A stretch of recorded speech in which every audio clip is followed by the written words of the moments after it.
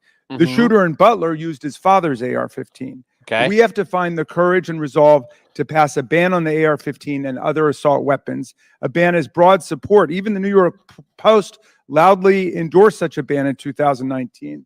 Nope. We have passed an assault weapons ban before. Nope. Republicans and Democrats together passed it in 1994. Alas, in 2004, we allowed the ban to expire. Yes, thank God we We did. know this weapons ban worked. One study found that in the decade that followed the ban's lapse, mass shootings went back up 183%, and deaths from mass shootings went up 239%. But even as we change the Secret Service and act to ban weapons of war like the AR-15, we still will have fallen short of our duty if we fail to denounce every instance of politically motivated violence in whatever form it takes. Republicans and Democrats, again, have come together to denounce this assassination attempt, just as we did the violent attempts on the lives of our colleagues, Representative Stephen Scalise and Representative Gabby Giffords, and on Paul Pelosi, the husband of Speaker Nancy Pelosi, who was attacked and brutalized in his home. And in the immediate aftermath of the January 6th mass violence waged against Congress and the vice president and the constitutional transfer of power, Democrats and Republicans alike, including Senator McConnell, Chairman Comer, and other colleagues, all denounced this violent assault on our democracy that wounded approximately 140 officers from the U.S. Capitol Police and the Metropolitan Police Department. And I commend them for acting to denounce that attack, just as Democrats moved swiftly to denounce the attack on Congressman Scalise. Political scientists tell us that authoritarian attacks on democratic institutions begin with political parties refusing to disavow or openly embracing political violence. We have to reject that on a strong bipartisan basis, as Chairman Comer and I have done, even as we ensure our Secret Service is up to its vital task of protecting presidents and candidates, and as we work to ensure that America, the streets of our country, are free from the violence of weapons of war. Thank you, Mr. Chairman, and I yield back to you. Thank you. Gentleman yields back. Today, we are joined by Kimberly Cheatle, who was sworn into office on September 17th, 2022, as the Director of the United States Secret Service. Prior to her appointment, Director Cheatle was Senior Director of Global Security at PepsiCo. Before her role at Pepsi, she served 27 years in the Secret Service. Pursuant to Committee Rule 9G, the witness will please stand and raise her right hand. Do you solemnly swear or affirm that the testimony that you are about to give is the truth, the whole truth, and nothing but the truth, so help you God? Let the record show that the witness answered in the affirmative. Thank you. We certainly appreciate you being here today and look forward to your testimony. We normally limit testimony to opening statement to 5 minutes, but take all the time that you need. Obviously, the rules that we will take your time if you want you to be fired. When you're finished with your statement, we will then turn to questions. Each member will have 5 minutes. And just a note to the members, I'm going to strictly adhere to the 5 minutes. Once 5 minutes is up, I will hit the gavel. If the director is in the process of answering a question, we'll certainly let her finish her answers, and then we will move on. We're going to have about 100% attendance here today, plus a few additional add-ons. So this will be a very lengthy hearing, and we want to make sure every member gets their 5 minutes uninterrupted to be able to ask these important questions in this very bipartisan hearing today.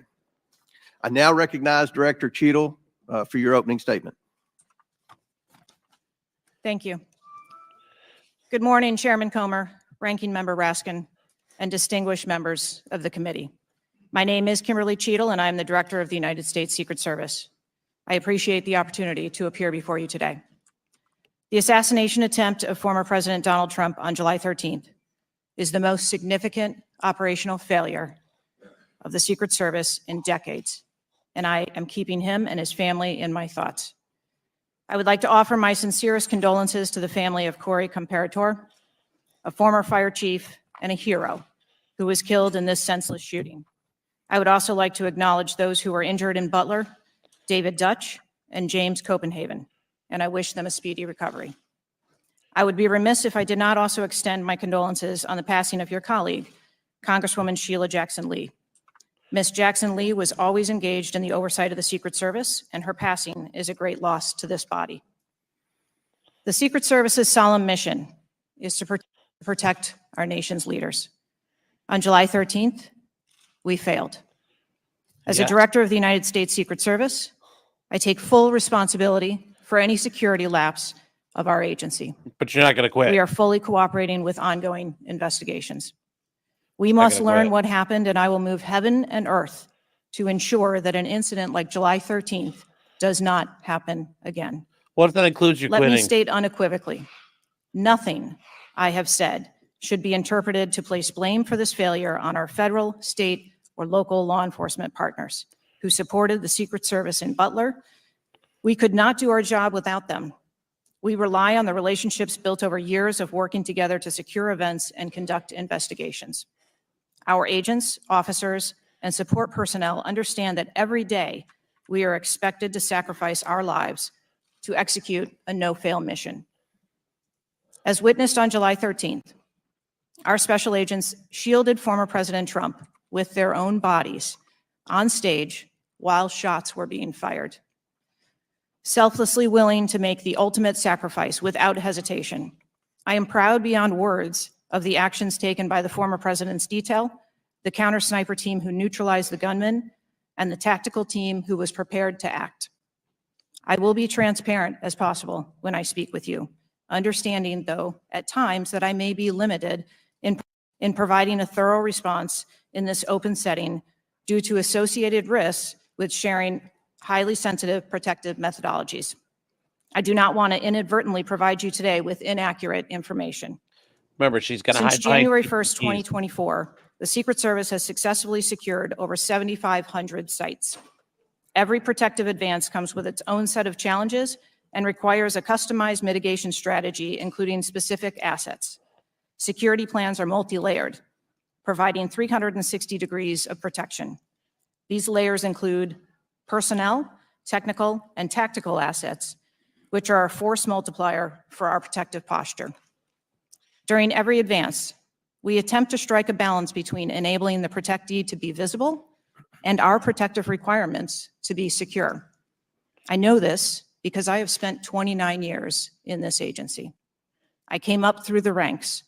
I've secured events for every president since President Clinton, supervised on Vice President Cheney's detail, led our training center, oversaw all of the investigations and protective visits in the state of Georgia, supervised on Vice President Biden's detail, and the agency's entire protective mission during the Trump administration. The comprehensive advance process involves collaborative planning between our Secret Service, the protectee's staff, local law enforcement partners, and the level of security provided for the former president increased well before the campaign and has been steadily increasing as threats evolve. The security plan included a full assessment of the Butler Farm showgrounds to identify security vulnerabilities and craft a security plan for the protectee, attendees, and the public. Didn't sound like it worked. Immediately following the assassination attempt, I directed the activation of my crisis center. I assembled my executive team to begin surging more protective resources to the former president and to ensure the wellness of our people post-incident, all while securing an active crime scene. I immediately ordered a reevaluation of the Republican National Convention security plan, and I increased the security posture in the National Capital Region for all permanent protectees and sites. At the same time, I initiated a mission assurance investigation within our agency. I have instructed my team that all necessary resources will be dedicated to investigating these matters. We will not rest until we have explored every option, and we will leave no stone unturned. Well, I'm sure you won't. To be won't. clear, I am not waiting for these investigations to be completed prior to making changes. Over the past 2 weeks, we successfully led the planning and execution of the 75th NATO Summit and the Republican National Convention. Over the next few months, we will implement security plans for the Democratic National Convention, the United Nations General Assembly, and have already begun planning and coordinating the 2025 inauguration. It is now more important than ever for the men and women of the Secret Service to remain resilient and to focus on what is necessary to carry out our critical mission.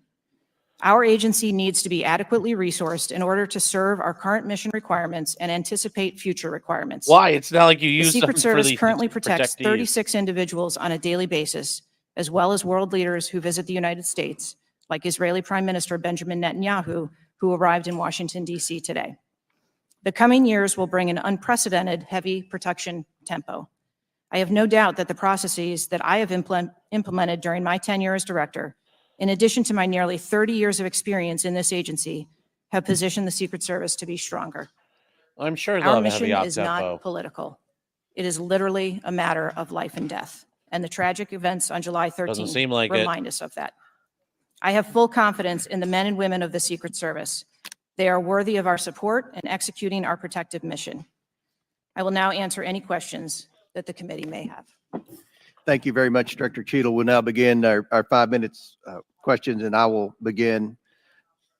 Just for the record, the Secret Service has an annual budget of around $3.1 billion, and I believe around 8,000 employees. Is that correct? Yes, sir. Obviously, there were many security failures on the day of the attempted assassination and leading up to that day. Let's start with the building that the shooter used to shoot President Trump from. At any point Saturday, did the Secret Service have an agent on top of that roof? Sir, I'm sure, as you can imagine, that we are just 9 days out from this incident, and there's still an ongoing investigation. And so I want to make sure that any information that we are providing to you is factual. You can't, okay.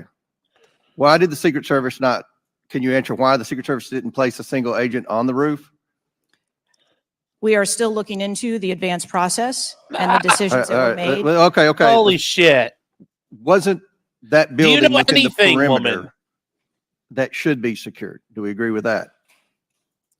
The building was outside of the perimeter on the day of the visit.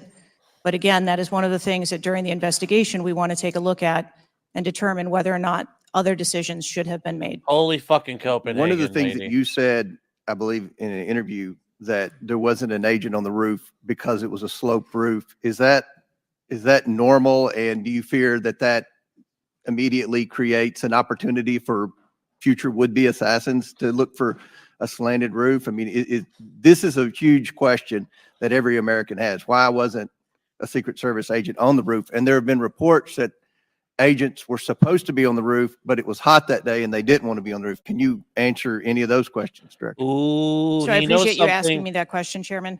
I should have been more clear in my answer when I spoke about where we placed personnel in that interview. What I can tell you is that there was a plan in place to provide overwatch, and we are still looking into responsibilities and who was going to provide overwatch. But the Secret Service in general, not speaking specifically to this incident, when we are providing overwatch, whether that be through counter snipers or other technology, prefer to have sterile rooftops. Did the Secret Service use any drones for surveillance that day? So again, I'm not going to get into specifics of that day in itself, but there are times during a security plan that the Secret Service does deploy an asset like a drone. There were reports that the shooter used a drone just a few hours before the rally start time. Is that accurate? I have heard those same reports, and again, am waiting for the final report. Do you know, if you can't answer the question, that's your answer. But can you answer this? Do you know, I'm not asking yes or no, but do you know if the shooter used a drone before the shooting? That information has been passed to us from the FBI. How many Secret Service agents were assigned to President Trump on the day of the rally? Again, I'm not going to get into the specifics of the numbers of personnel that we had there, but we feel that there was a sufficient number of agents assigned. There are reports that several agents assigned to the rally on July 13th were temporary agents not normally assigned to President Trump. Is that accurate? What I can tell you is that the agents that were assigned to former President Trump are Secret Service agents that provide close protection to him, and that was what was actual on that day. How many temporary agents were there that day? Quite frequently, sir, during campaign events, Uh-oh. the Secret Service utilizes no. agents from HSI or the Department of But Homeland you Security. don't know to how help many, supplement answer? our plan. Had the investigators reconstructed the shooter's precise movements over the past days, weeks, and months? So We- again, We need to have confidence that if the FBI is leading this investigation, that they're leading a credible investigation, because there's some of us sitting up here today that don't have a lot of confidence in the FBI. So I will repeat the question. Have the investigators reconstructed the shooter's precise moments over the past days, weeks, and months? I understand your question, Chairman, and I share your concerns about wanting to make sure that we have factual information. The FBI is conducting a criminal investigation. The Secret Service is conducting an internal investigation. There are a number of OIG investigations, and there is the external investigation that the president. Last question for me. Before July 13th, had the Trump detail requested additional resources? What I can tell you is that for the event on July 13th, the details that were the assets that were requested for that day were given. My time has expired. Chair now recognizes Ranking Member Raskin for 5 I minutes. think that's probably Thank you, a lie. Mr. Chairman. It's been reported that before former President Trump got up on the stage at around 6 p.m. on Saturday, July 13th, that the local police had identified and even photographed a man who was acting suspiciously. And this man, who turned out to be the gunman, had been flagged as a potential threat. Is that accurate? Yes. What I can say is that the individual was identified as suspicious. So he was known to be suspicious before former President Trump took the stage. That is the information I have received. Why was he allowed to take the stage with a suspicious person having been identified in the crowd? So I appreciate the question, and I'd like to make 2 points. If the detail had been passed information that there was a threat, the detail would never have brought the former president out onto stage. That is what we do, and that is who we are. We are charged with protecting all of our protectees. Then who So you fucked up? distinguish between someone who is suspicious and someone who's threatening, is that I right? do. There are a number of times at protective events where suspicious people are identified, and those individuals have to be investigated and determined what is it that identifies that person as suspicious. So did you deny a request for additional resources that had been made by the Trump campaign? There were no assets denied for that event in Butler on the 13th. I see. So you're saying there were requests made for additional assistance for other specific events rather than for the campaign as a whole. Is that right? I'm sorry, I'm not understanding. Well, you seem to say that there were not additional resources requested for that event. And forgive me for being unfamiliar with this. Is it requested event by event, or is it requested just in general for the campaign?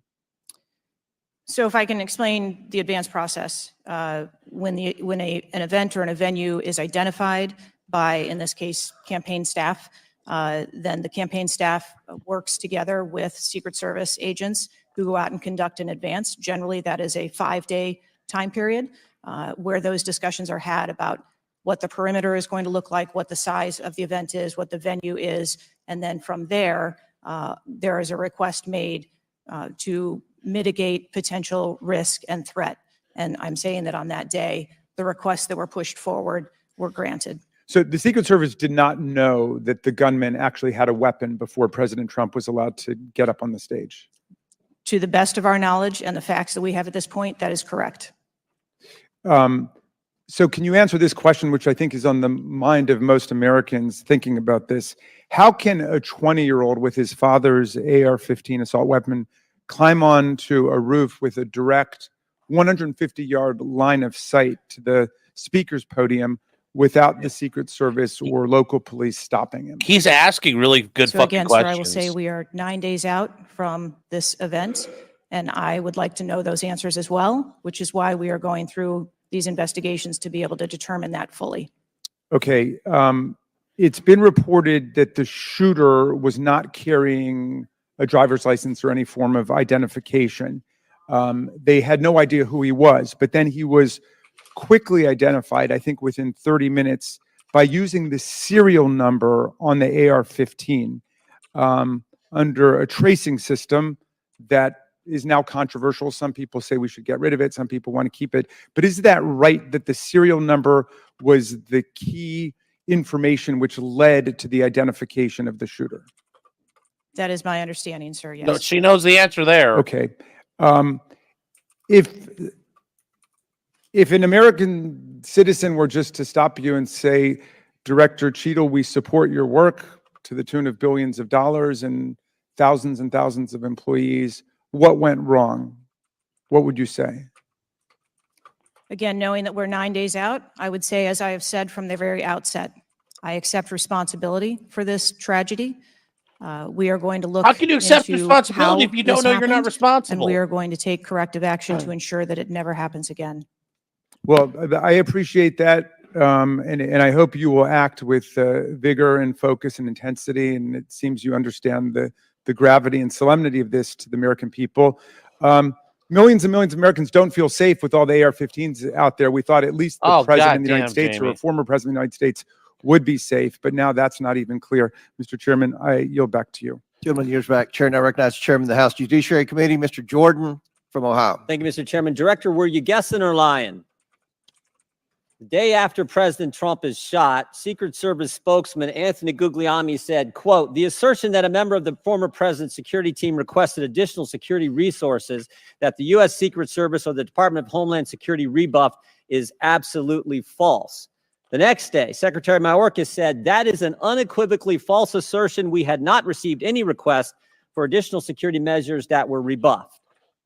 But 5 days later, the Washington Post said this: top officials repeatedly rejected requests from Donald Trump's security detail for more personnel.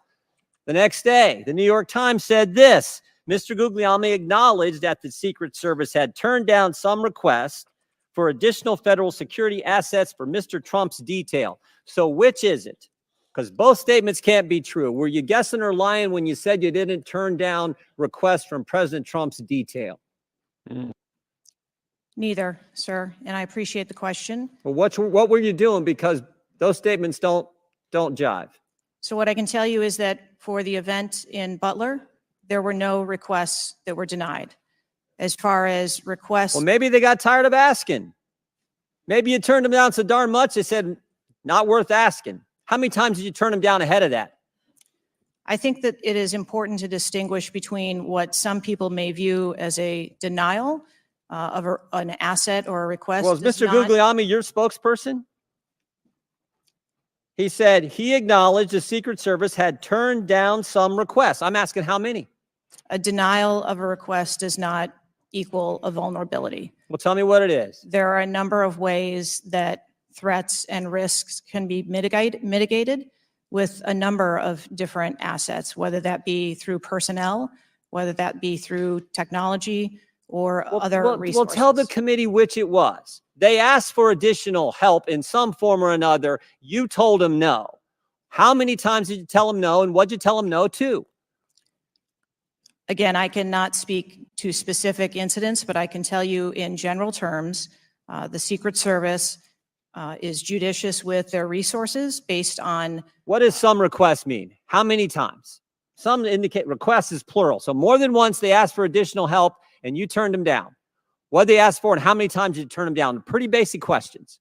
So again, without having all of the details in front of me, sir, what I can tell you is that there are times. You didn't get briefed on how many times you turned down the Trump detail when they asked for additional help? I'm sorry. You didn't get briefed on that before you came to this hearing, knowing you were going to get asked that question?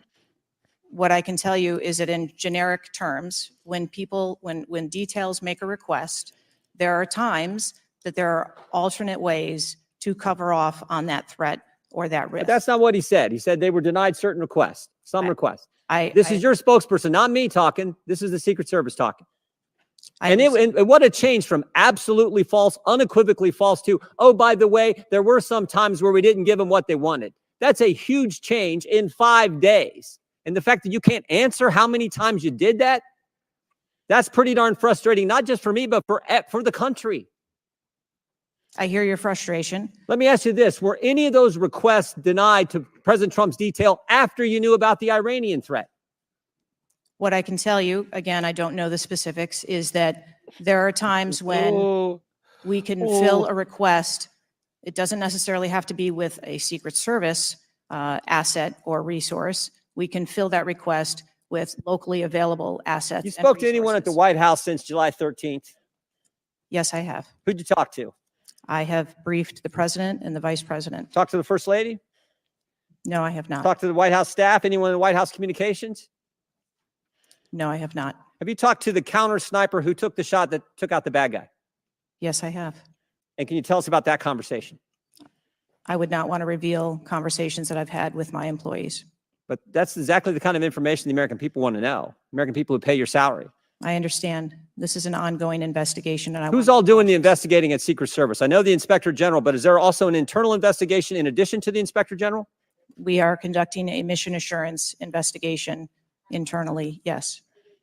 You know what it looks like, Director? It looks like you won't answer some pretty basic questions. It looks like you got a 9% raise and you cut corners when it came to protecting one of the most important individuals, most well-known individuals on the planet. A former president, likely the guy's going to be the next president. Looks like you guys were cutting corners. That's what it looks like to me.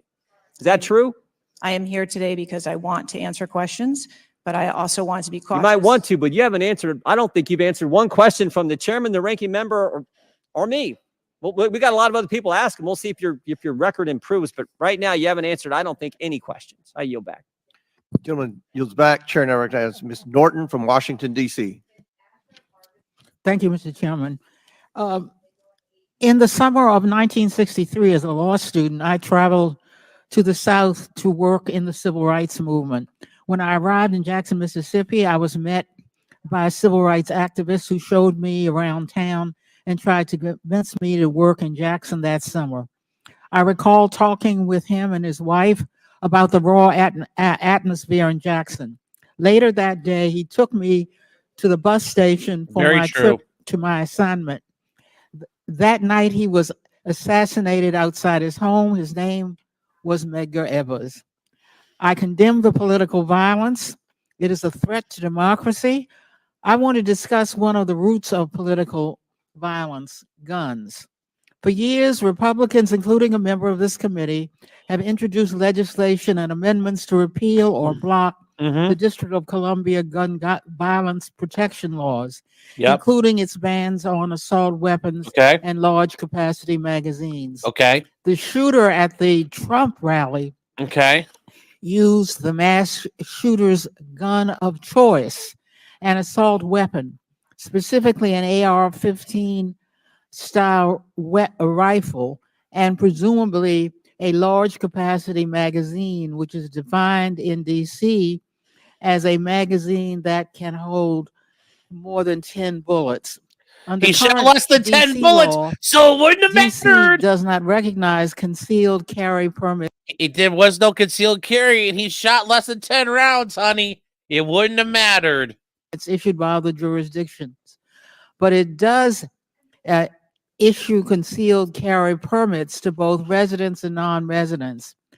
However, DC imposes a number of requirements on concealed carry applicants, including suitability, such as not having exhibited a propensity for violence or instability. Moreover, DC residents restricts where the guns can be carried, such as a political demonstration near the White House and Naval Observatory, or near people under Secret Service protection, provided the permit holder has been given notice. This week, the House is expected to consider the fiscal year 2025 Financial Services and General Government Appropriations Bill. This Republican drafted bill would allow an individual with a permit to carry a concealed handgun issued by a state or territory to carry a concealed handgun in DC, regardless of that jurisdiction's permit requirements. A Republican has filed an amendment to that provision to allow such an individual to carry a magazine of any size with that handgun. In short, the pending bill and amendment would allow any person with a carry permit issued by another jurisdiction to carry a concealed handgun with a magazine of any size in any location in the District of Columbia. The Secret Okay. Service is responsible for protecting a large number of people and Okay. facilities in DC. Okay. Director Cheetel, Okay. would Secret Service protectees in DC be safer or less safe if people who have exhibited a propensity for violence or instability could carry a concealed handguns in DC? I think being a Secret Service agent and an officer or a law enforcement officer in any state is difficult. They are required to make decisions and snap judgments in the blink of an eye. And I think that the officers and the agents that work here in the DC area do a great job of monitoring the public and reacting to threats as appropriate when they arise. Would Secret Service protectees in DC be safer or less safe if people in DC could carry concealed handguns with large capacity magazines? I think, ma'am, that we work in parameters where we travel around North America, and the rules on open carry and concealed carry are different from state to state. And that is part of what the Secret Service takes into account when we develop a security plan. Obviously, anyone that comes into one of our protective sites, we would establish magnetometer support, metal detectors that personnel would have to process through, eliminating that potential. Would Secret Service protectees in DC be safer or less safe if more people could carry handguns in DC? I think, again, as I stated, ma'am, we want to make sure that we provide a safe environment for all of our protectees, and whatever measures we would need to put in place for a secure site, we would do so. I yield back. Gentlelady's time's expired. Chair now recognizes the chairman of the House Intelligence Committee, Mr. Turner from Ohio.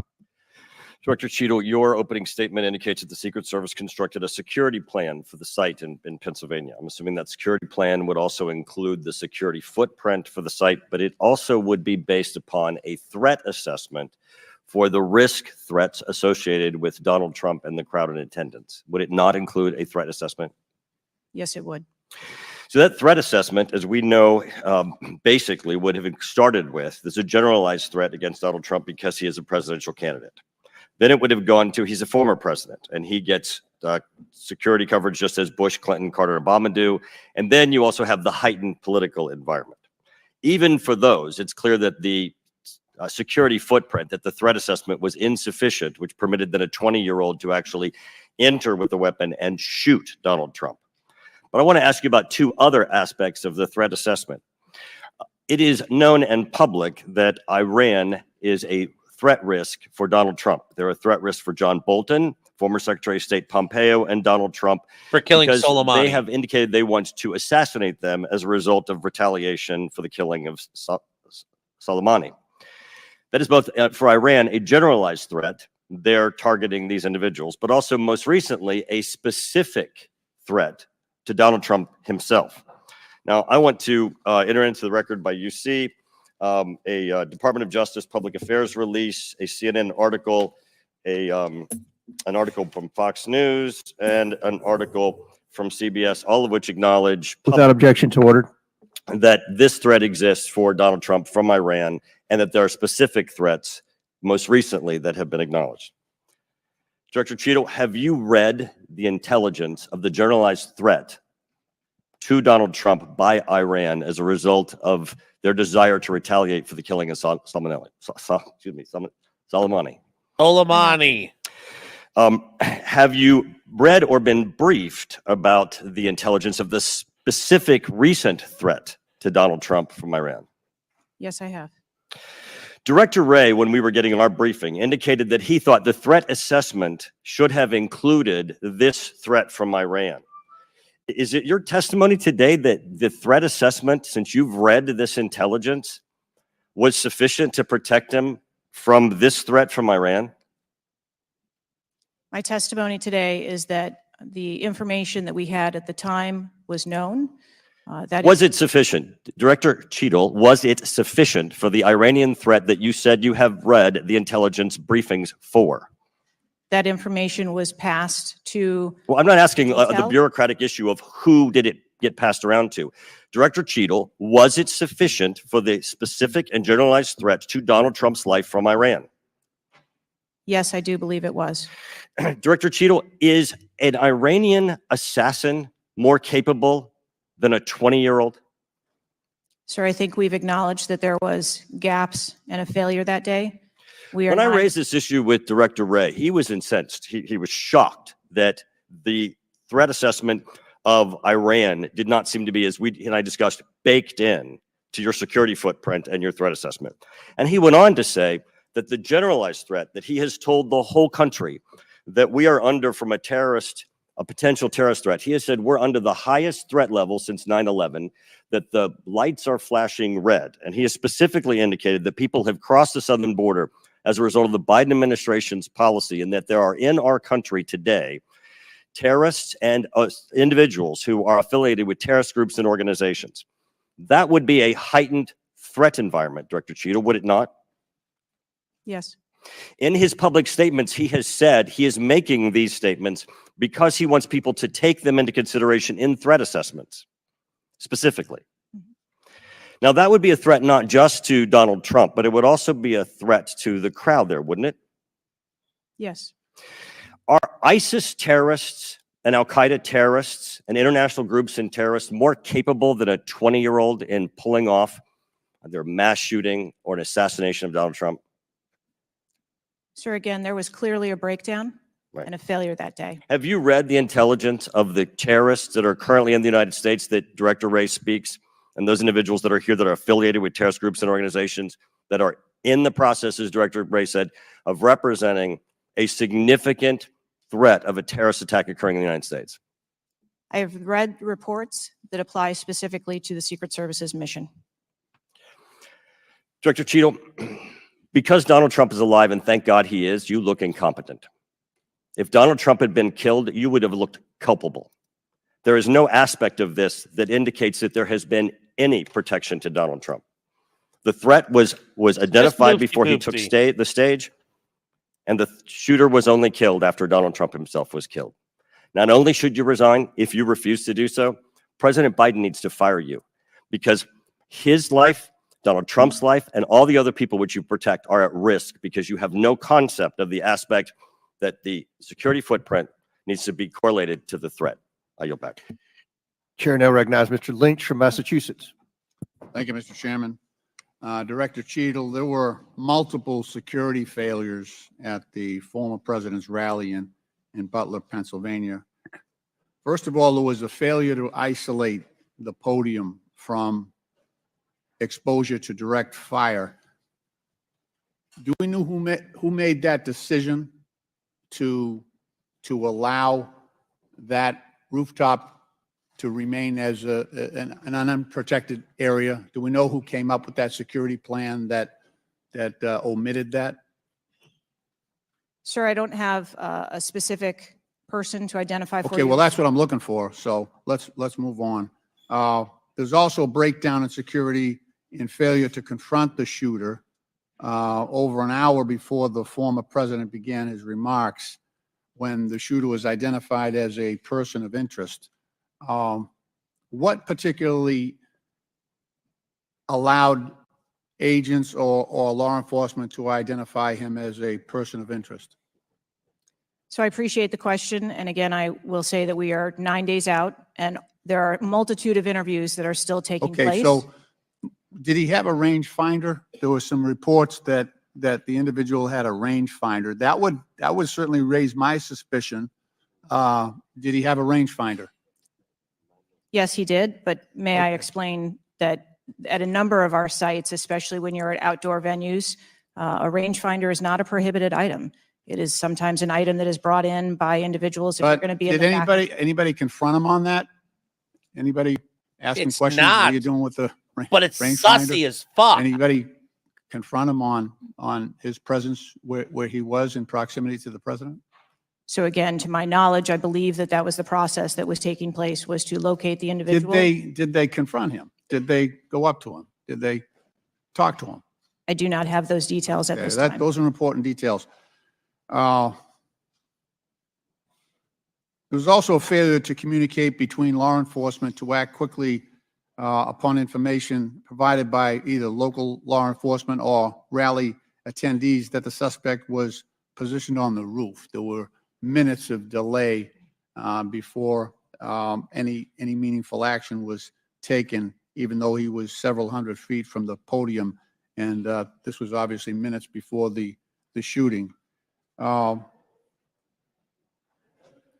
me ask you, there was considerable delay in removing the president from the podium after the shooting began. He got shot in the air. It was still over a minute before he was removed from the stage. Meanwhile, this shooter had multiple clips, several clips. He got off 8 shots, and he had the capacity and the ability, if he was not neutralized, to basically mow down that whole Secret Service detachment as well as the president. What, from your own investigation, caused that delay under the circumstances? What I can tell you is that when the agents identified that the shooting was taking place, in under 3 seconds, they threw themselves on top of the I understand that president. there was heroism there. No question about it. No question about it. But protocol would indicate, and these are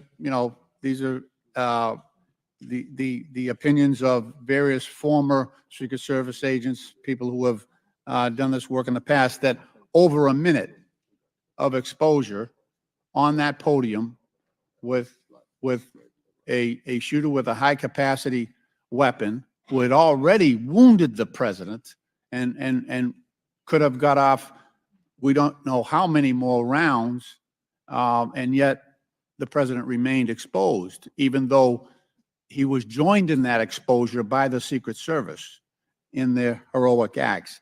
It just, I don't know if there's a good explanation for that.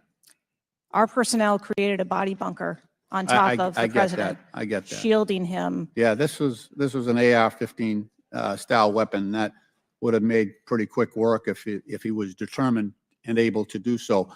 This is not the first investigation that we've had of the Secret Service during my time here on this committee. And the last one we had, our previous investigation determined that the Secret Service was experiencing a staffing crisis that poses perhaps the greatest threat to the agency. And that's a quote. Is that staffing crisis still in place? Is that still something that you deal with on a daily basis? As of today, the Secret Service has just over 8,000 employees. We continue to hire, knowing that we need to ensure that we keep pace with What would be the full complement of And gentlemen, time's expired, but please answer the question. I'm sorry. what would be the full complement that you're looking for? You've got 8,000, and how many would be a full complement for the service? So we are still striving towards a number of 9,500 employees approximately in order to be able to meet future and emerging needs. Okay, thank you, Mr. Chairman, for your courtesy. I yield back. Chair recognizes Dr. Fox from North Carolina. Thank you, Mr. Chairman. Director Cheetel, what grade would you give the Secret Service's performance in Butler, Pennsylvania on July 13? As I've stated, ma'am, this was clearly a failure. I would grade the agents and officers who selflessly threw themselves in front of the president and neutralized the threat an A. I think that we need to examine the events that led up to and prior to that day. You stated in 2021 that the Secret Service has a zero-fail mission. It's clear that the events of July 13 show a cascade of failures that cost Corey Comparator his life, nearly cost former president his life, and injured David Dutch and James Copenhaver. When an agency fails spectacularly at its mission, those responsible must be held accountable, and the problems must be fixed so they cannot happen again. Why should the American people or the officials you're responsible for protecting have confidence in your ability to lead the Secret Service after such a spectacular failure? I appreciate the question, and I am committed to finding answers so that we can make the agency stronger after this. You said on July 15 that the buck stops with me.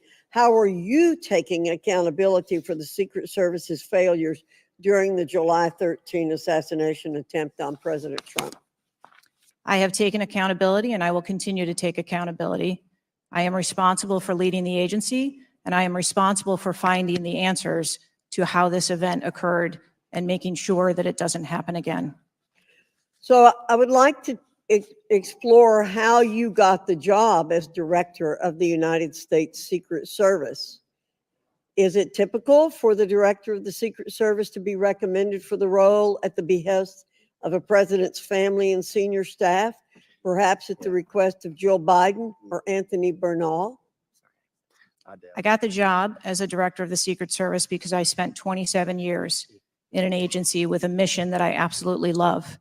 I started my career in Detroit. I worked my way up through investigations and protection. Was there competition for the position? You would have to ask those who were involved in the interview process. But you think you are the best person in the country to head the Secret Service? I think that I am the best person to lead the Secret Service at this time. The Secret Service receives billions in funding each year, as has been explained by my colleagues here. In fact, you've had an increase in real terms of 55%.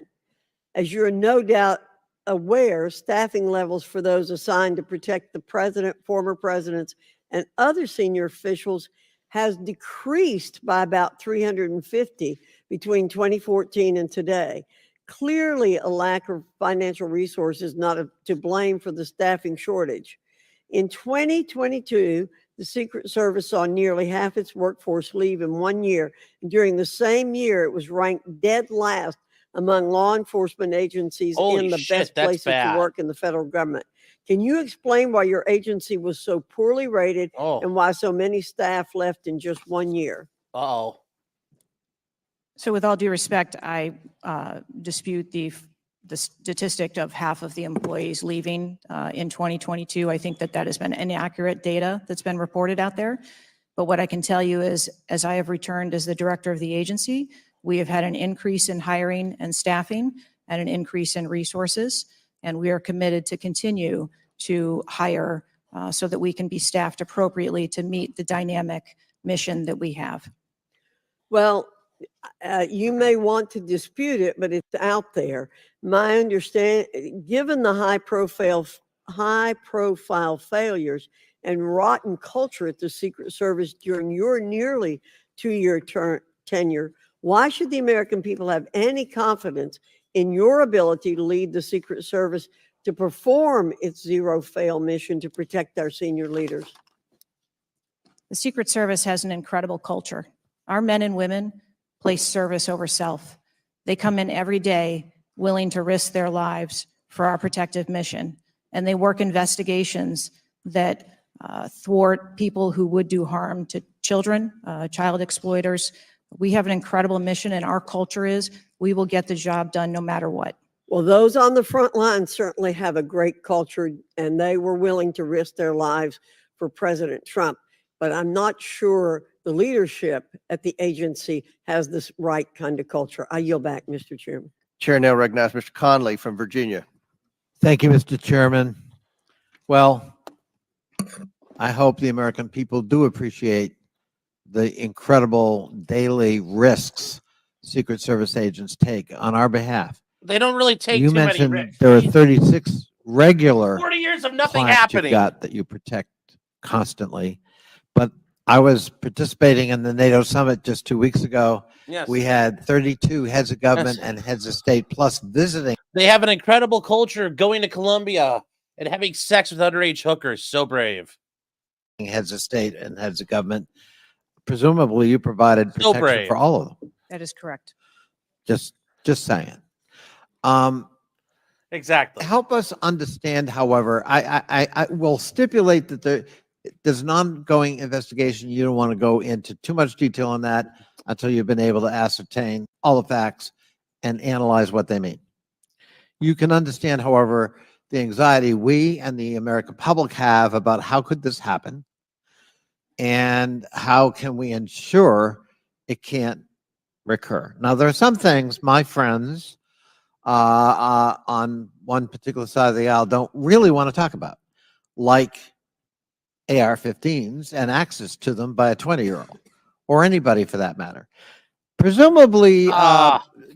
Director Cheetle, the ubiquity of weapons, guns in America, especially assault weapons or semi-automatic weapons, that's helped your job and the mission of your agencies, right? It's made it less complicated. Isn't that true? I'm sorry, I'm not understanding your question. Real simple. More guns, especially dangerous ones, have made your job protecting people easier. Is that not right? I think from every Director state- Cheatle, this is simple English. More guns, do they make your job more complicated or less complicated in protecting these 36 clients and visiting heads of state and heads of government that come to Washington? I think the Secret Service needs to take into account. I didn't ask that. That they're in. I'm sorry. I asked a simple question, which deserves a simple answer. The ubiquity of guns, dangerous weapons in America, like AR-15s, has that made your job, that is to say the mission of the Secret Service, easier or more difficult? I think the threat environment for protecting our Secret Service protectees is always difficult, and that's dynamic, and it's always evolving. We stipulate it's always difficult. Again, this is a simple one. Does the ubiquity of guns make your job easier or more difficult today? I understand the Second Amendment rights of individuals. I didn't ask that question. I'm not questioning the Second Amendment. I'm asking a simple analysis, Director Cheatle. And I can tell you, you're not making my job easier in terms of assessing your qualification for continuing on as director. Please answer the question. You're the head of the Secret Service. You're speaking on behalf of 8,000 members who put their lives on the line. We just had a failure by your own admission. Do guns make your job easier or harder? I think the job of the Secret Service is difficult on every day, and we need to make sure that we are mitigating all threats, whether that be That weapons, isn't my question. personnel. That is not my question. And now I think you're evading the answer, which is not a hard one. I am sorry that you feel that way, sir. How else could I feel, Director Cheatle, when you're clearly avoiding a direct answer to a very simple declarative question? We almost lost a presidential candidate the other day. A 20-year-old had access to his father's AR-15 and got on top of a roof within 500 yards or feet of the podium. And I'm asking you, did the availability of that AR-15, which is replicated all across America, make your job harder or easier? And you're not willing to answer that question? And you think and you wonder why we might have a lack of confidence in your continued ability to direct this agency? I understand your question, and that's the environment. Well, if you understand my question, why not answer it? Because it's the environment that the Secret Service works in every day. That doesn't tell me anything. That's the environment we work in. I had an attack on my office a year ago. I know a little bit about violence too. He came to kill me. When he couldn't, he beat one of my staffers 8 times with a baseball bat on the head. We live with the threat of violence. But a simple answer from the director of the Secret Service would be helpful. And I'm sorry you've chosen to evade it. Ooh. I yield back. Chair now recognizes Mr. Grofman from Wisconsin. Thank you. She's smart enough to know if she says anything about guns are bad, she's automatically going to get fired. So she's smart enough there.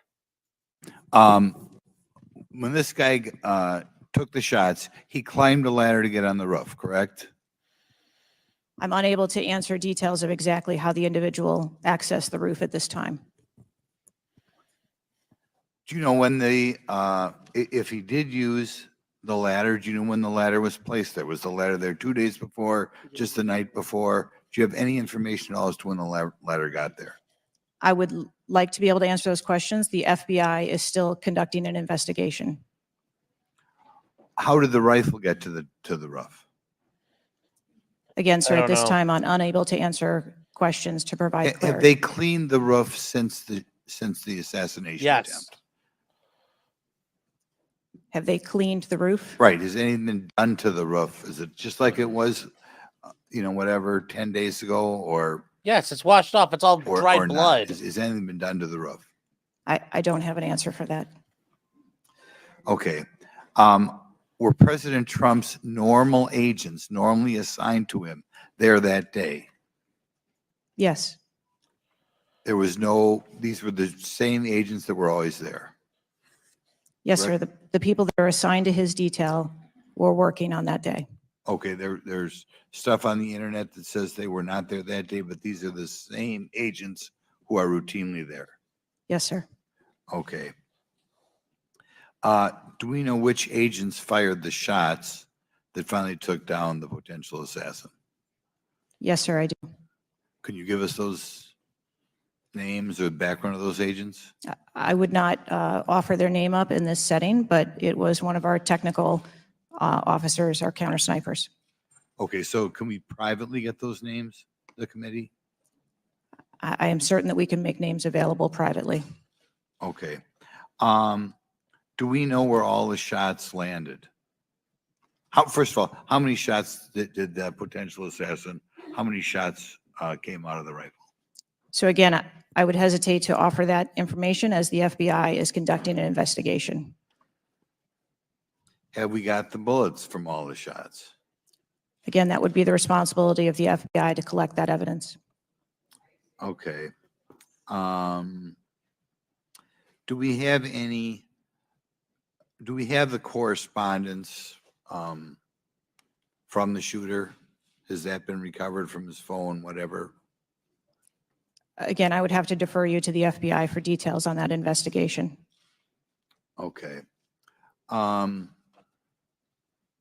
You've spent some time trying to change the makeup of the Secret Service. Okay, you feel there are, whatever, too high a percentage are men. Does this affect at all who you are hiring for the Secret Service? I've spent my time as the director trying to increase the number of people that we hire in the Secret Service so that we have the best and the brightest, and that's been my concentration as the director. Okay, you ever not hiring men because of your desire to hit certain targets?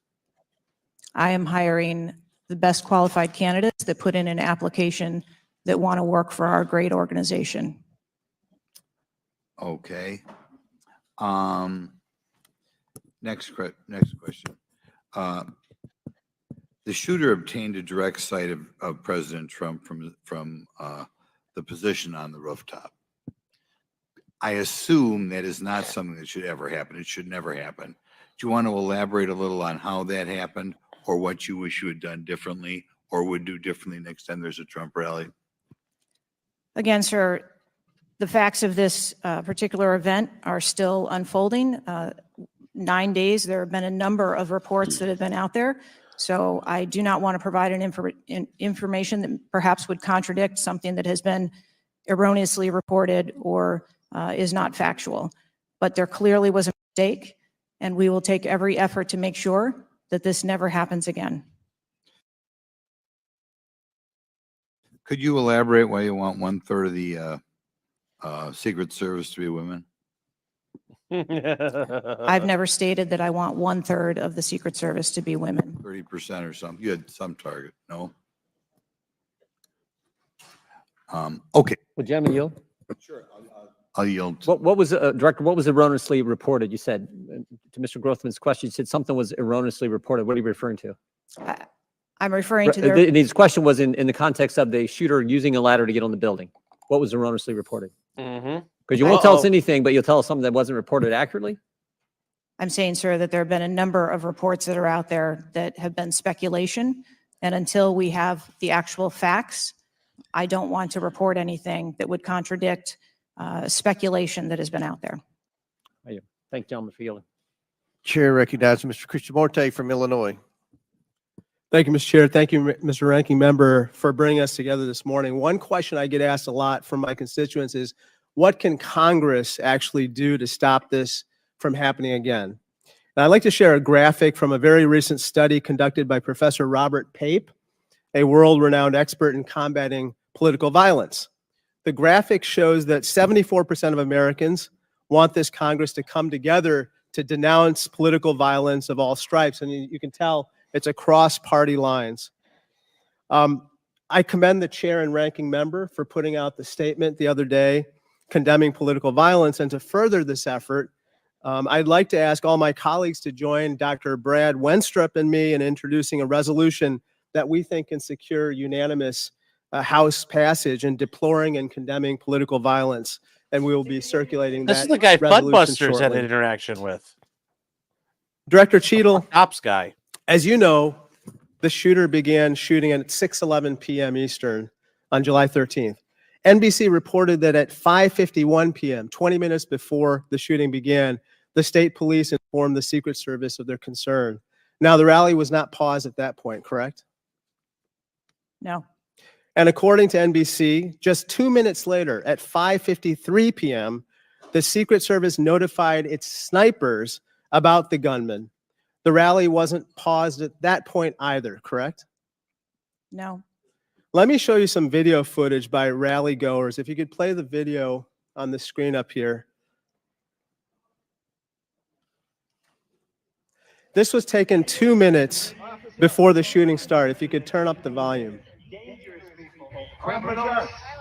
We have criminals. We have drug dealers. We have people that should not be here. Right on the roof. It's much tougher than it happens. You went right on the roof, big guy. Up here. Ma'am, that doesn't look like suspicious behavior. That looks like threatening behavior to me. And the rally wasn't paused at that point either, correct? I can tell you, as I stated earlier, sir, that the moment that the shift surrounding the president were aware of an actual threat. That's a threat right there. Well, The who guy's on fucking the told roof and them? No everybody's one told yelling them. at Why him didn't anybody Yes. tell them? and directing the officer's attention to him. The rally was not paused at that point, correct? We are currently still combing through communications and when communications were passed. Well, I can point you to this communication. It's 2 minutes before the shots started ringing out. Director Cheetle, yes or no? Was there ever a moment where the Secret Service actually considered pausing the rally? The Secret Service would have paused the rally had they known or been So the told answer is there no. was an actual threat. The answer is no, correct? I can speak to you in generalities. No, I don't want I don't generalities. I know want all of the specifics. communications The that were- answer is no. You did not consider pausing the rally, correct? The people that are in charge of protecting the president on that day would never bring the former president out if there was a How do threat you know? that had been 'Cause apparently identified. that Well, they happened. did, because we've now identified 3 points in the Apparently 20 that did minutes happen. before the shooting that the threat emerged. Let me point you to something else, which is the building that the shooter was perched on, seen here. This building is called the AGR building. I'm sure that you're familiar with it. It's no more than 150 yards from the stage where Donald Trump stood, yet the security perimeter was drawn such that the AGR building was placed outside of it. Director Cheetle, according to the Washington Post, the AR-15 styled rifle used in the shooting had a range of 400 to 600 yards, and therefore the AGR building was clearly within rifle range of the stage, correct? Yes. NBC News has reported that in the days before the rally, the Secret Service had identified the building as a vulnerability that required special attention, correct? Yes. The slopiest slope. That's reporting from NBC. Yes. So I am still looking into an active investigation. I know, but it's been 9 days. I mean, you Mhm. should know that, right?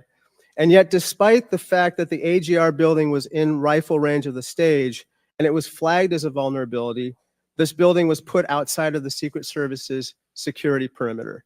And I respectfully submit the Secret Service must expand its security perimeter to account for the kinds of weapons that can be used outside the perimeter to endanger the protectees inside the perimeter, ma'am.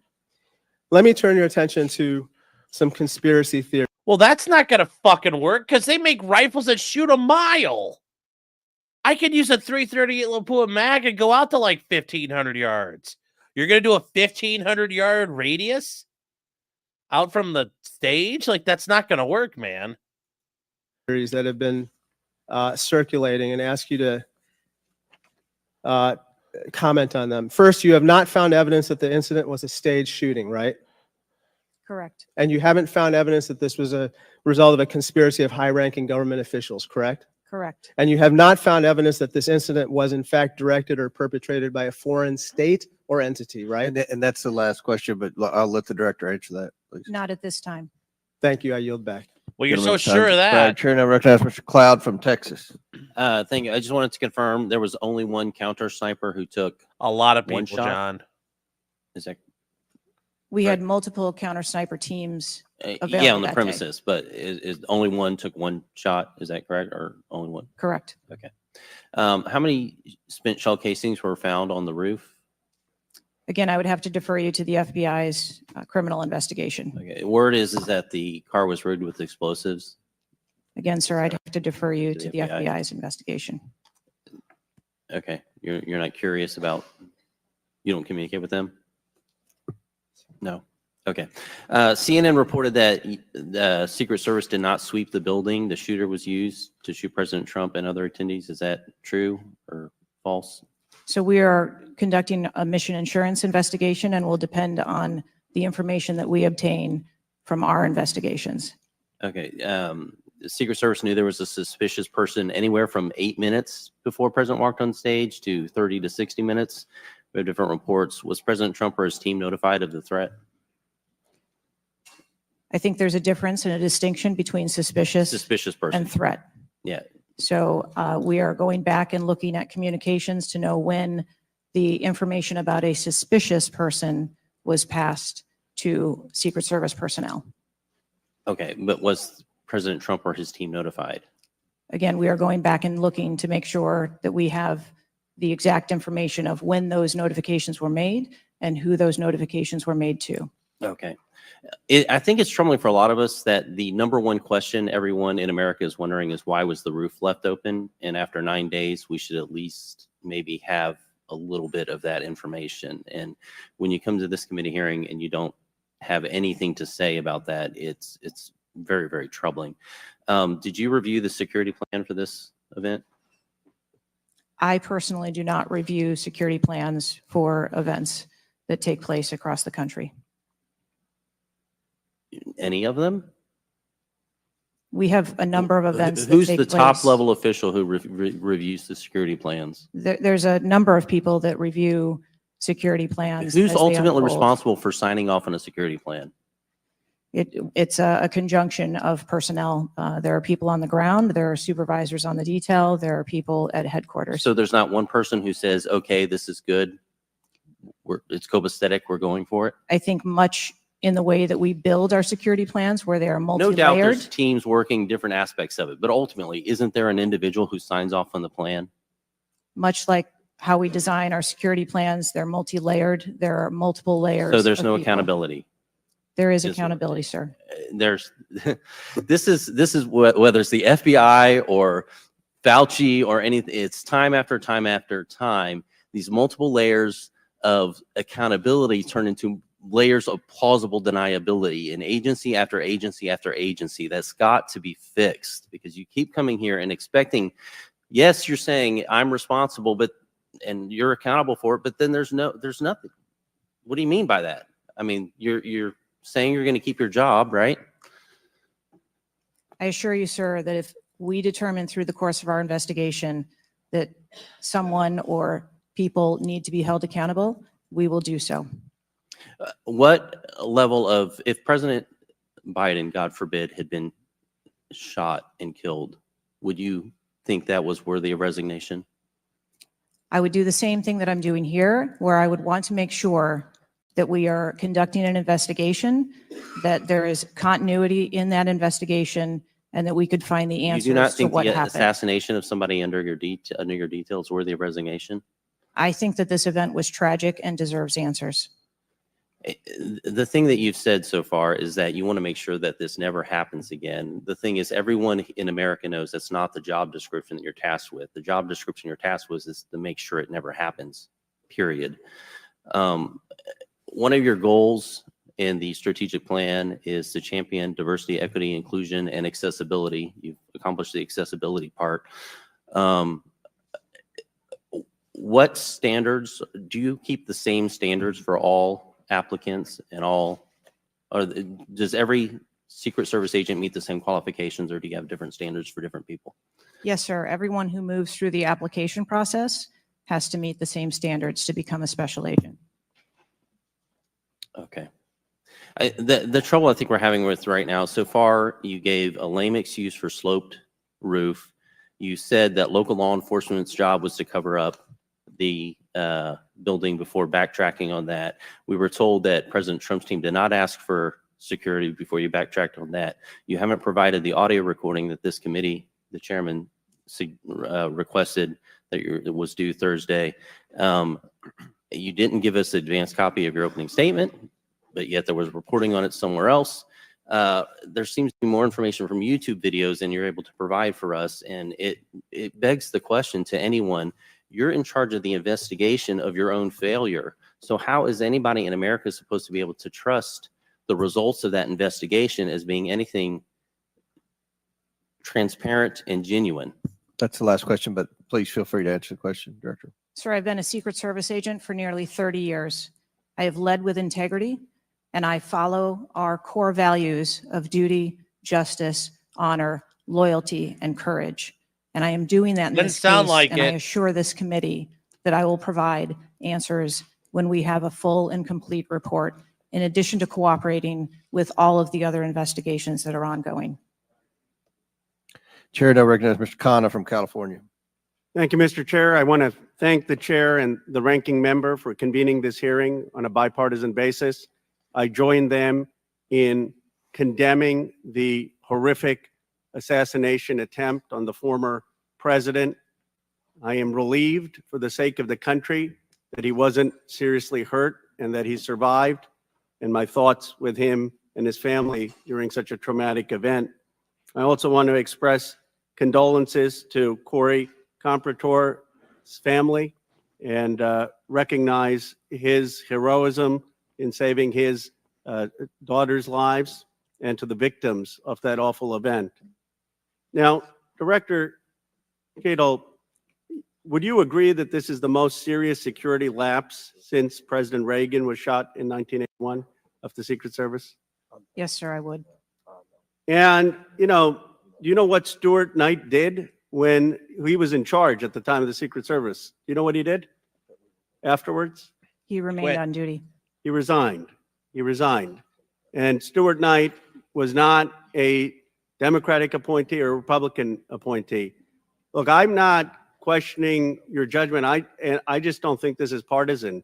If you have an assassination attempt on a president, a former president, or a candidate, you need to resign. That's what Stuart Knight did. He was a Republican appointee, and he took responsibility. And I think you need to reflect. This is not a question of you. It's a question of the American people. You cannot go leading a Secret Service agency when there is an assassination attempt on a presidential candidate. I would say that about anyone who is running. And so I guess my question to you is, what's the difference between your position and what Stuart Knight did? What I will tell you, sir, is that I am dedicated to finding the answers to what happened.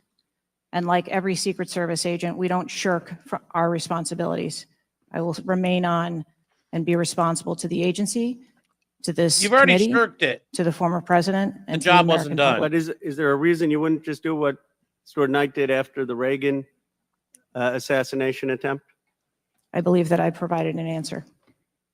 There's nothing more that you have to say. I mean, do you really believe at this moment, given how divided the country is and the questions asked, that your service in this role is the best for the nation? I mean, I'm not saying you can't do public service again, you can't do something else again. Do you really genuinely in your heart believe that you being in this role is what's right for America at this moment? I mean, do you think there are people who are Trump supporters who have confidence in you? The one thing that we've got to have agencies in this country that are transcend politics, that have the confidence of independents, Democrats, Republicans, progressives, conservatives. Do you really believe that the majority of this country has confidence in you right now? I believe that the country deserves answers, and I am committed to finding those answers and providing those answers. Well, look, I believe, Director Cheetel, that you should resign. I think there are colleagues on both sides of the aisle who believe that, and I hope you'll consider it. I yield back.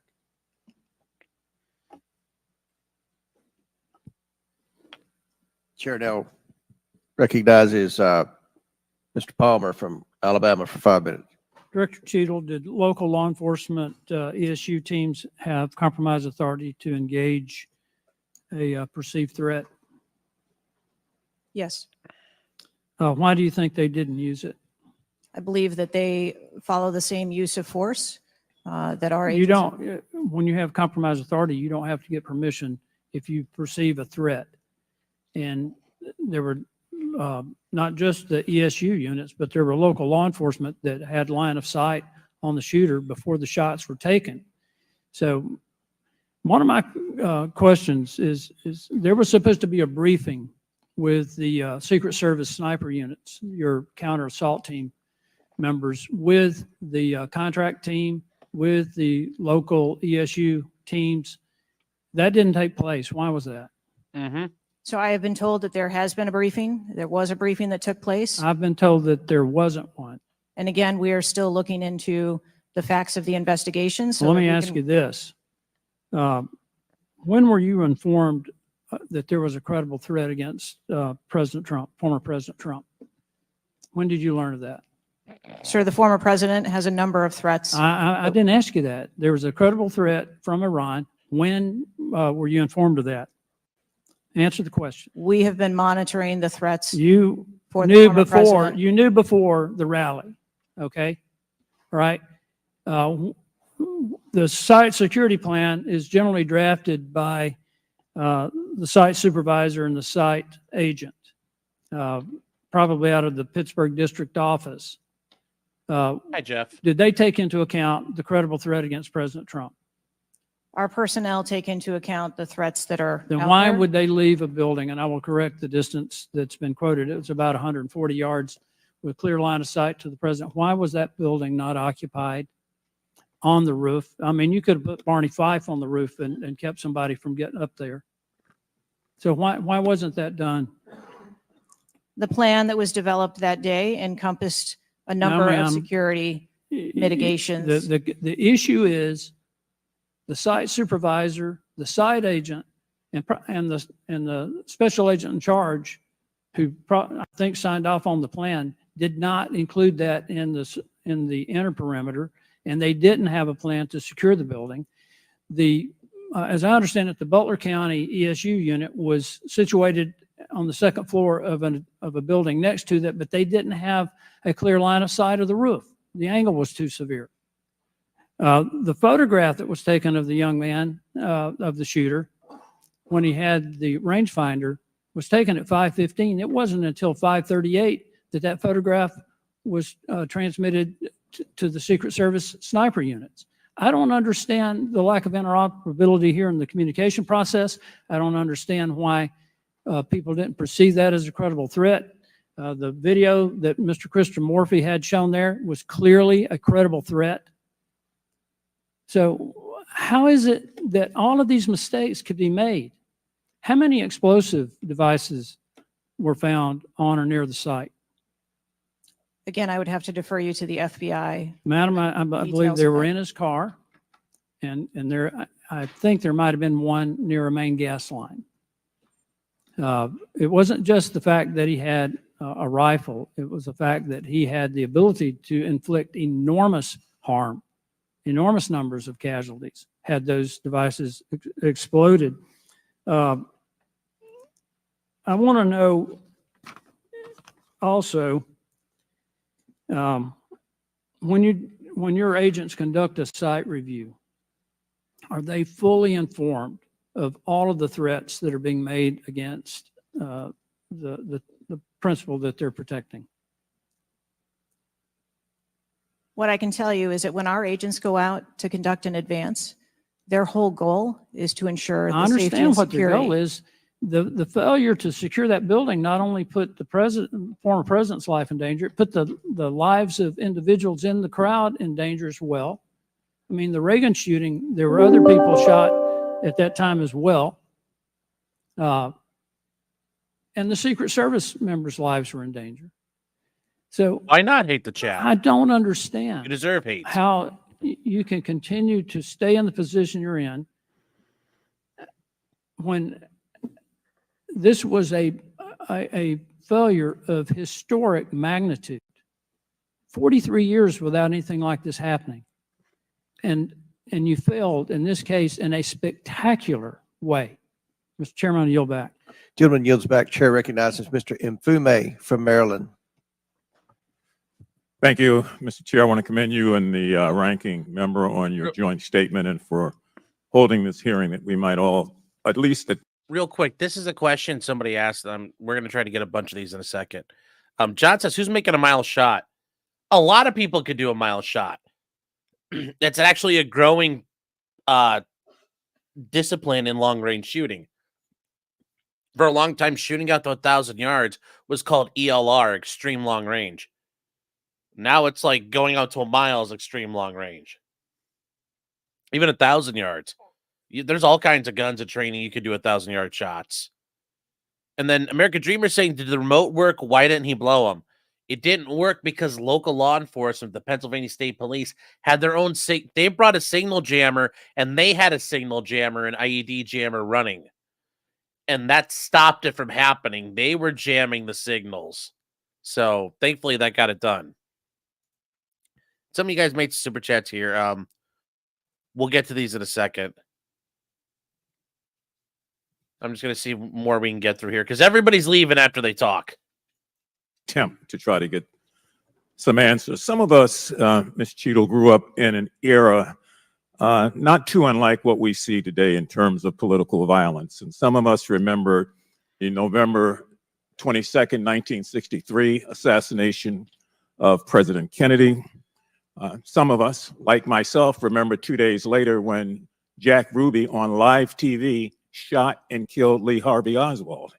We've seen over and over and over since that time these kind of attempts, whether it was the assassination of Martin Luther King or Bobby Kennedy, or the attempted attack on George Wallace in Laurel, Maryland, the shooting in 1981 of Ronald Reagan, our friend and colleague Steve Scalise shooting here in DC, and the unfortunate attack on Paul Pelosi, and now this matter regarding former President Trump. Let me try, if I might, to take another walk at this. People just assume that whoever is in charge takes full responsibility when there's never been, at least on this magnitude and scale, this sort of failure. So when members ask you, are you going to resign, and you say you have no intention to, they are perplexed, like many people who watch what's going on. And there's some things I just don't understand. Why was the building, the ARG building, placed outside of the perimeter when clearly it was close enough for someone to launch an attack? So again, sir, we are looking into all of the details of how the advance was comprised, but I can tell you that there was overwatch on that building provided that day. By a drone? I'm not going to get into the specifics of technology or assets that were used in well, this forum. I think it's fair to say the overwatch failed because the shooter got up on the roof and stayed there for a while, and people had pointed him out. So do you think that your overwatch was a failure in that case? Yes. I think that we need to know the full details to understand how this occurred. And why was the rooftop left naked to begin with? Can you tell us that, considering it was within the line of sight and so very close? Again, I can't speak to the specifics of this particular event site, but what I can tell you is that when the Secret Service develops an advanced plan, they take into account a number of factors when they're building their advance. If there are buildings or areas of concern, and Overwatch is one of those mitigations that they want to put in place, then they will cover off areas of responsibility. I understand that, but the shooter came to the attention of your agency 52 minutes before the former president got to the stage. Did anybody get assigned to watch or cover that individual who had already been seen with a advanced finder on him and other suspicious matters? Was anybody assigned to track him? So what I'd like to clarify is that a suspicious individual I got that part. was It's not a brought threat. to the attention I know. of our personnel. And again, having a rangefinder at an outdoor event. Well, let me ask you this. When the suspicious person was brought to the attention of the Secret Service, was anybody in the detail ordered to follow and stay with that suspicious person just because they might become a threat? So we have a number of teams that are on the ground. And again, we are trying to verify the timelines of when those notifications were made to our personnel so that they could assume the responsibility of trying to track that individual. Ms. Cheetle, there has been a lot of discussion, some of which raised itself earlier in this hearing, about poor staff morale within your agency. And I have the July 17th report of Government Executive, which is a credible reporting service for the federal government, for employees. And the 2023 ranking of places to work within the federal government showed, and this is through the Office of Personnel Management, that the Secret Service came in 413th out of 459 sub-agencies and agencies. Can you explain that? Certainly. What I can tell you is the Secret Service is a difficult job. It challenges our employees daily. It's holidays, it's weekends, it's no leave periods. But, madam, people come to work knowing that. You do explain that when you hire somebody. They know that. It's the same with other agencies. They miss holidays. They come to work at odd hours. But to be one of the worst places to work within the federal government, 413 out of 459? I just need an explanation. What do you think as the director there?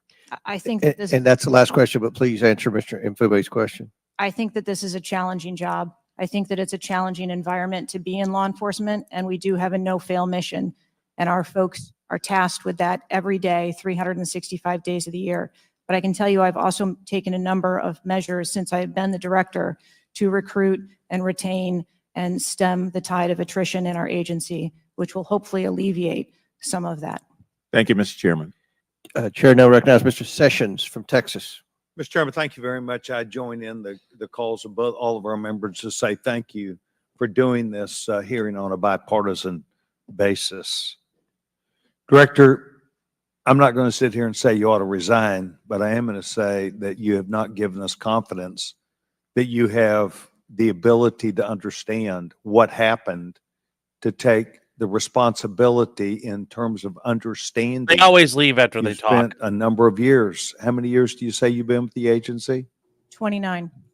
Well, I spent 16 years with AT&T, moved 7 times with them, and had a really good feel about their operations, how they worked, what was acceptable, who was responsible. And I've heard you say today numbers of times, well, you've got to wait. Well, you've got to wait. Wait for the final report. When is the final going to happen? I mean, how long do we have to wait before you can give us credible answers? You've been there 28 years.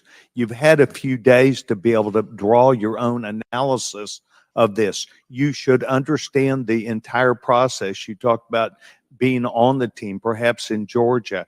You have talked about your experience in this. You've talked about the professional nature of the agency. That I don't doubt. But the director, just like it was when I ran my operations at AT&T, was responsible for making sure they worked. And in business, it either works or it doesn't work. There's no in between. It either works or it does not work. And your job as the, in essence, administrator, the director, is to make sure it looks right and works. And I've not heard you say one thing about my analysis is, I have asked these questions. It's always, I've got to sit back and wait for someone else to decide that. So I'm going to ask you a question that maybe you can answer. Have any employees been disciplined for their role in Butler, PA incident? No, sir, not at this time. I am asking those questions. So no employee has been disciplined and no employee has been placed in any position that would place their job in jeopardy nor their standing in the agency. We are still in the process of That's interviewing not what I people. asked. You're the person that runs the place. You're the person that knows right from wrong, good from bad.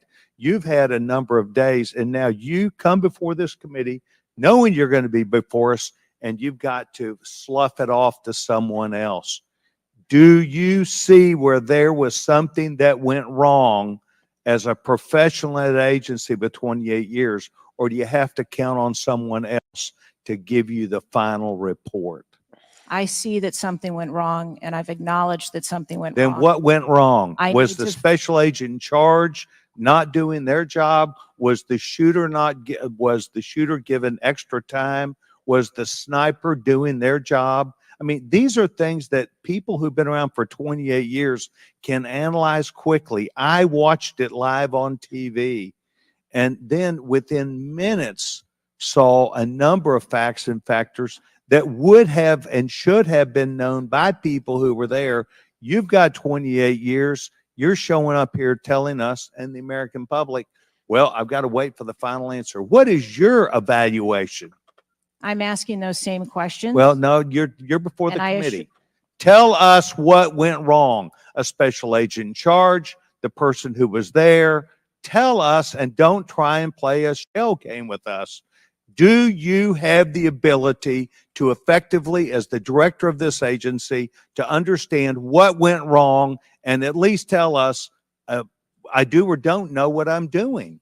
And we come away with, and I'm not asking for you to resign. I'm asking for you, if you've got this experience, then you should be able to say to us, we know what we did wrong. It was a failure in our system, and we're immediately making these corrections. That's why you're having a difficult time with this group of members of Congress, because we saw it too. We've seen the things, but you are the 28-year expert. You are the person that, and only you, that can make the changes. And I hear you say, well, I've got to wait for a final report before I, at 28 years experience. That is why we think what you're doing, the answers you're giving us are not correct, and you are not using your professional expertise. Mr. Chairman, I will allow her to respond. I am asking those same questions, sir, and I assure you, when I have a full and complete report of exactly what happened, there will be accountability, and we will make changes. Before I recognize the question, just out of curiosity, Director, it's been 9 days. Every American wants these questions answered. Do you have a ballpark estimate of what Mr. Sessions asked you would be able to answer? So I can tell Time-wise? I can tell you on our mission assurance, internal investigation, we are targeting to have that completed within 60 days. There's also an external investigation that is going to be taking place. There are a number of Office of Inspector General investigations as well, and we are working in concert. And then, of course, there is the Department of Justice, FBI, criminal investigation. Chair recognizes Ms. Ocasio-Cortez from New York. Thank you, Mr. Chairman. Director Cheetle, respectfully, what you had just laid out about 60 days. We are currently in the midst of an especially concentrated presidential campaign in the moment. That is also paired with, of course, elections happening across the country. They're happening in about 100 days. So the notion of a report coming out in 60 days when the threat environment is so high in the United States, irrespective of party, is not acceptable. And I think it's very important to understand that. This is not theater. This is not about jockeying. This is about the safety of some of the most highly targeted and valued targets internationally and domestically in the United States of America. So the idea that a report will be finalized in 60 days, let alone prior to any actionable decisions that would be made, is simply not acceptable. It has been 10 days since an assassination attempt on a former president of the United States, regardless of party. There need to be answers. Again, this committee, this is not a moment of theater. We have to make policy decisions, and we have to make them now. We do. And that may be and that may require legislation. That may require policy that we must pass in the immediate term. And without that, we are flying blind. So the lack of answers and the lack of report is just simply not something that we can accept here. Director Cheetle, is there a standard perimeter that the Secret Service establishes around an event, or are those perimeters independently determined per event and scenario? There is no standard. Every event and every venue is different and treated as such. So each event has a different perimeter that is established depending on the logistics of that event. Now, you established earlier that the building upon which the shooter operated from was outside of that established perimeter, correct, for the Butler, Pennsylvania event? It was outside of our secure perimeter, yes. Now, that building was, I believe, 500. How far away was that building from the president? It was approximately 200 yards. 200 yards. Now, the individual used an AR-15 in order to act out his assassination attempt. An AR-15 has a range of about 400 to 600 yards. My question is, why does the Secret Service perimeter, why is the Secret Service protective perimeter shorter than one of the most popular semi-automatic weapons in the United States? There are a number of weapons out there with a number of ranges. Again, an advance was completed. The determination of perimeter, I'm not going to speak to specifics, but there are a number of factors that are taken into account when we determine our perimeter. Some of it has to do with terrain, some of it has to do with buildings, some of it has to do with assets and resources that are available. And so what I'm hearing is that a perimeter was not established outdoors in an outdoor venue that would prevent an AR-15, which is one of the most common weapons used in mass shootings, from being able to be within the range of Secret Service protection. A perimeter was established, and even though there were buildings that were outside of that perimeter, it wasn't just that building. There were a number of buildings in the area, and there was overwatch that was created to help mitigate some of those buildings. Were they really, though? Respectfully, Dr. Cheetle, as well, as a person who has experienced an enormous amount of threat incidents, including incidents that have never been reported publicly, there is a common pattern that happens here, whether it's Secret Service, FBI, Capitol Police, local departments. After a critical security failure, we often hear there will be an independent investigation. That independent investigation gets set up. Usually the expectation is between 2 to 3 months after the incident, and then nothing really occurs from there. The report is usually not satisfactory to the questions that are usually being raised here. And most importantly, corrective action is rarely taken. If I were to state anything that I think is profoundly important, is that we need to have answers to the public. Ideally, I would encourage you and the agency to be more forthright with the members that still have yet to have their questioning, because the public deserves to have full confidence, and the stakes are too high. The violence that could break out in this political moment, regardless of party, in the event of someone getting hurt, constitutes a national security threat to the entire country. Thank you, and I yield back. Could I go back to something you Yes, said? please. Feel free, Director. Ma'am, if I could just speak to something you said at the outset when you started your questioning. I want to assure you and everyone on this committee that I'm not waiting for a report to take action. We have been conducting analysis all along, and we have been adding additional features to our security details since this incident occurred. And I'd hope you can highlight and illuminate what some of those are in the event of other members questioning as well. Very good. Chair recognizes the gentleman from Arizona, Mr. Biggs. Thank you, Mr. Chairman. I request unanimous consent for that photo to go into the official record. Without objection to ordered. Thank you, Director. Your agency has a no-fail mission, and on Saturday, July 13th, your agency spectacularly failed. The failure resulted in the death of Corey Comparator and serious injury to two other rally attendees, David Dutch and James Copenhaver, besides the injuries to President Trump. Yes, it is that's what- unfathomable that a 20-year-old on the Okay, real quick, guys. The reason why everybody's mad, this isn't about principles. The reason why everybody in the House is mad right now is because they're like, oh my God, I don't want to die. They're like, your job's to protect us. They don't give a shit about Trump. They're worried about, oh my God, if I get threatened, I'm gonna get fucking killed. That's all these people are caring about. This is all entirely about them not wanting to die. This is all self-interest, you guys. So some of you are like, oh my God, AOC's hitting it out of the park. The Democrats are mad too. It's like, yeah, because they're like, when the rubes come for us, who's going to protect me? Yes, they only care because the Secret Service works for them. This is like absolutely fucking hilarious. They are so scared.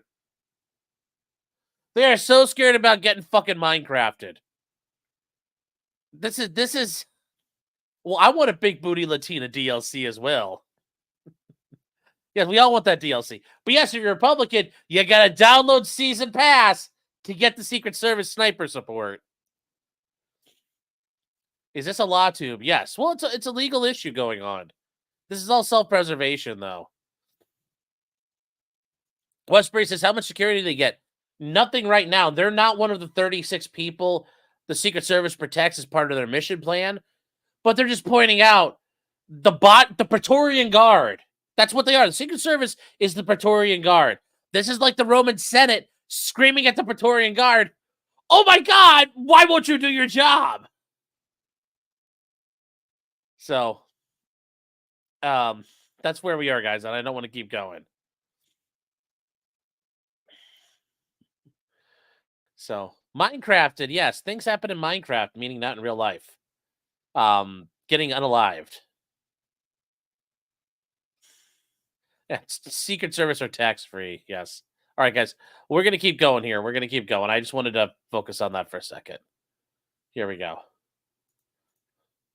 The radar of Secret Service and local law enforcement before President Trump went on stage was able to climb onto the roof of a building with a rifle and fire off multiple rounds before he was neutralized.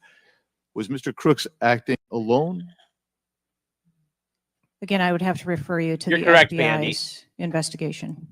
Was he just a lone gunman? I would have to refer you to the FBI's investigation for motive. What did the Technical Services Division determine was going to be the event perimeter? Those are questions that we are asking, and we are I mean, you're sitting here today. Come on, Director. Everybody said this. You knew you were going to be asked that question because it's been asked multiple times. So this is an easy one. What did they determine was going to be the event perimeter? So you should know that. I mean, this is not, I got to wait till someone else tells me. What was it? Again, I don't want to speak to specifics of the event. Okay, that this took place. this is a specific. I understand. This is a specific that you ought to know. As someone who said the buck stops with me, I'm going to stay in my job. I'm going to give the answers to the American people, and I know what happened, except for you're not going to tell us. And you're not going to tell the American people. And you yourself said in an interview that foments this notion of conspiracy theories. Guess what? When you sit here and repeatedly tell people, hey, I have to wait, as it frustrated everybody on this committee, guess what? it undermines your credibility and whether you're really going to get to it. So I'm going to ask you again, what did the Technical Service Division determine was going to be the event perimeter? We are still gathering reports. We are interviewing individuals. You know what it is, though. No, you're just not going to tell us, right? When I have those details, I will most certainly share those. Was the gun already on the roof, or did the shooter carry the gun up with him? I do not have that information at this time. Well, when was the last sweep of that roof done prior to the rally? I do not have that information at this time. So how many holds? I mean, so most of us here have been in events, and Secret Service has been there. There's been security, and I can't tell you how many times we've said there's going to be a security hold right here. So we're going to wait, and we wait to 1 or 2 or 3 minutes, and yet we're hearing from you apparently that there were no holds in place. So ever instituted here with President Trump's going on stage. And you said, and this is, I think, connected with this, you said they hadn't adjudicated the shooter to be a threat. He was adjudicated to be a suspicious person, even though we've got some dynamic video that Mr. Krishnamurthy put on the video for us. So I guess my question for you is, boo. And I think you answered this. I just want to see if you're consistent with what you said about an hour and a half ago. What do you do if a suspicious person is identified by the agency? So at a number of our events, it is not unusual. I know it's not unusual. What do you do?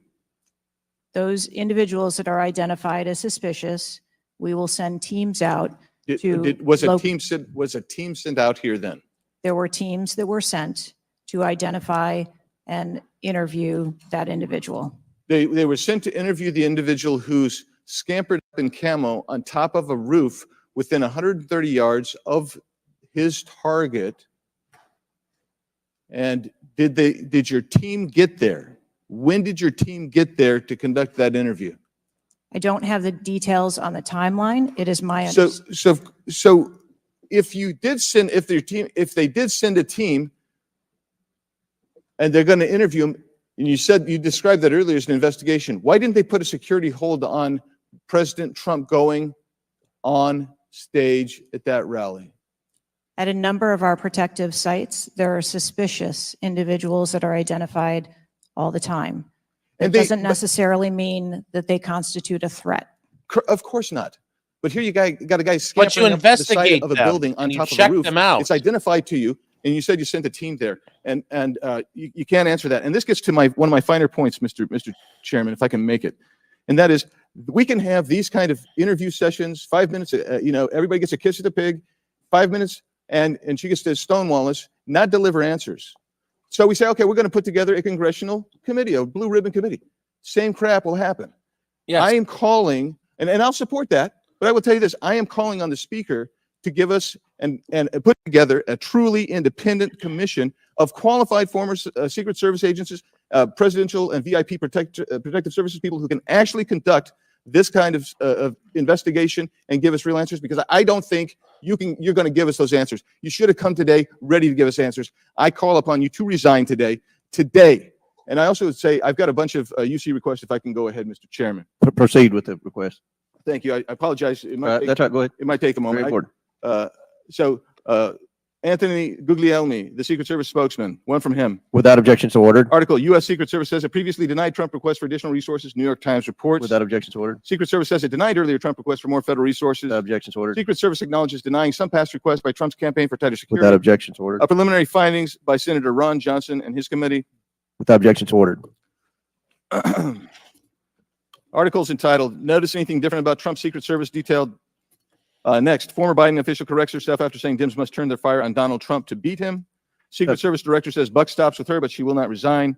Disney Star Wars Mark Hamill cracks joke about Trump's ear bandage following assassination attempt. Biden, I haven't engaged in inciting rhetoric. Trump has. I'm just talking about threat to democracy. Piece called Who is Secret Service Chief Kimberly Cheatle? Charlemagne the God says Trump solely responsible for violent rhetoric that led to attempt on his life. Video actress Amanda Seals pushes conspiracy theory Donald Trump assassination trip was staged. Report Secret Service identified rooftop as a potential vulnerability days before the rally. Watch BlackRock removes ad showing former President Donald Trump's would-be assassin. Why does the Biden administration have 100% confidence Secret Service after assassination attempt? Secret Service director, we didn't put snipers on the roof because it was kind of sloped. Here's what Thomas Matthew Crooks did in the days leading up to Trump assassination attempt. Secret Service director under scrutiny for diversity initiatives after Trump assassination attempt. The official story on Trump shooting makes no sense at all. Andrew McCabe says Trump assassination. Mr. Chairman, point of order. I'm happy to send to all of them. I just so as to facilitate. You don't want me to our read? proceedings. Is it too tedious? Well, we're not even really hearing them anyway. So if we could, it's up to you, Mr. Chairman. You would like me to I'll slow it down. I was probably going too fast. Secret Service's explanations for security failures ahead of Trump assassination attempt are not adding up. U.S. reportedly received intel of Iranian plot to assassinate President Trump. What WTH? Secret Service now saying that they didn't put any agents on the roof because slight slope was too dangerous. Report, U.S. officials received intel of Iranian plot to assassinate Donald Trump before Crooks' attempt. Exclusive GOP rep cloud. Homeland Security Agency is interfering in House's assassination investigation. Why Trump's raised fist after surviving assassination attempt is triggering the liberal media. Questions swirl over the security lapse at Trump rally, reviving old concerns about Secret Service. Secret Service scrambles to shift blame after Trump shooting as backlash hits hard. Nobody contacted me. Must see 6-camera split screen of assassination attempt captures everything shooter was in open 2+ minutes. Murillo, 5 reasons you should be angry. Breaking, shooter spotted up to 30 minutes before firing, reported multiple times. Pictures taken, no one stopped him. Cheetel calls the 30 minutes between noticing and neutralizing shooter a very short period of time. Secret Service director says buck stops with me. These are articles they're reading into the record. We'll stop right there. We can retake them on the next one. They're trying to read articles into the record. They're adding to the congressional record. And the problem is you only have like 5 minutes, so he's like going through them. The chairman's like, look, the chairman, the Republican guy, and the Democrat guy, Jamie Raskin, are both like, look, bro, we'll add them in. It's all good. We agree. Remember, this is all of them panicking because they're worried we're going to try to kill them at some point. And they understand the Secret Service sucks. So I know there are more, but without objection, we'll enter into the record all of those, and we'll take up the others after the next speaker. Chair now recognizes Ms. Brown from Ohio for 5 minutes. Thank you, Mr. Chairman. I first want to highlight certain comments from Ranking Member Raskin, my colleagues on both sides of the aisle, President Biden and Vice President Harris, and that is political violence is completely unacceptable in this country, full stop. It is an assault on our democracy itself, and I am devastated by this attack on a candidate for the president, for the office of the highest office in the land, and continue to pray for the victims of the shooting and their families. As someone who has known gun violence firsthand, no one should have to experience the pain of losing a loved one to weapons of war. It is deeply unfortunate political violence has become far too common. Whether it is the deadly attack on the Capitol on January 6th, the assault on Speaker Pelosi's husband, or the threats of violence against election workers, we all must work to condemn political violence and tone down the rhetoric. So, Director Cheetel, on behalf of the hardworking men and women of the Secret Service, can you give us some perspective as into what goes into securing an event like the rally? Like, how much time do you have to prepare? Thank you for the question. Generally, when we receive notification that there's going to be an event taking place at a venue, the advance team assignments are made, and there is a 5-day process to conduct walkthroughs, coordinate with staff, local staff, and whether it be campaign staff or the protectee staff, and then with local law enforcement on where the perimeter is going to be, the size and the scope of the event, how many attendees there are going to be, if it's an indoor rally, outdoor rally, what sort of assets are available locally, what sort of assets the Secret Service can bring to bear, and what the scope of the event that the staff is trying to accomplish. So to that point, how many agents were recommended or requested as opposed to how many were assigned? So I'm not going to get into specifics of how many were assigned, but those numbers that were requested were provided. And how many local agents were involved in the preparation, if you will, that you talked about, that 5-day preparation? So there were a number of local agents from the local office, as well as agents from the former Trump detail that were involved in that advanced process. Do we have a number? I do have a number. I'm not going to release that number in this setting. You're not making this easy for us. This is a shocking incident on the former president's life and an appalling instance of political violence and the threat to our democratic values. I'm thankful that the former president is on the mend. And again, I'm grieving for the family and friends of Corey Compatore, who lost a loved one in this shooting and now know the unbearable pain of gun violence. I really hope this serves as a reminder about our responsibility to attack policies, not personalities, to be honest and truthful, and to treat one another with dignity, respect, and thoughtfulness. And with that, I yield my remaining time to Ranking Member Raskin. Thank you, Ms. Brown, for those very powerful and moving remarks. Director Cheetle, we don't want to lose a presidential candidate to an AR-15 attack. We cannot lose a presidential candidate to an AR-15 attack, and we can't lose any more citizens to AR-15 mass violence, mass shootings. And we certainly don't want an attempted AR-15 assassination or assassination attempt to set off political violence or riots in America. So this is deadly serious business. We need more Vice-ranking member AR-15 deaths. More. pointed out All that the a report in deaths. 60 days won't do it for us, because I want we have a 300 responsibility. million Members of Congress have a AR-15 responsibility to take action now if there's anything we can do to prevent this. So my question for you is, what is informing your operational decisions right now that you've invoked without a report? Can you tell us what are the preliminary judgments, or if you don't want to foreshadow the report, fine. What are your personal professional judgments informing the operational decisions you're making right now? Certainly, and I appreciate that question. I don't want to make any preliminary judgments on what happened on this particular day, but I can tell you that we have looked at, as we did immediately in the aftermath, what the security plan for the Republican National Convention was going to be, and we made adjustments to the interior of the perimeter there. We looked at the protectees that we have here in the Washington, D.C. area and our protective sites, and we did make some adjustments to their security posture. And as we continue to move through the next several weeks, even yesterday with the announcement of the president no longer running, we have made adjustments to the vice president's detail. We are already prepared for an eventual VP nominee, and we continue to make those assessments. I think it just shows how dynamic the environment is that this agency works in every day. So you've made the same kinds of common sense judgments and intuitive recommendations that members of the public and members of Congress are asking about right now. Yes. Okay, thank you. I yield back, Mr. Chairman. Thank And you, before I gentlemen. recognize Ms. Mace, I have to say, Director, we're pretty close to the halfway point during this. You answered more questions with an ABC reporter than you have with members of Congress. We have a lot more questions. The American people are demanding that we get answers to those questions, and that's what the purpose of this hearing is today. So I'm sure a lot of the questions that have already been asked are going to be asked again, and hopefully we can get some answers to those questions. I strongly implore you to answer those Sounds questions. like You're Wings of here Redemption. He with a does. subpoena, and we expect you to answer the questions. Chair now recognizes Ms. Mace from South Carolina. Thank you, Mr. Chairman. Director Cheetle, the American people are watching, and they're wondering if there are any questions you can answer honestly today. Howdy meme. So, Director Cheetle, I have a series you're of doing questions, well. very specific questions. I want very specific answers. Most of my questions are going to demand a yes or no answer. Do you understand? I do. Okay, my first question. Both sides of the aisle today have asked for your resignation. Would you like to use my 5 minutes to draft your resignation letter? Yes or no? No, thank you. Was this a colossal failure? It was a failure. Yes or no? Was it a colossal failure is the question. Yes or no? I have admitted this is a terrible. This is a yes or no series of questions. Was this a colossal failure? Yes or no? Yes. Was this tragedy preventable? Yes or no? Yes. Has the Secret Service been transparent with this committee? No. Yes. Would you say the fact that we had to issue a subpoena to get you to show up today as being transparent? Yes or no? No. I have always been. eager Yes to or no? come You didn't want and to talk answer to the question. committee. We had to issue a subpoena to get you to show up today. That is not transparent, by the way. You stated earlier, Secret Service is not political. Is that correct? Yes. Okay. Would you say leaking your opening statement to Punchbowl News, Politico's Playbook, and Washington Post several hours before you sent it to this committee as being political? Yes or no? I have no idea how my statement got out. Well, that's bullshit. So, Mr. Chairman, I would like to ask unanimous consent to enter into record articles by Punchbowl News, Political Playbook, Washington Post, all done at 5:24 a.m., 6:12 a.m., 6:34 a.m., a solid 3 to 4 hours before this committee got your statement. Without objection, ordered.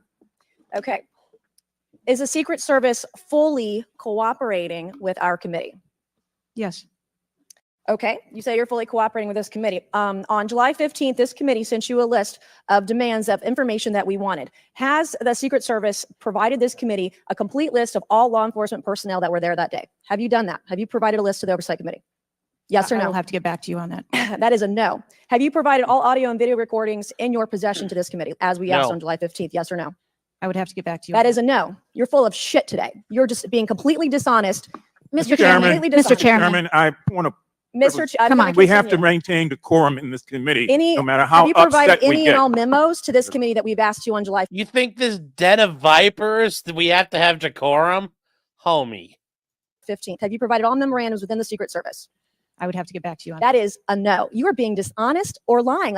You're being dishonest here with this committee. These are important questions that the American people want answers to, Steve. and you're just dodging Let's and go! talking around it in generalities. And we had to subpoena you to be here, and you won't even answer the questions. We've asked you repeatedly to answer our questions. This isn't hard. These are not hard questions. Have you provided us all communications from the Secret Service related to that day and that rally? Have you provided this committee? We've asked for this information on July 15th. Have you provided any of this information that this committee has asked of the Secret Service? Any of it? I'll have to get back to you. Have you even read this letter that we sent you?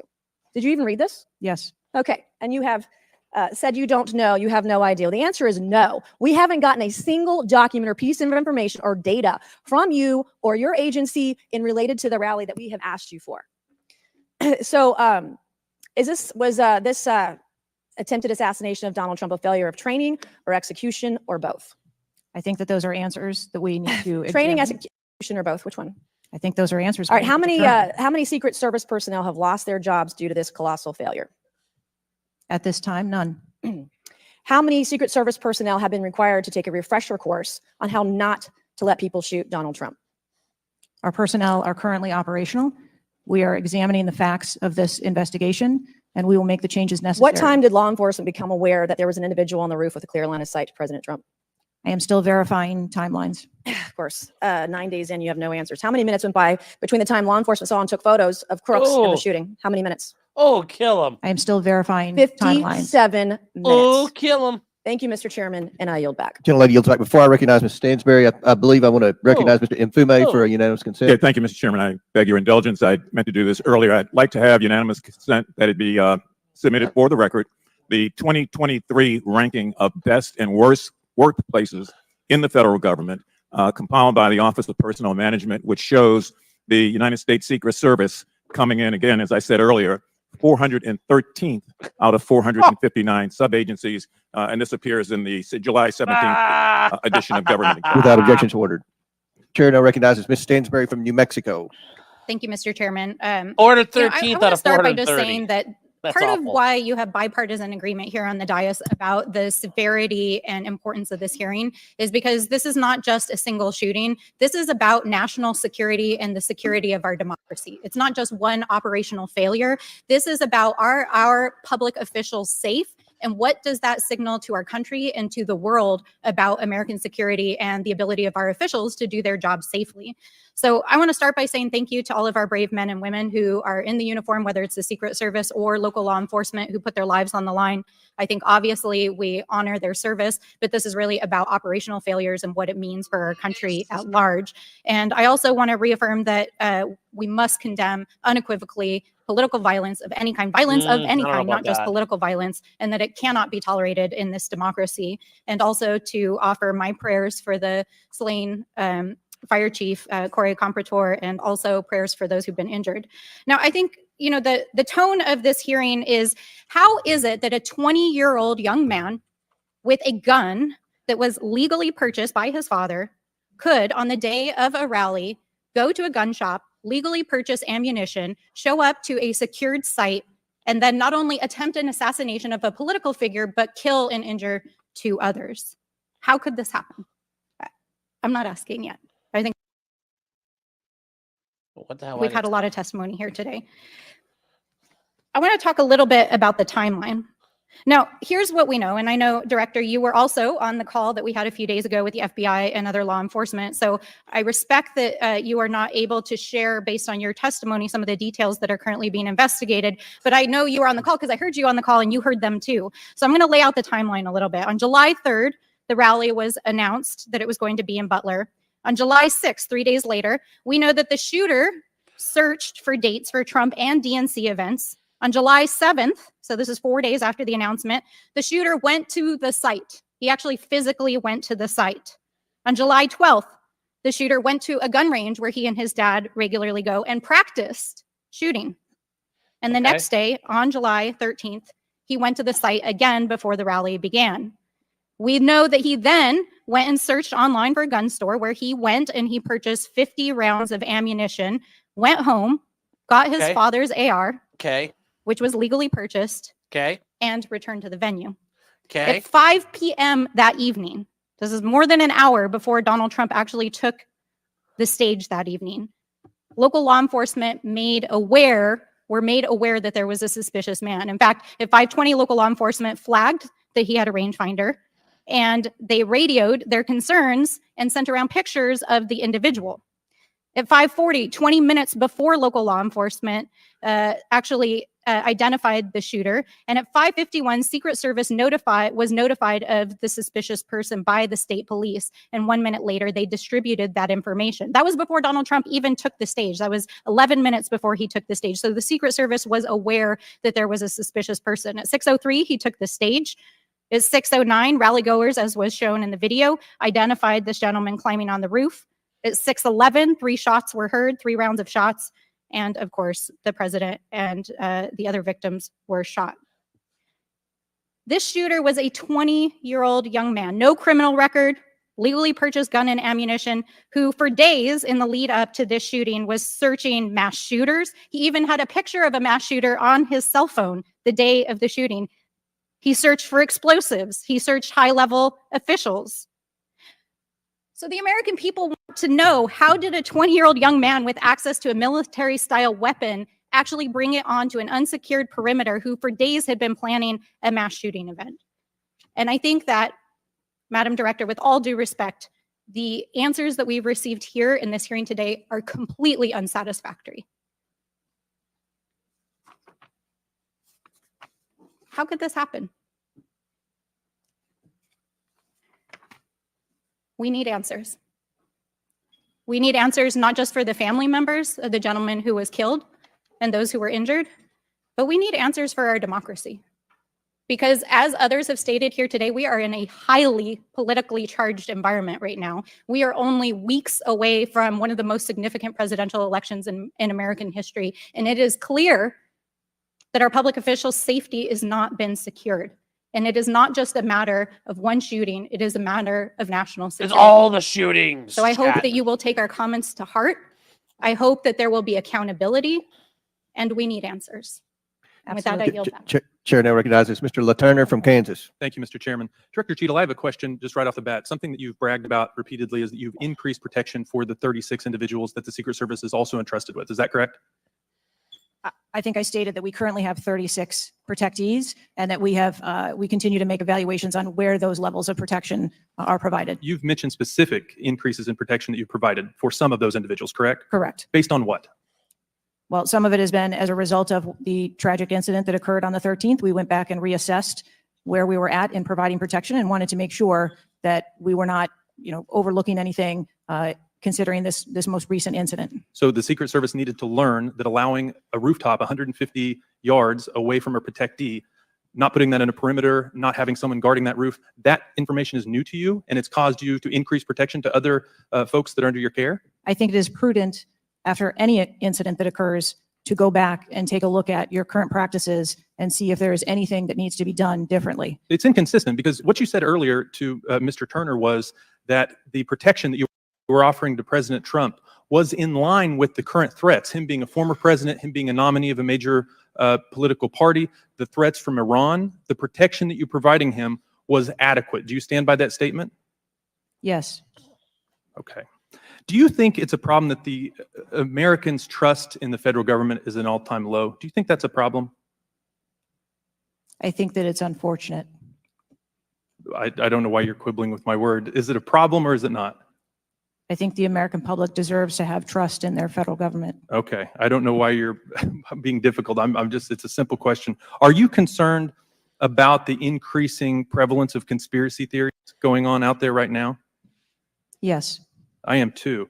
You've been incredibly inconsistent with your answers before this committee today. I don't disagree and with what the you were statement. willing to reveal. You've I fully acknowledged that support the it. shooter was identified with a rangefinder, that President Trump's detail was sufficient for the threats he faced from Iran, that certain details were erroneously reported, in your words, but you haven't been willing to provide any information about the decision to place the building in question outside the perimeter, the explosives placed in the shooter's vehicle, the use of a drone by the shooter, or when exactly the Secret Service identified the shooter as a threat rather than merely suspicious. What is your standard today for what you are willing to answer and what you are not? Because you've been inconsistent.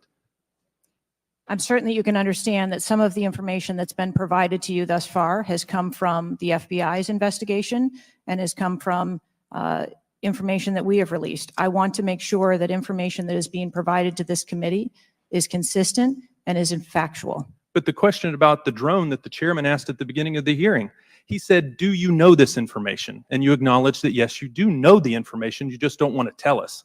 I guess my question is that if you wanted to wait till the end of the investigation to draw conclusions, which you've acknowledged you're not, you're drawing conclusions right now and making changes. But if that was your standard, that you want to wait till the end of the investigation to draw conclusions, okay, at least you would be consistent in that. But what we're wanting to know today, and what would dispel some of the conspiracy theories out there, what would increase trust with the American people, is for you to let facts out, for you to tell us what you know. And I want to understand from you, why is that a problem? Why is it inconsistent with a quality investigation to release to the American people today at least the information that you know for sure? Because you certainly know for sure more information than you're willing to give us today. I have released that there was a failure and that there are gaps that we need to make sure that they don't happen again. That's not acceptable. That's not enough. That doesn't quell any conspiracy theories out there.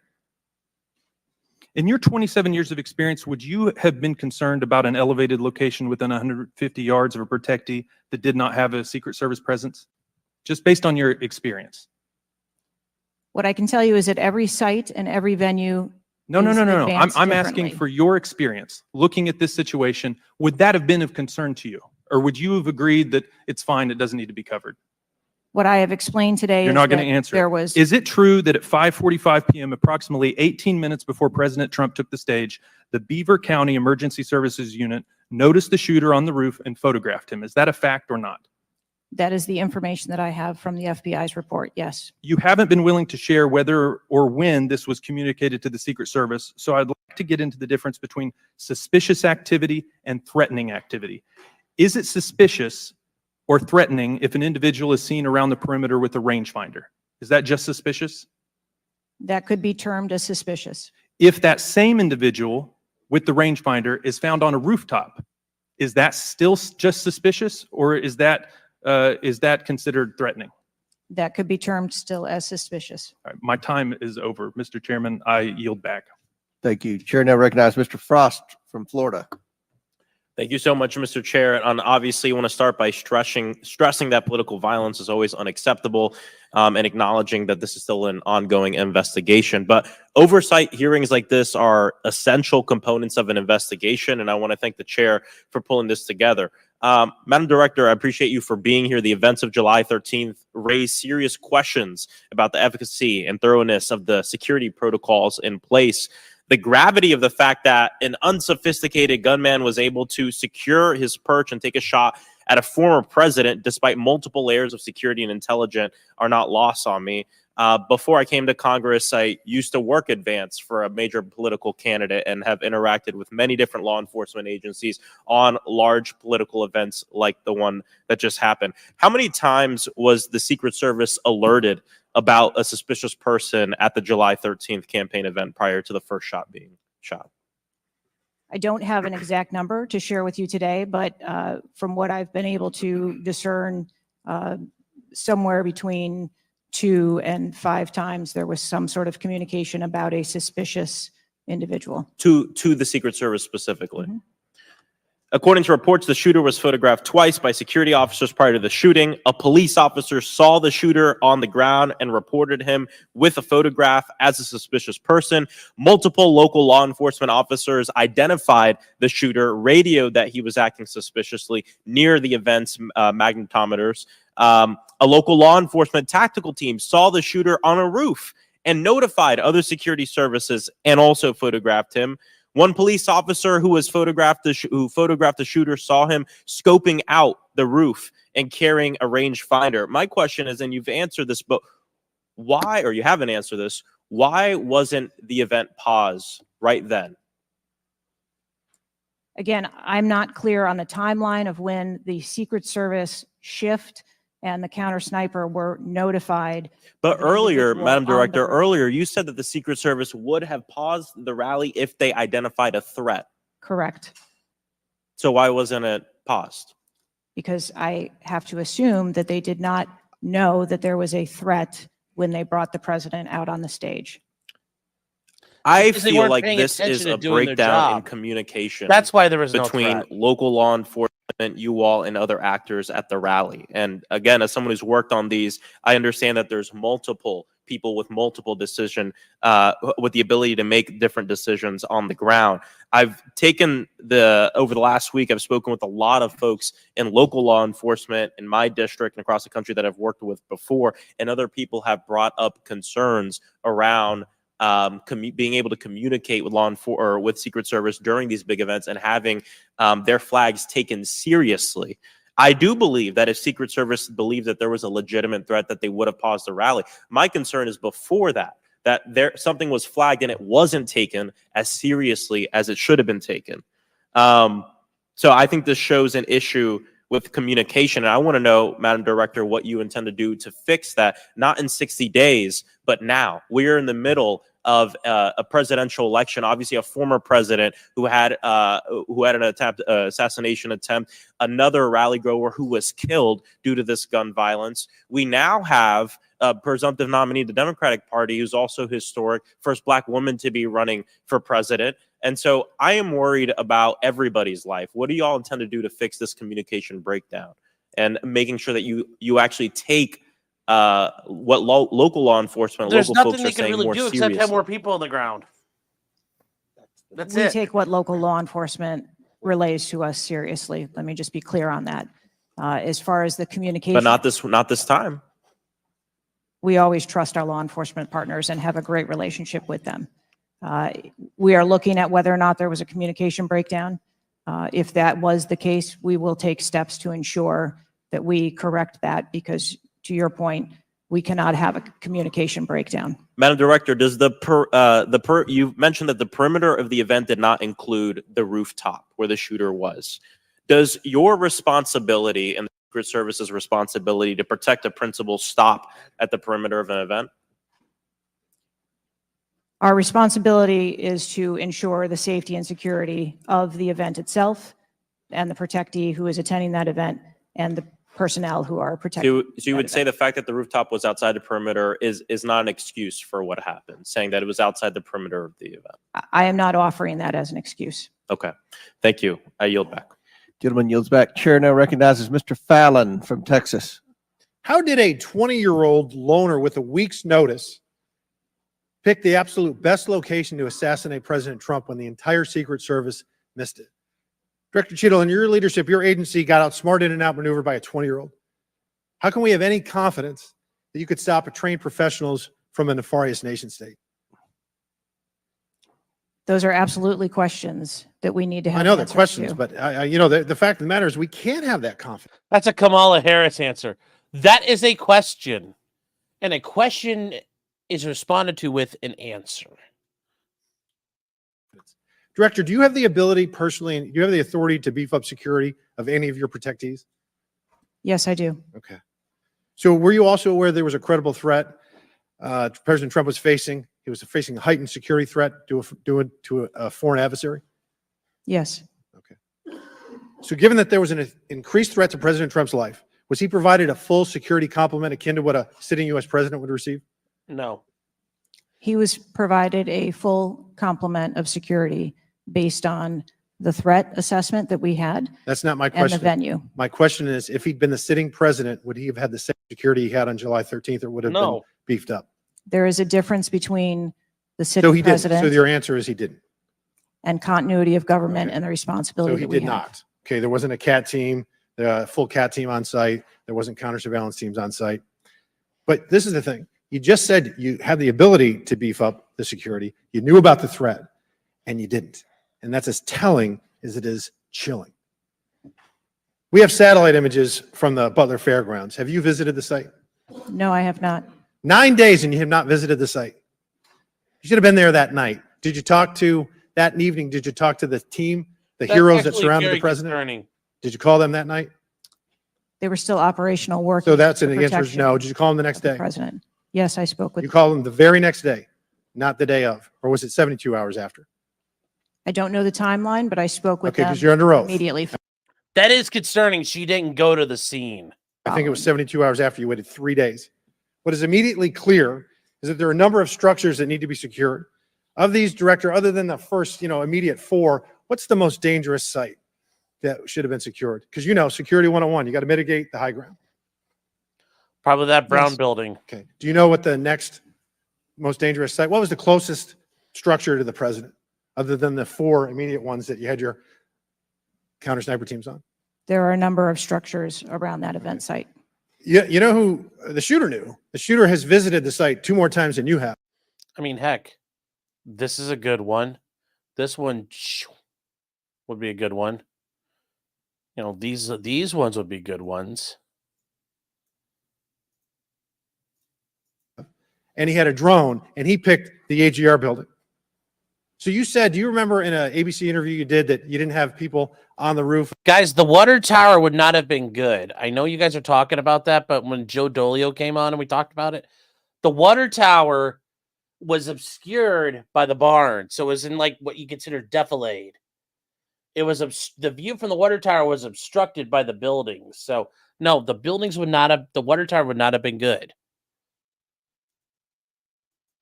The water tower is also very dangerous. The AGR building because you were worried about safety because of the slope? I recall that statement. Okay. Does the Secret Service have written policy you can share with us about slope roofs?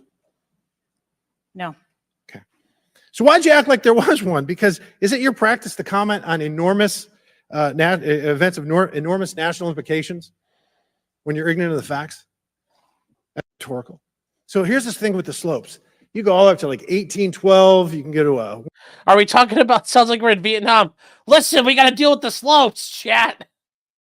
112, which is about as flat as you can get without it being completely flat. And you're saying that there was a danger, safety concern there. But the problem is, Director, you put your counter snipers on a 312 roof, the roof which is is like steeper K2. than the 112. And by the way, the 112 is ADA compliant. You can build a ramp for a wheelchair on a 112 roof. So these are nothing but pathetic excuses, and they make no sense, and they're a bunch of cow dung. All the law enforcement I've spoken with over the last 9 days are amazed that the AGR rooftop was not secure. You want to know why? Because it's dangerous. I have never had any long gun training in my life. I own an AR-15, and last time I shot it one time my whole life. It was 6 years ago. That is until Saturday, where we recreated the events. And so what? You've only owned it. Okay. We can tell who bought the guns just for the PR purpose. Okay, thanks. Thanks for outing yourself. Great Second Amendment supporter here. Void, Texas, where you recreated what happened in Butler. I was lying prone on a sloped roof at 130 yards at 6:30 at night. And I knew that he had a scope. I didn't know what kind, red dot or magnified. So I shot 8 rounds from both. You know what the result was?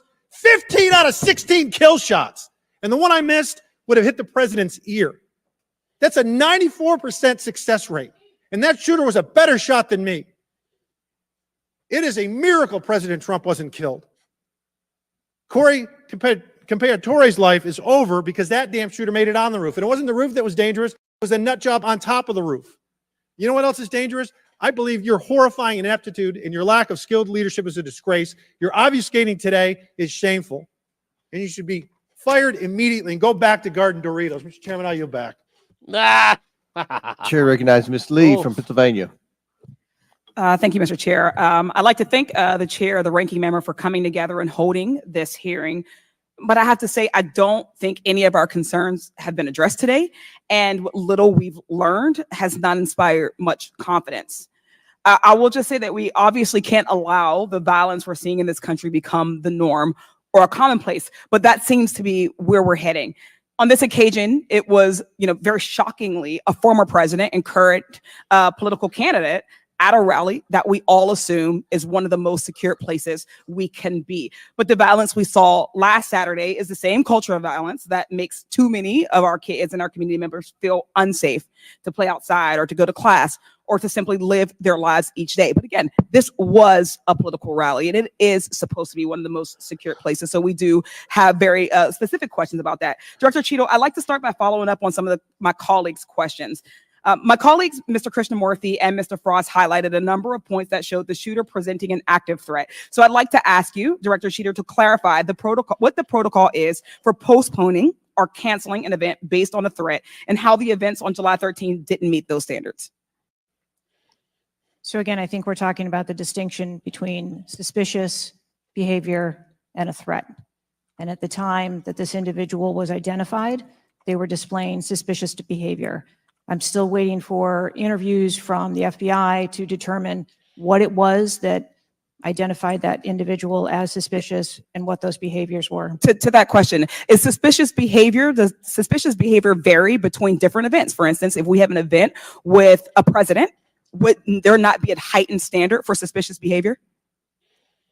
I think that there are a number of ways that someone could be identified as suspicious, and it doesn't matter whether it's at a rally or an indoor event or who the protectee is.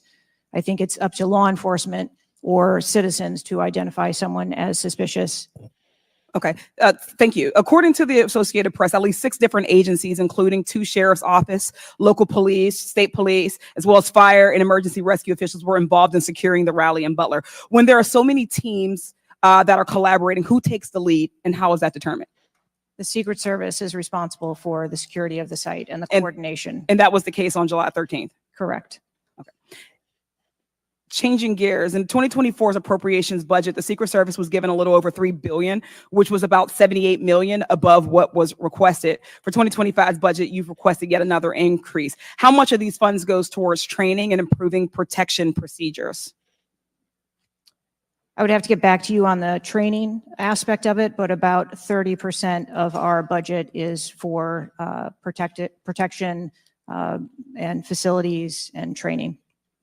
But clearly the problem can't be a lack of funding. So what exactly do you see as the core problem that led to this failure, that led to your agency being outgunned by a 20-year-old using his father's gun and acting on his own without a particularly sophisticated plan or technology?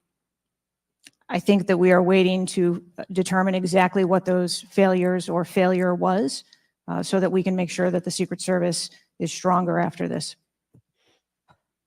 So we've heard a lot today that you can't answer because it's an ongoing investigation. Can't answer a lot of things. That you're still figuring out the details and that you won't answer basic questions. You've said 60 days for the investigation, but I simply don't think that's acceptable. Do you really plan to keep avoiding questions and the American people's questions, ours and the American people's questions, for the next 60 days? I'm not avoiding questions. I want to make sure that I am providing factual and accurate information.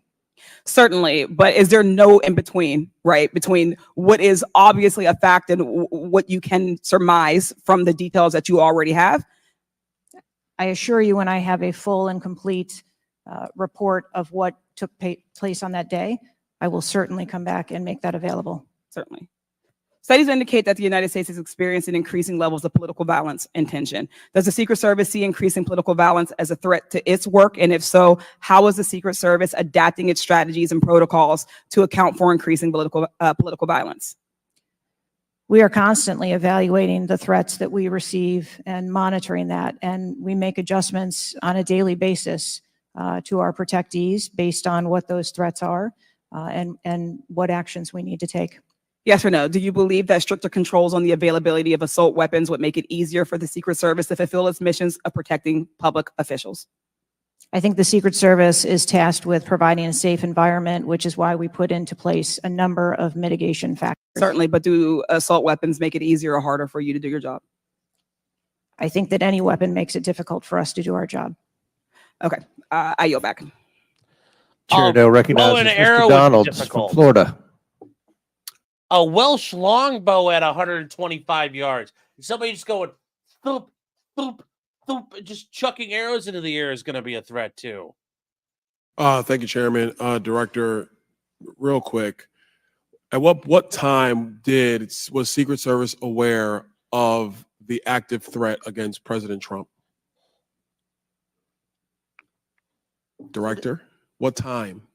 So the Secret Service was aware that there was an individual who had been identified as suspicious, and that individual was attempting to be tracked down. At what time? I don't have a specific timeline other than to tell Director, you, it's been 9 days. I At understand what that. time? I want to make sure that I give you factual information, sir. Director, have you talked to the agents on the ground that day?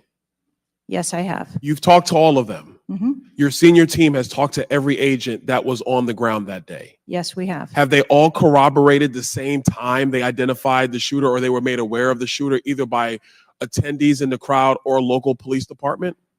There are a number of reports of when those times were made. Was it those 5 minutes notifications. before the first shot rang out? No, Generally speaking, was it 10 minutes before the first shot rang out? no. Was it 15 minutes before the first shot rang out? It was less than that time frame when it was identified as a threat.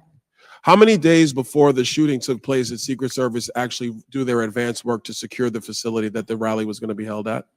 5 days. In the 5 days prior, when the security advance team did their work, did they identify the rooftop as a potential threat? Again, I'm pulling those reports and that information. It's been 9 to days, conduct those Madam interviews. Director. Did they notice a rooftop 150 yards away that was a potential threat? Yes or no? I am certain that the rooftop was noticed. I am pulling the reports. What was the security parameters around securing that rooftop? What did they do? There was overwatch provided for that rooftop. Did Overwatch fail? I am waiting to hear what the results of the investigation were so that I can identify where the failure was. Should have picked Danny. Who did you talk to that was on the ground that day that was responsible for Overwatch? What are their names? I'm not going to provide their names in this setting. Did you talk to the people that were providing Overwatch that day? I've talked to the people that conducted the advance on that day and that were working the shift and were the counter snipers on that day. So you talked to the counter sniper team. You talked to the people who were providing Overwatch that day, and you talked to the advance team, correct?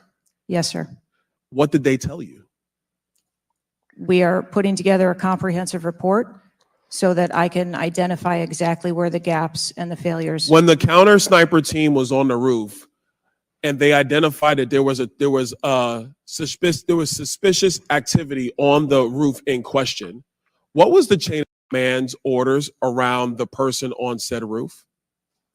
Because I'm quite sure somebody saw in under your organization, the Secret Service, I'm quite sure somebody saw the shooter on the roof.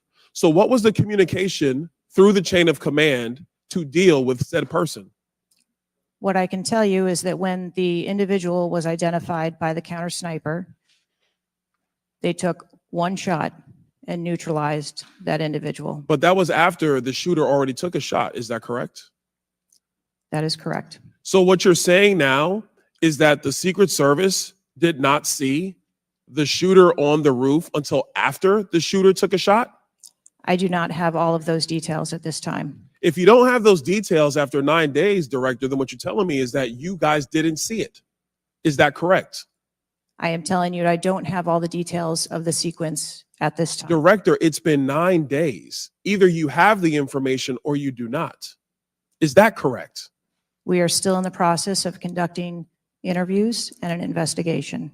Some of my colleagues have texted me over the last couple days, bipartisan, about whether you should lose your job. And I've been quiet on that question because I wanted to see what you were going to do today.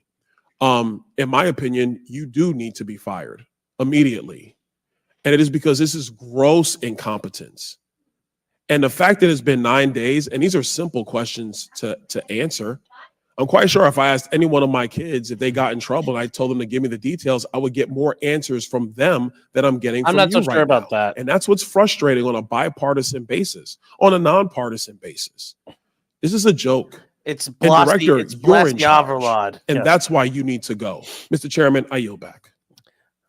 Chair now recognize Mr. Goldman from New York. Thank you, Mr. Chairman.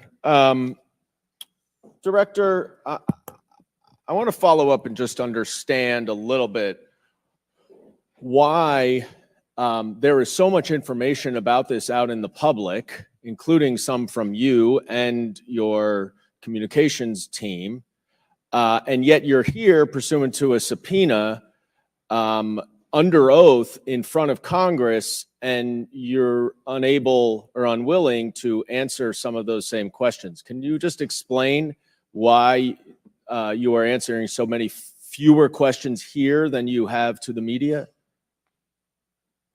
I'm answering the questions that I'm able to answer based on the fact that there are multiple ongoing investigations. But you have answered some of these questions previously, correct? To the public, to the media. Which questions? Well, did you have an interview with ABC News?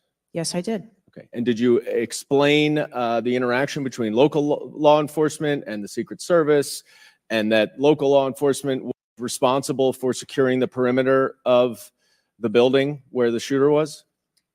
I said that the Secret Service is responsible for designing and implementing and executing the security plan, and that we rely on the assistance of our local law enforcement partners to assist us with that plan. Let me ask you something. Were you given any instructions about what you can and cannot answer here today? My ability to answer questions is solely reflective of the fact that there are multiple ongoing investigations, and I want to make sure that I provide accurate information that doesn't conflict with any of those investigations that are going on. So is it your view that you can't talk about anything that happened that day until those investigations are completed? My view is that I want to make sure that this committee and the American public gets correct and actual information. And so is it your view that that can only happen after the completion of the investigation? It is my view that when the investigations are complete, that we will be able to share that information. And how about before that? If I have factual information that I can share before that, I absolutely will. I'm guessing you have factual information as to when the suspicious photograph of the suspicious person was relayed to the Secret Service. There's a timestamp on that text message or whatever it was, correct? Sir, I'm sure you can understand that when you're dealing with text messages, emails, and other communications, the timelines don't always match up. Not really if they're timestamped, but let me move on. Because you have acknowledged that this was a major security failure. Is that right? Yes. Do you acknowledge that it was a major security failure not to secure the rooftop of the building that the shooter shot from? I believe at this time that the rooftop was provided Overwatch. I acknowledge that we are unaware at this time how the individual was able to access the roof. Overwatch meaning from other counter sniper, other higher points? Correct. And so was it a failure then that when that shooter was on the rooftop that Overwatch did not identify him before he fired his shots? I don't have the timeline of how the individual accessed the roof, where they accessed the roof, or how long they were on the roof. Let me ask a couple things quickly. You have testified here about all the resources that the Secret Service needed to deploy to protect the NATO summit and all of the leaders here. Is that right? Yes. Did you have to rely more on local law enforcement because of the NATO summit for this event? The Secret Service routinely works with local law enforcement at every event. It doesn't matter whether it is a NATO summit, NSSE, the RNC. In No, but that's not my Milwaukee. question. Obviously, there's a natural give and take as to, I'm sure, how many agents you deploy and how much you rely on local law enforcement. Did you have to rely more on local law enforcement because there were fewer Secret Service assets available because of the NATO summit? No. I hope we get answers before the completion. I don't like the fact that the media has received far more answers than Congress has. If this is a function of getting your ducks in a row, I assume you have access to a lot of these reports and a lot of this information, and you should have come prepared here today. And I would just want to flag, Mr. Chairman, before I yield back, that I want to just point out one thing that my colleague from Texas was talking about when he said he recreated this shooting twice with an AR-15, and he had a 94% success rate, 15 out of 16 shots.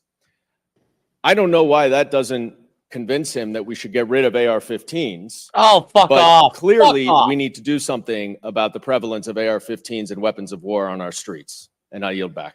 Chair now recognize Mr. Perry from Pennsylvania. Thank you, Chairman. Director, I guess 60 days is the time of the investigation. Is that the information that you've put out, or where did that come from, 60 days? Or is that just information that the committee members are talking about?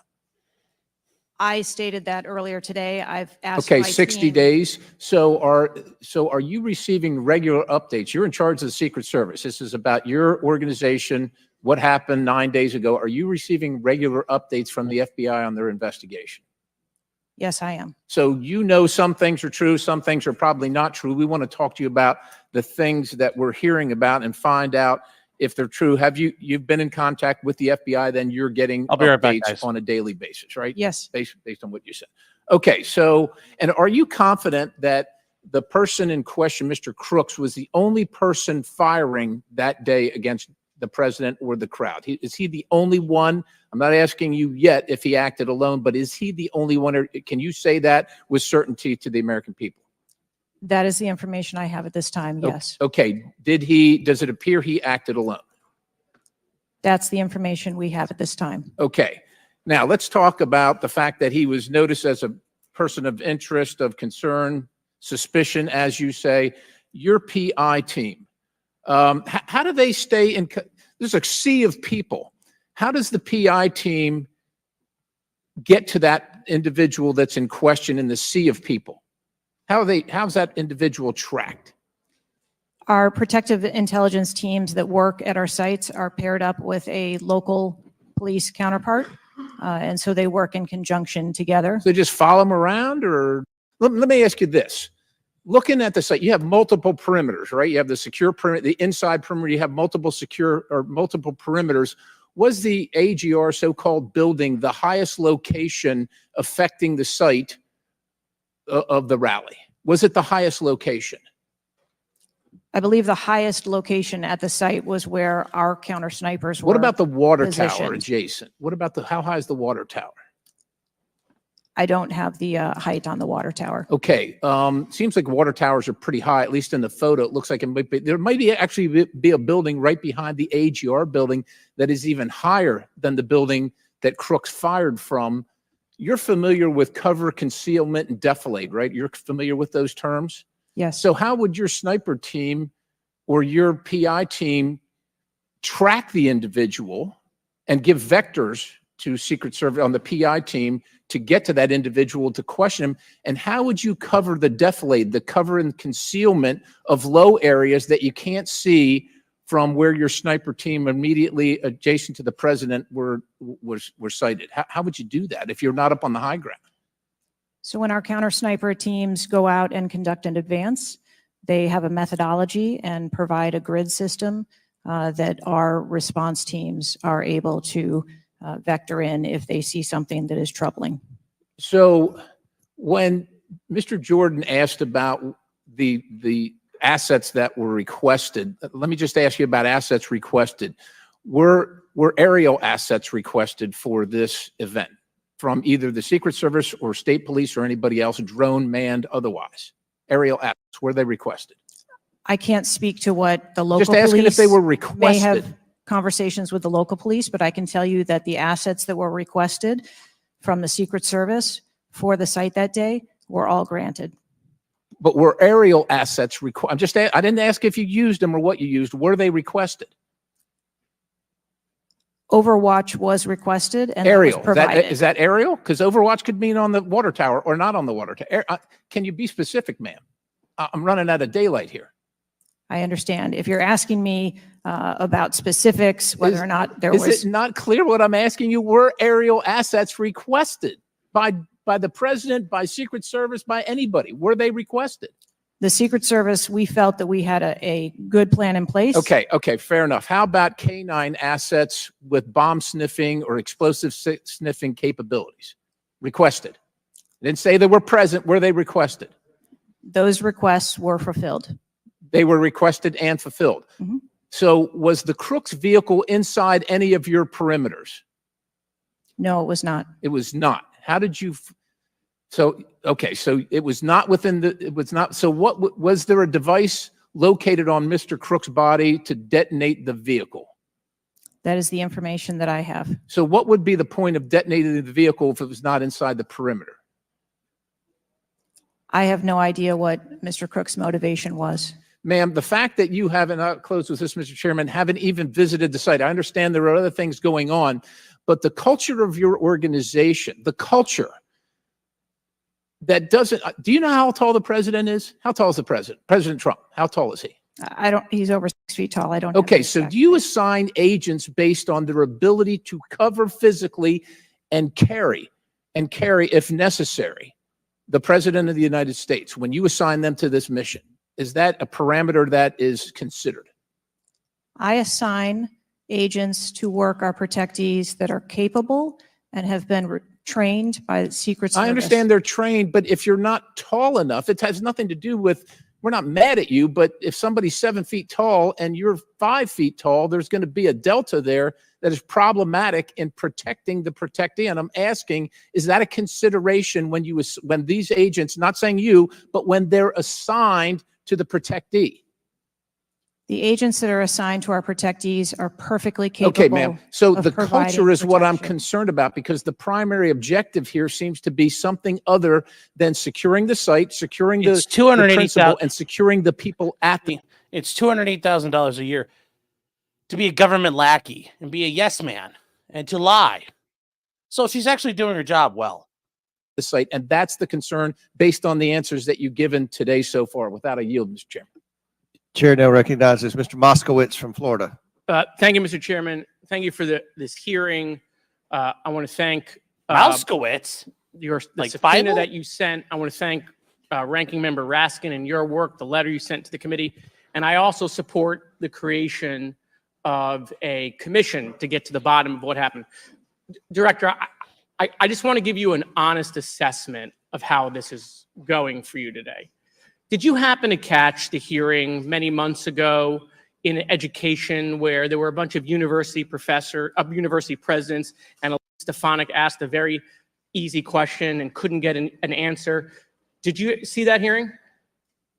No, I don't think I did. Okay, well, let me tell you, it didn't go well. And the short end of that story was those university professors all resigned. They're gone. That's how this is going for you. This is where this is headed. Okay, this is, I don't know who prepared you for this. I don't know how many times you've testified in front of Congress, but a president was almost assassinated live on television, not just for Americans, but for the world to see. And this being your first opportunity, I understand there's an ongoing investigation. I understand there's things that you can not talk about, but the idea that we're getting less than you did on television is something that Democrats, Independents, or Republicans are going to find unacceptable. My high school, Marjorie Stoneman Douglas, was on the list of mass shootings that Representative Raskin held up. That very day, the school resource officer, a police officer, did not run into the building. He hid in the stairwell while the shooter was in the building. He stayed outside, never helped, okay? He also directed other officers who showed up on the scene not to go into the building. When it was determined that the failures in response and training, and that the sheriff fired nobody in his agency, Governor DeSantis then removed that sheriff. I supported the removal. So here's my question. You said there's going to be accountability. I understand you don't want to give us names. When you say that, are you telling the committee that once it's concluded, you're prepared to fire the people on the ground who made poor decisions that day? I'm prepared to take the actions necessary. No, that's nonsense. Okay. Accountability. The failure was human. That doesn't mean they're bad people. It means they failed that day, and a former president was almost assassinated. Okay. Are you prepared to fire the human failure on the ground? Yes or no? When you have the names of where those failures were, they're people. It's not like a piece of technology failed. It was people who failed that day. Are you prepared to fire them? I don't have an answer as to whether. Well, then how can there be accountability if you're not prepared to fire someone? And the reason why your name is going to be the person who's held accountable, the reason why members in this committee are calling for resignation, and I join in that, or for the president to fire you, is because you're saying there's going to be accountability, but you can't commit that people are going to get fired. Let me ask this question a different way. If Trump had been assassinated that day, if the gunman had succeeded, okay, would you have come and tendered your resignation? I would still be sitting here because I would want to ensure the integrity of the investigation. Totally understand. That's a fair answer, that you would have set up that process. But would you have had the honor to come in front of the committee and say, a former president was assassinated on my watch, there should be new leadership? I think that I have admitted that there was. No, that's what I'm asking. Would you have tendered your resignation if he had been killed? That occurred on my watch, and I am accountable for that. She would have gotten a raise, would you have tendered your resignation if he had been killed? I think that I've admitted that I've taken accountability and will take responsibility. Okay. Well, let me ask I want to follow up on Representative Connolly's question, in which he asked about guns, and you were not willing to commit that makes your job harder. This is not about the Second Amendment. If there were over 400 million guns on the streets, if all those guns were machine guns, would that make your job harder to protect people? Again, I think weapons that are out there. If all of those guns were rocket-propelled grenades, would that make your job harder? That would be so cool. Yes, sir. Yes. Okay. Thank you. Perfect. That would this be is awesome. not a trick question. Thank you. Okay. I won't ask the other 15 things I was going to do. I was going to do drone strikes, but it's okay. So that's all we were asking. It creates a challenging environment. It has nothing to do with the Second Amendment or people's rights, but it does make your job harder. So credit to Representative Connolly for asking that question. One last thing, Mr. Chairman, and I'll conclude. You know, there was a question asked, is an Iranian assassin more capable than a 20-year-old? And I have been tough on Iran. I probably have more resolutions on Iran than almost anyone in Congress. But I can tell you it isn't Iranians walking into schools and grocery stores and movie theaters and churches. It is 20-year-olds, right? And some of them are mentally unstable. And they have access to guns. And they're domestic terrorists. Someone talked about Christopher Wray. Christopher Wray has talked about domestic terrorism. And so, yes, we collectively come together on foreign threats. And I am not at all debasing the fact that there are foreign threats here and abroad. But there are domestic threats. And we have to get to the bottom of how we stop domestic terrorism. Because it was a 20-year-old who walked into my high school and killed 17 people. He was plenty capable, and he was an Iranian. Thank you. Chair now recognizes Mr. Timmons from South Carolina. Thank you, Mr. Chairman.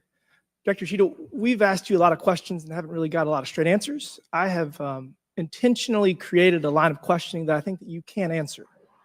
So the first question is, do you agree that the allocation of Secret Service resources should correspond with the risk profile of any given event? A higher degree of risk at one event should get more resources. Is that fair? That is fair. Okay.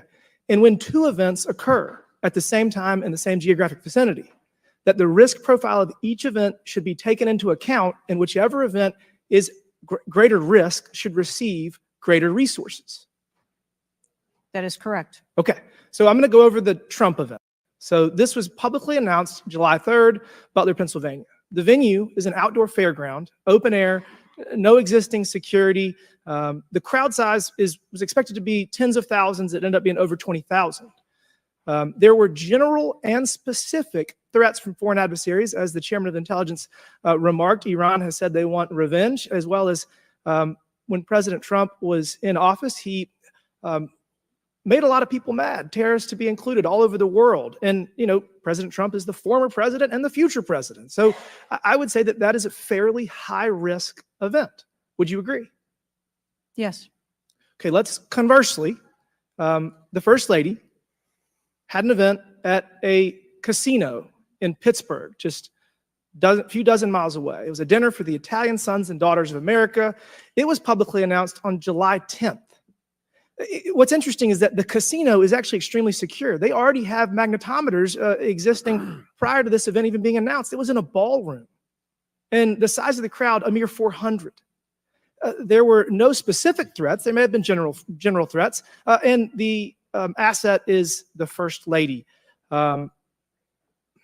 Those seem like there's a huge disparity relative to risk. Would you agree? Yes. Okay, thank you. Multiple whistleblowers and various media outlets have reported that the Pittsburgh field office of the Secret Service allocated 12 additional post standers to the First Lady's event and 3 additional post standers to the Trump rally. Is that correct?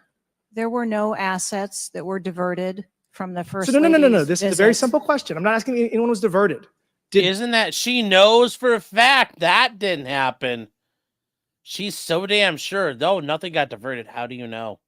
How do you know? The First Lady's event that was relatively secure, especially compared to Trump's rally, get 12 assets. And did the First Lady's event get 12 assets and Trump's get 3 from the Pittsburgh field office? That's a yes or no question. If you don't know, don't answer it. I mean, if you don't know, don't answer it. The number of personnel that were allocated to both of those events were comparable to the risk at both of those events. Wow. Really? So you think that the Pittsburgh casino, 400 person in a ballroom with ingress egress through probably a very well-guarded parking garage was 4 times more dangerous than a 20,000 person rally in an open field with the former president and future president? You think that that's 4 times more dangerous, the casino event? I didn't say that at all. Well, they got 4 times the resources from the Pittsburgh field office, who was likely in charge of the final walkthrough for both events. I mean, we've continually highlighted the failures of the Secret Service at the Trump rally. And, you know, you have the former and future president getting shot. You have multiple injuries, 1 fatality. And I would have to think that if we had 9 more post standards, 9 more individuals that have the training and the integration into the Secret Service defense of Trump at that rally, that I have a feeling that Crooks would have had somebody come say hello to him before he fired a bunch of shots. What do you think that's possibly true? There were significantly more assets and resources available at the former president's event than there were at the First Who made the decision to deploy 12 post standards to the casino where the First Lady was having a 400 person dinner and only 3 people from the Pittsburgh field office to the 20,000 person plus Trump rally? Who made that decision? There were additional Secret Service resources available at the former President Trump's event. Who made the decision to deploy 12 to the First Lady's event and 3 to the Trump event? The allocation of resources is decided based on the availability of personnel and their location and where they are, but there were sufficient resources. What did you just that say? were given to. Did you just say there were sufficient resources? President Trump event got that shot. day. Someone got killed. There were not sufficient resources, clearly. There was And a it gap. doesn't take 27 years of experience to know that. And whoever made that decision, it probably wasn't you, needs to be fired. And then you need to resign because this is absolutely Yes, unacceptable. ban You've them. lost the trust of the American people. With that, Register Mr. the Chairman, I yield 20-year-olds. Gentleman yields back. Chair now recognizes Ms. Tlaib from Michigan. Thank you so much, Mr. Chair. Thank you, Director, for being here. You know, when we hear the headline, a 20-year-old young man with access to an assault weapon commits an act of mass violence. I mean, we've heard this before. over and over again. But the unfortunate thing is that my residents don't get a committee hearing. We have not had one committee hearing about the over 260 mass shootings that we've had, killing hundreds of people, injuring hundreds, changing their lives forever. And don't get me wrong, to many of my colleagues, I mean, I watched, and even the pool of blood, the screams, it was horrific. But it made me think about the images I saw after mass shootings at schools, grocery stores. I mean, I think of Buffalo, New York at a supermarket where a racist gunman killed 10 shoppers with an AR. And El Hey, Paso, it's the Hamas lady. AK-47 style assault rifle On her killed benefit, though, she 22. got big old boobies. In Florida, in Parkland, Florida, 17 students and teachers murdered, again with an AR. In Pittsburgh, at a place of faith, Tree of Life Synagogue, 11 murdered. And don't get me about Newton, Connecticut, which still breaks my heart. 26 murdered, including 20 elementary school children. This year in Michigan, we've had, Mr. Chair, 2 mass shootings. 21 shot in Detroit. One of the most horrific shootings we've seen. 2 killed at a splash pad in Rochester Hills, Michigan. 8 shot there. Again, an assault weapon used. But the difference here is the former president gets a hearing in his attempt to assassinate, but our residents don't get a hearing about mass shootings, about gun violence in our country. You know, Mr. Chair, I ask this wholeheartedly. You know, they don't have Secret Service to protect them. They don't.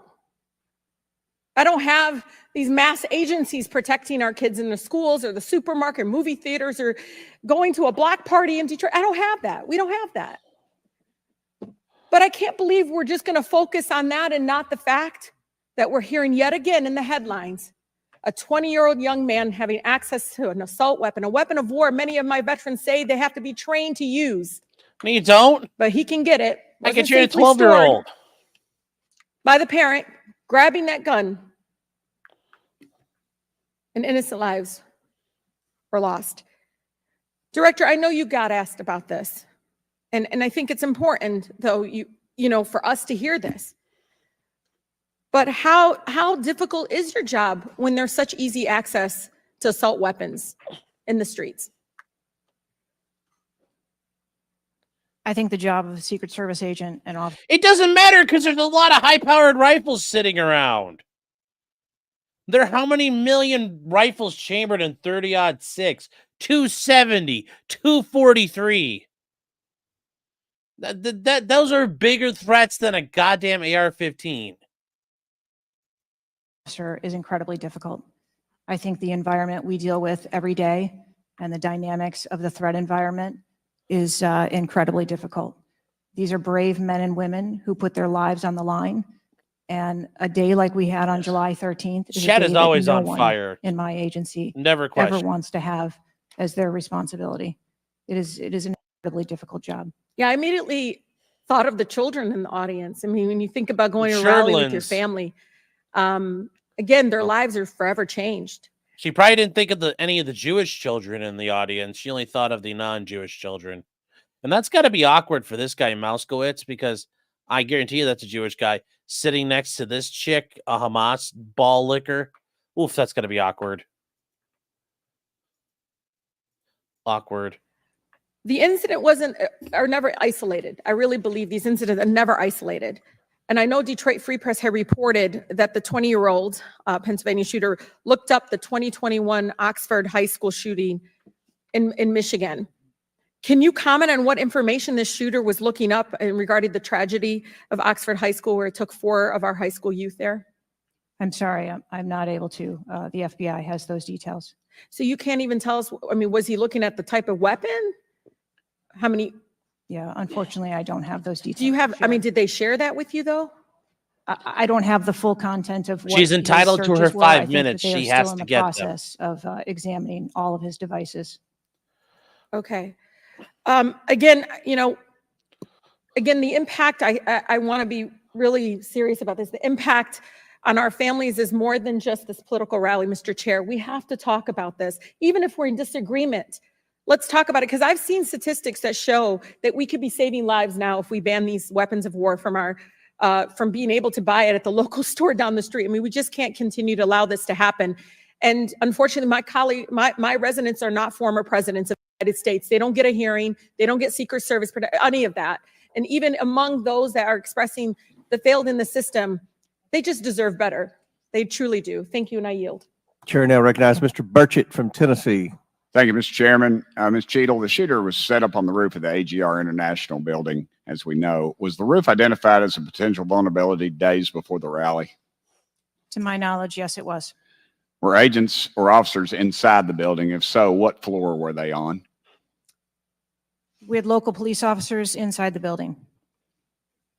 The roof looks like it's a tin roof. How did no one inside that building hear someone moving on top of a metal roof? I don't have the details of all of the interviews that have been conducted yet. When will you have those? I have been asking, and I want to have that information as soon as you do. Okay. As well. Why did Secret Service fail to block the line of sight from that roof? I think that the Secret Service put together a plan where they were counting that roof in as part of their overwatch. And that was the plan that they had put in place that day. If you weren't going to put a security personnel on the roof, why not at least use drone technology or aerial surveillance to monitor the rally? There are a number of times that we do use drone technology. I'm not speaking specifically to this event and what was utilized or not. There are times when drone technology is available and helpful at events, and there are times when it is not appropriate. Do y'all use Signal? Do you personally use Signal to communicate with any official from the White House? Signal on your phone? Oh, on occasion, I'm sure that there are people that use Signal. Yes. Okay. Do you use it to speak with the White House? Use Signal? No, I do not. Okay. When was Thomas Crooks first identified as a person of interest? Remember, they have been using. They've been caught using Signal. He was to avoid FOIA. Spotted with a rangefinder at 5:51. Signal's an encrypted app. Secrets. And when did Secret Service notice him? Again, I don't have those specific timelines, but it was a relatively short period of time. Let me help you. 5:52. Ms. Cheetle, why was President Trump allowed on stage 10 minutes after the Secret Service spotted a suspicious individual? That seems to me to be the worst thing of all. All the breakdown and all this communication, all the BS you've been feeding us here today or not feeding us, that seems to be the question. So as I've stated before, there are a number of events where suspicious people may be identified. That doesn't necessarily. Ma'am, I submit to you, you got a guy who's going to be the next president of the United States. He's on stage. I've been to these events. We've all been to these events. A car backfires and there's a 15-minute dadgum wait. That's not acceptable. Did the Secret Service tell President Trump they'd spotted a suspicious individual before he was shot? I am unclear as to what the communication was with the former president. Okay, at that I'll time. take that as a no. Did y'all deny President Trump's request for more security? Yes or no? And when was the most recent request for additional security? The rally request for security, all of those requests were fulfilled. And were there any personnel redirected to Jill Biden's rally? No. Who made the decision on the direction of agents at either one of those rallies? I'm unclear as to your question on the direction of the agents. I said, who directed those agents to be at Miss Biden's rally or President Trump's rally? The specific agents. So there's a methodology in which agents are available for assignments, and they are assigned based on either geographic location or logistics or flight. Ma'am, I appreciate all that, but that methodology about got President Trump killed. Was the security detail guarding President Trump a temporary detail? The personnel who are assigned to the former president's detail are assigned to him. Why was there a different detail on the opening night of the convention than the detail that was guarding him in Pennsylvania? The president has a very large permanent protective detail assigned to him. They work shift Sorry, work, Doc. and so it could be that people you saw at the rally were not working the same shift the day that he Well, was. I can assure you, arrested. ma'am, somebody that's a lot shorter than the president was not at the convention, and the people that were cowering down behind the mass of agents that were on top of the president were not in the convention hall. At least I didn't see them. You can't seem to answer a single question about an ongoing investigation, ma'am, and you don't know when the information will be released publicly. Are you waiting for the administration to sign off? No, I am waiting for the results of the investigation, at which time. Okay. Let me ask you one more question. You found explosives in the shooter's possession. Is that correct? The FBI found explosives. Do we know who directed this young man how to make those explosives? I believe that the FBI is still looking into that on An their FBI investigation. agent, probably. Ms. Cheetle, you said that the buck stops with me, and I agree. I don't think you should resign. I think you should have been fired. Ma'am, you are a DEI horror story. I've told my daughter multiple times, my wife and my daughter, we talk to her all the time about how she will succeed in life. She'll succeed in life by achieving. Ma'am, you have not achieved today. You've let the American public down. If it was up to me, you'd be gone. Thank you, Mr. Speaker, Mr. Chairman. Chair now recognizes Mr. Crockett from Texas. Thank you so much, Mr. Chair. And let me just pick up where my colleague from Tennessee left off. Director Cheetle, was the incident on July 13th due to DEI, or rather systemic failures in communication and potentially safety protocols? The incident on the 13th has nothing to do with DEI. The incident on the 13th has to do with a failure or a gap, either in planning or communication. Thank you so much. In fact, I have a few articles that I will enter into the record once I wrap up that actually acknowledge a number of women specifically for their valor in their service, whether it's been in various levels of law enforcement. But, you know, I want to stick here for just a second, because earlier you had a conversation in which there was a discussion about training. And I want to talk about training, and I want to talk about the fact that there's been a little bit of dancing around as it relates to this being a suspicious person and this being a situation that was perceived to be a threat. And it seems as if there's a different analysis that takes place. One of my questions has to do with if you have any bias training that your officers undergo. And the reason that I ask that, because as a civil rights lawyer, I have learned so many times in having to deal with law enforcement that there usually is not a perception of a threat when it is a young white male, even if they are carrying a long gun. Yet a lot of times, at least in this country, when it comes to law enforcement, there is a perceived threat just by somebody having a little bit more melanin in their skin. So I'm curious to know, because a lot of times, one of the things that we have consistently pushed for on my side of things, and when I say my side, is once we are looking at a tragedy in which law enforcement made an error, is the bias training and whether or not our officers are getting it. So I'm curious to know, in some of the training that you talk about that is part of your budget, has bias training been part of that? Yes, it is. Okay, thank you. I know that today is a rough day, and on that day in Pennsylvania, it was a rough day. And the reality is that I understand it, and you may or may not know the answer to this question. In the space in which this event took place, it was an open carry space. Is that correct? That is correct. Okay. So I hail from the state of Texas, and interestingly enough, I was serving in the state house right after there was a mass shooting in El Paso. We had an opportunity to do right by our citizens in Texas, but we did not. Instead, they passed permitless carry. And what my colleagues kept trying to get you to answer, because we want to come up with solutions, we don't want to keep pointing the finger. And right now, you've got a bunch of fingers that are pointed at you. But our job is to solve problems for the American people. And to be perfectly honest, the numbers are clear. I had, I think, almost every major law enforcement agency come forward and say that they were against permitless carry because they said that their jobs would be made more difficult. Unfortunately, my colleagues on the other side of the aisle in the state of Texas decided that they would ignore those warnings, and they passed the law instead. Not the ones anywhere else. And right after they passed that law, we ended up with Uvalde.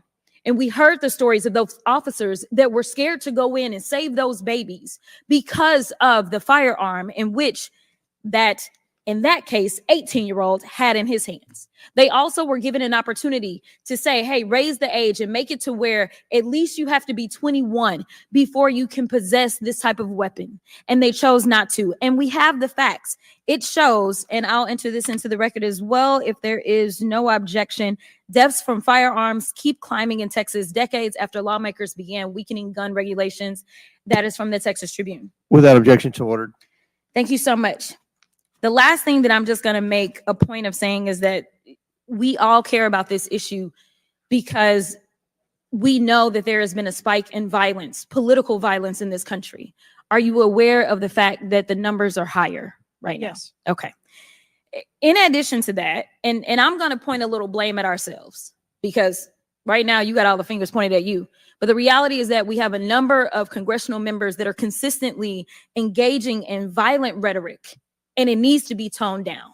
The reality is that people are listening and they're paying attention. But unfortunately, another thing that is happening because we're not getting answers from you today is the conspiracy theories. They have already began. Have you heard of any of the conspiracies? Yes. Okay.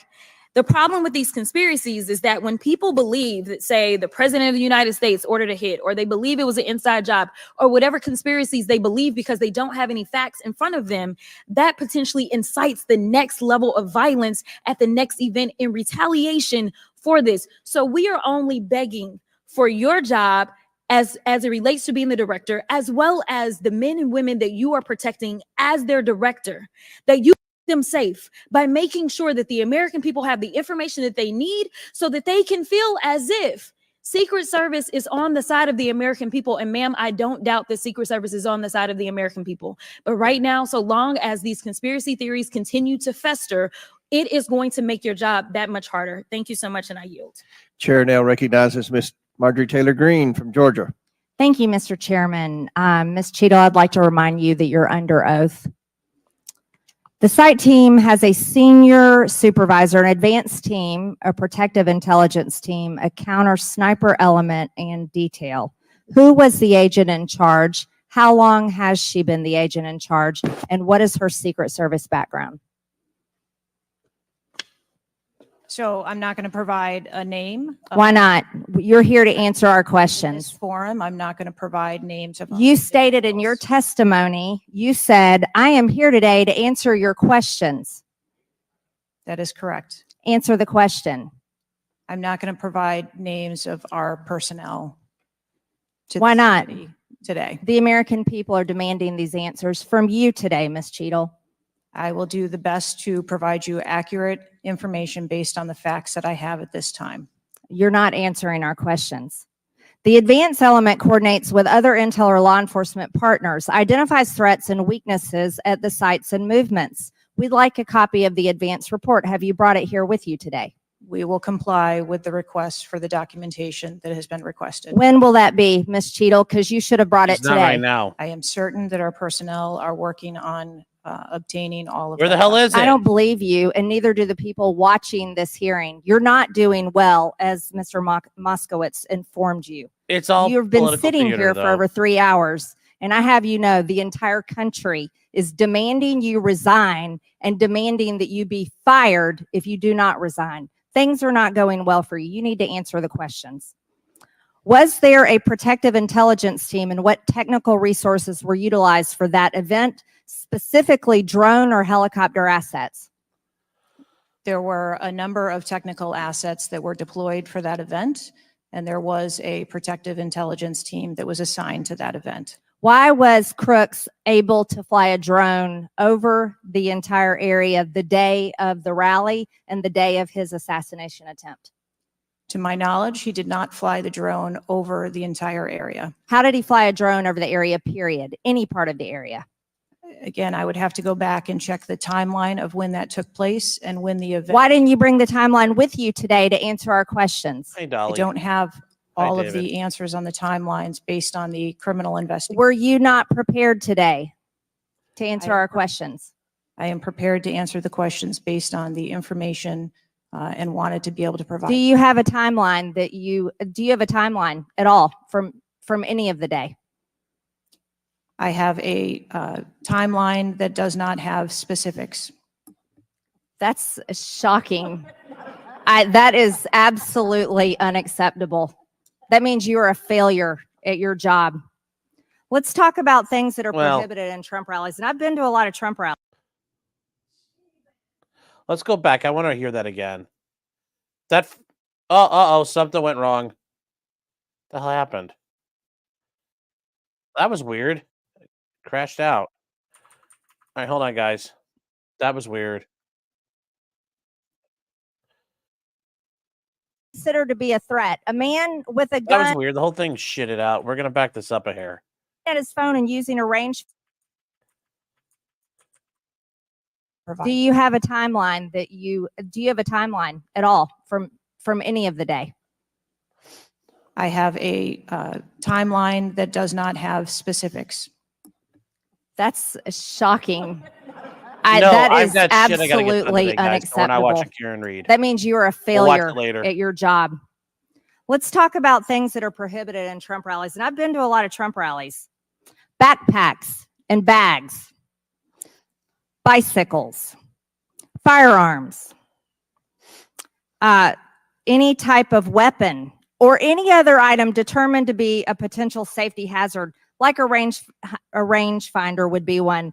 At 5:10, Crooks is first observed by one of the snipers, AGR Sniper 1, at the building. 5:10, President Trump was shot in the face at 6:11 p.m. 5:28, AGR Sniper 1 takes a picture of a bicycle and 2 bags. Those belong to Crooks. 5:32, AGR Sniper 1 spots Crooks looking at his phone and using a rangefinder. 5:55, Butler ESU Command confirms receipt of photos and states they have been relayed on. 6:05 p.m., AGR Sniper 1 later communicates that Crooks is seen moving northeast in direction of Sheets and that Crooks has a backpack. 2 minutes before the shooting, while President Trump has been allowed to take the stage, people see Crooks laying on his stomach in a sniper position on the roof, and they're yelling he has a gun, and they are trying to alert law enforcement and Secret Service. Why was Crooks not shot by the snipers? Why was he allowed to be there? As soon as the individual was identified as a threat, they were. No. What do you consider to be a threat? A man with a gun laying in a sniper position, a man that had a backpack, a man that had a bicycle, a man that had a rangefinder. At what point is he determined a threat? An individual with a backpack is not a threat. An individual with a rangefinder is not a threat. What about a man laying on a building that has direct line of sight of President Trump with a gun that people are screaming and pointing out? Is that a threat, Ms. Cheetle? Once that individual was identified, they were neutralized. No, they were neutralized. Crooks was neutralized after he shot President Trump in the face, Ms. Cheetle. Is he only a threat once he fires the weapon? Face. As soon as the counter sniper identified that individual, they were able to neutralize them. How were people in the crowd? Okay, then let's just take it this way. People under your command did not consider him to be a threat, yet people in the crowd knew he had a gun and considered him to be a threat.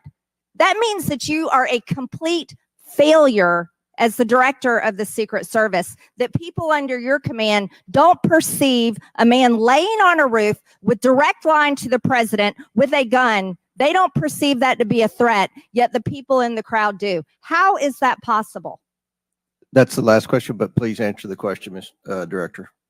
I'm not certain at this time how the information from the people in the crowd was relayed to any law enforcement personnel. No, you knew that everyone knew. The people there knew that there was a danger. They knew there was a threat to President Trump, and it was allowed to happen. Was there a stand down order, Ms. Cheetle? Was there a conspiracy to kill President Trump? Absolutely not. Then how did this happen? And why are you still sitting here not turning in your letter of resignation? Last question, but please answer, and then I'll recognize Ms. Presley. Please answer the question. That is what we are investigating to determine. We're waiting for your letter. We are waiting for your letter of resignation. And you really need to consider doing that before you leave today. Chair now recognizes Ms. Presley from Massachusetts. Thank you. No one, absolutely no one should fear for their life at a political rally, in a classroom, in a faith house, or in their home. We must do something about political violence in all its forms and gun violence in all of its forms. Now, Director Cheetle, you have noted that numerous investigations are ongoing related to the Secret Service response and that we can expect a report in the next 60 days. With the election nearly 100 days away, that is an unacceptable timeline, and it makes people less safe. It also allows my colleagues across the aisle, Republicans, additional time to spread dangerous misinformation, which also puts people in harm's way. Some Republicans have exploited this moment to continue to attack progress towards racial justice and gender equity in America. Disappointing, but not surprising. I hesitate to repeat their racist and sexist tropes, but in summary, Republicans have wrongfully and shamefully stated that hiring women and people of color hindered the response to the shooting. Now, this is part and parcel of Republican strategy to constantly attack necessary diversity, equity, and inclusion efforts, to undermine the contributions that women, people of color, the disability community, and others make to this country each and every day. And it is disgraceful. In the wake of gun violence and tragic loss of life, Republicans are ignoring solutions like gun safety reform and instead trotting out sexist tropes. Can't say I'm surprised. I ask unanimous consent to enter into the record reporting from CNN titled "Right-Wing Media Figures Blame Women in Secret Service and DEI for Security Failure in Trump Shooting." Without objections ordered. This article quotes members of Congress and others that plainly accuse DEI and the hiring of women as a liability for the Secret Service. Women have been an integral part of the agency since 1971 and are held to the same standards as their male counterparts. To use them as a scapegoat during a time of crisis is shameful and it is dangerously divisive. In fact, based on recent publicly available demographic data of the agency, the largest demographic groups among special agents are white and male. But to right-wing extremists, the truth doesn't matter. The lies they tell to advance their anti-diversity agenda, which is a key theme throughout Project 2025, will only make the American public less safe and more divided. And every day, Director Cheetle, that you fail to give us answers, they are given more oxygen to make their baseless claims that women and people of color are responsible for tragic events. And that is dangerous too. Thank you. And I yield my remaining time to Ranking Member Raskin. This is all awful. Yes. Yeah, don't Thank forget you to the QAnon. distinguished gentlelady Don't from forget Massachusetts, QAnon and there. thank you for those trenchant insights. I Oh, wanted this was to awful. make Oh. the point that you were making and several of other members were making to bring it into sharp relief here. The very same day that Donald Trump narrowly escaped an assassination attempt, but an honored firefighter was gunned down and killed and other people were injured. There was another mass shooting that day, just several hours later in Birmingham, Alabama. 4 people killed and 10 wounded in a nightclub shooting. And you might think, oh, that's some kind of freakish coincidence. Not at all. We have more than one mass shooting a day in America. They are so commonplace now that they are barely reported in the national news. It's, of course, local news in Birmingham, Alabama, that 4 people were killed and 10 other people were shot and seriously wounded, being treated at the hospital. These things are a nightmare for the families of the victims who've been killed, for the families who have to take care of people who've been seriously injured and wounded. They are a major financial drain, publicly and privately, and yet we allow AR-15s to be purchased with abandon, promiscuously all over the country. Yes, all the People way can from just go out Alabama. and get an assault weapon. And the distinguished gentlelady from Michigan was right. We have a hearing when it affects the President of the United States, but on all the other days of the year, we don't have a hearing about it. And I think it is because of an honest disagreement we have about the Second Amendment. There are some people who think the Second Amendment means you've got the right to arm yourself with whatever weaponry you need to overthrow the government of the United States. And we reject that as a false interpretation of the Second Amendment and a false interpretation of the Constitution. We can ban assault weapons. We did it back in 1994. It dramatically reduced these mass shootings. And when that ban was lifted, the mass shootings went up through the roof again, and we've shown it. And so just like we're demanding real answers and real action from the Secret Service, let us demand real action and real answers from ourselves about the nightmare of mass gun violence, which puts America into a category all its own when you compare us to the countries in the European Union or Canada or other similarly situated countries. There's nothing like what we're going through. So we've got to act on the Secret Service to protect ourselves against political violence, and we've got to act as a Congress to protect ourselves against AR-15 violence in America. Chair recognizes What Ms. about foul McLean violence? from Michigan. Thank you, Mr. Chairman. And first of all, I want to thank the Secret Service agents, those who work tirelessly to protect our president, and specifically those agents who did not hesitate to jump in front of President Trump. And my heart goes out to the family of the Comptoir family and the people at the rally who are still recovering. On the other hand, the Secret Service has a leadership problem, and it falls on you.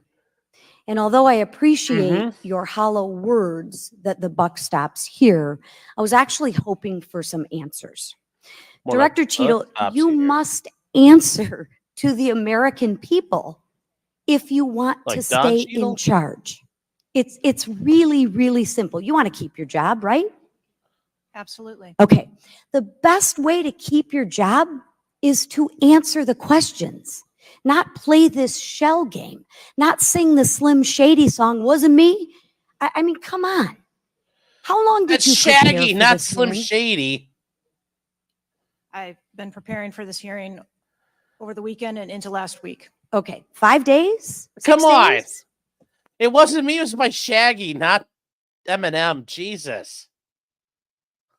As soon as I was notified And how long was that? about this hearing, Okay, 4 days? I began preparing. 4 days? 3 days? I'm not sure the date that I got the letter asking me to be here. What are you sure of? Are you sure the color of your hair? Are you sure the color of your suit? I'm just like, tell the American people, what are you sure of? You don't even know when you started preparing for the hearing? I mean, the biggest hearing of your life, and you have no clue? You can't remember when you started preparing for this hearing? Can you understand why those words seem hollow to the American people who are supposed to entrust their faith in you? I assure you, the moment I received Not one notification, big But you party when can't he's remember. still young. You got a little Alzheimer's, Who's dementia gonna have you going? I back mean, when what, it's you all can't remember. gone? I have several active investigations going on and an operational agency to run. This is your biggest All right, one. but you This want to is take it. accountability, right? The buck stops with you, right? I am taking accountability. Super. Then let's You're start with not. trying to answer some questions. You keep referring to the FBI. Wah, wah. When asked how many shell casings were on the roof, you referred to the FBI. When asked if there were explosive in the car, you referred to the FBI. Oh, When okay. asked if crook Yes, I want to die like this and leave everybody behind. Yes, left behind. Thank you. was acting alone, you referred to the FBI. See a common theme here? I can go on and on. My question is, who at the FBI should I speak with? Wait for it. Wait for it. The FBI is responsible for the criminal Is there a name? I'm not certain. I'm not certain. Who at All the right, here we go. FBI is I'm not running the certain. I don't Bob know. Robertson. Let me ask a different question. Have you been in communication with the FBI? Yes, I have. With whom? I speak with the director and the deputy director. Okay. And what have they shared with you about this investigation? So I'll give you an opportunity to answer again. Did they share with you how many shell casings were on the roof? They have shared with me the Did evidence they they've collected. share with you how many shell casing were on the roof? Yes. Okay, how many were there? I would refer to the FBI for their How investigation many were there? and their information that they need to share in their investigation. So they've shared the information with you. You just don't want to share the information with us, correct? We have Say the concurrent goddamn words. investigations that are going on. So they have shared this information with you. You know the answer to the question. You just refuse to answer the question from the member of Congress who has subpoenaed you to be here. Is there a different answer to that question? I was always willing to come here and testify before Yes. this oversight hearing. Beautiful. Then let's Fantastic. do that. That was Let's necessary. for once have your actions match your words. So you've been in communication with the FBI. You know the answers and you refuse to tell us the answers. So I will ask you again. You know how many shell casings were on that roof. What is the answer to that question? I think it's pertinent. What to talk, is the answer to that question? I think it's pertinent to talk to you about the information that the Secret Service has and that the Secret Service knows. 100% related to I'm the asking yes. you on an that day. answer to the question. If you're supposed to be in charge, if the buck stops with you, how come you can't share the answers? What are you covering up?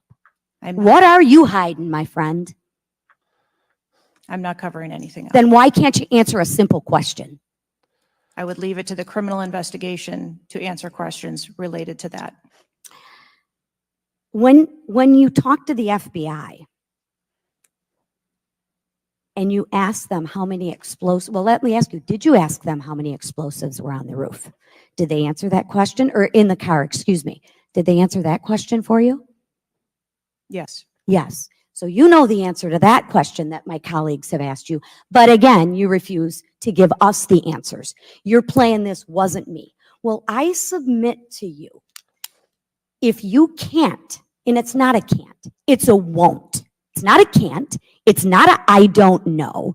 It's a I choose not to answer the I question. choose you, Pikachu. Well, let me tell you, Ms. Cheetle, if you're going to lead, you need to lead. If you want to be in charge, then answer the question or step aside and have someone with the courage and the guts to answer to the American people the questions that they deserve answers to. Ooh, And that's with that, I yield back. Chair now recognizes Ms. Bobert from Colorado.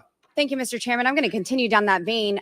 You have been here sitting today, Director Cheetel, definitively able to dismiss erroneous information and speculation. However, you are refusing to answer questions that we now know that you have the information for. You are saying that you are wanting to answer questions that the Secret Service has information to. Well, ma'am, you are the Secret Service. You are the director. You have said that you are the best for the job. So I'm going to ask you some questions now knowing that you do have answers from the FBI, whom you have been passing the buck to this entire day. And I'll start with something that maybe the FBI doesn't know because it has to do with you personally. You said you spoke with President Trump after the assassination attempt. And I want to know, did you apologize to him directly for nearly having President Trump killed? Yes, I did. Wait, hold on. I appreciate that. Hold on. Did you apologize to President Trump for having President Trump killed? You mean, do you apologize to President Trump for almost getting him killed? I appreciate that you Come on, Lauren. recognize that this was your failure. Now, since the assassination attempt, you are under oath, reminding you, have you communicated with anyone at the White House on an encrypted messaging app like Signal? Yes or no? No, I have not. Are you willing to surrender your personal phone Wow. for analysis?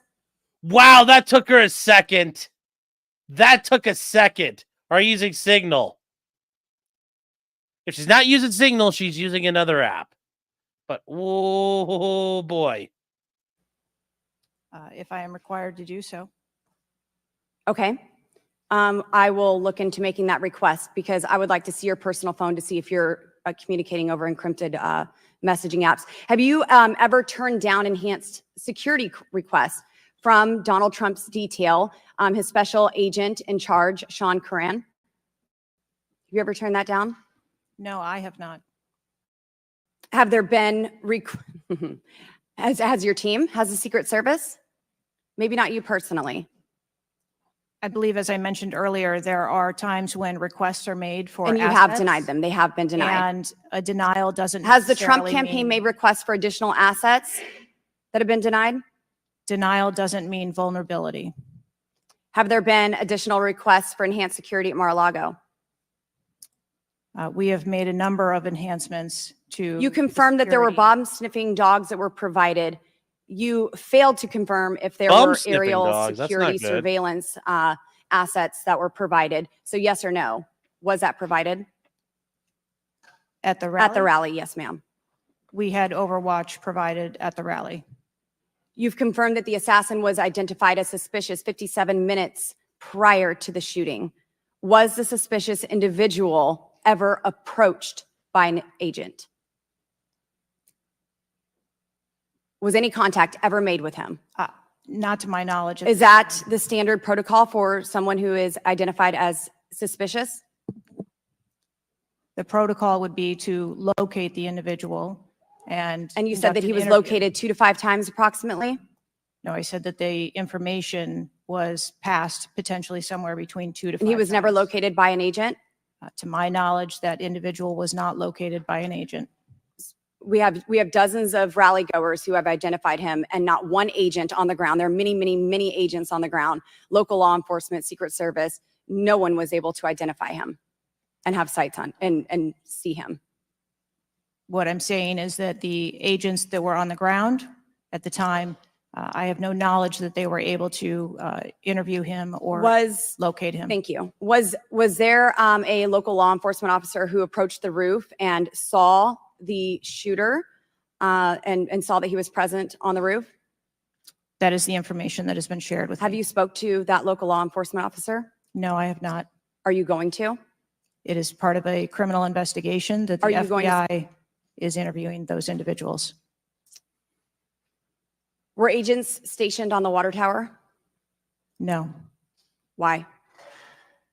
that would not be something that would be included in a security plan.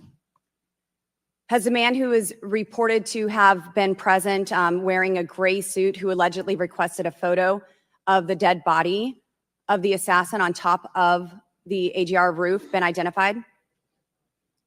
I don't have that information. Is that something that you've heard of? No, Were ATF agents present at the rally? to attend or to work, To work. not to my knowledge. How long did the counter sniper have crooks in his sights before the shooter opened fire on President Trump? I don't have that specific timeline. Will you be able to tell us if he communicated with other agents on what he was seeing through his sights? Once I have that information, absolutely. Because we need to know why he waited for multiple rounds to be fired at President Trump before the threat was neutralized. We need to know if he was given an order to hold fire. Now, it's you've excused the roof of being unmanned because of the slope of the roof. Do you continue to assert the slope of the roof as a credible reason for leaving this position undefended? First, I'll go back and correct that there was no order to hold fire. Our agents and officers have the ability to neutralize a threat at the time So you that don't they know, see it. I'm sorry, you don't know the communication that was taking place or how long he had him in his sights because you haven't spoke to him, but you do know that there was no order to hold fire. I can tell you the way that our personnel are trained.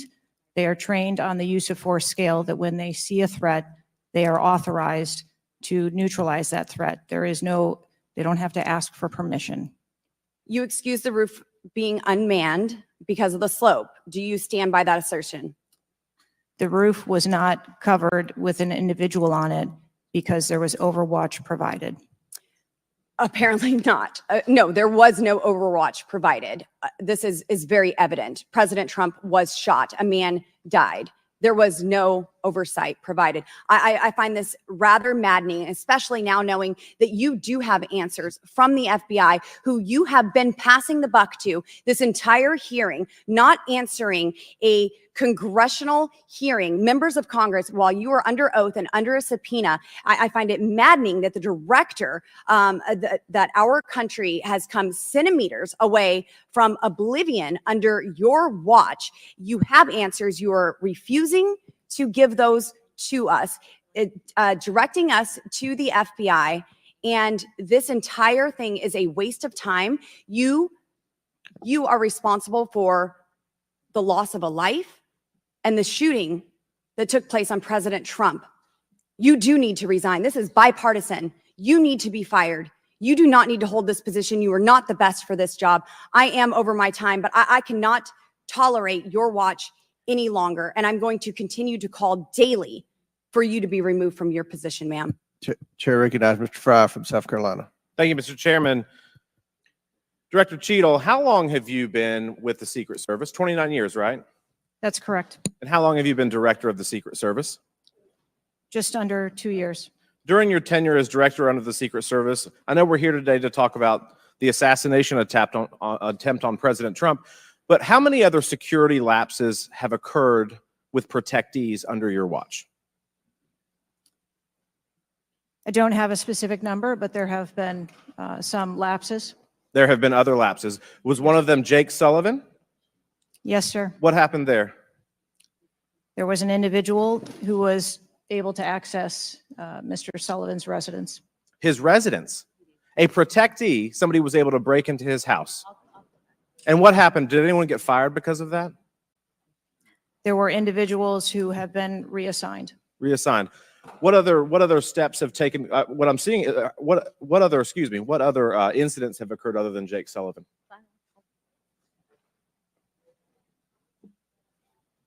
Was there an issue with the Secret Service agent and Vice President Harris? I would not call that a security incident. Well, it seems to me, I mean, you have security lapses with President Trump. You have security lapses with Jake Sullivan. You have issues with your personnel related to Vice President Kamala Harris. There seems to be a repeated theme here. Would you not agree with that? I think that we are talking about separate categories of incidents. Well, I would disagree with that. I think there's a repeated theme when you've got protectees and you're not upholding your core mission. Let me ask you something else. Does the Secret Service routinely record communications between and amongst detail? Radio communications? Any communication? Email communications are captured, as well as text messages. And then depending on the detail, radio communications are recorded. Does the Secret Service have recorded communications from the July 13th event? We do not have radio communications from that day. But you have text messages? We do have emails and text messages. Emails, okay, great. Does the head of the Trump detail or someone else embedded in this detail have command decision-making authority, or do they need to seek authorization from someone outside that detail? The head of the detail has Isn't that decision-making oh, authority. we don't for have things any that are comms for necessary that for day. detail. Is that standard for protection details? Yes, it is. Bullshit. Okay. Let me ask you something. Also, real quick, if you guys don't know, Jake Sullivan is Biden's national security advisor. That's part of the National Security Council. It's part of the National Command Authority. That's part of like a war cabinet. Like, he is very critical. He's a very high level protectee. And yeah, they breached his house and nobody got fired over that. Oof. During campaign events, is it common for the Secret Service to utilize other agencies? Yes, it is. What other agencies would be providing assistance to the Secret Service? There are a number of other agencies that provide assistance to the Secret Service during campaigns. We utilize personnel from the Department of Homeland Security. We utilize personnel from the Department of Defense, and we utilize local law enforcement partners.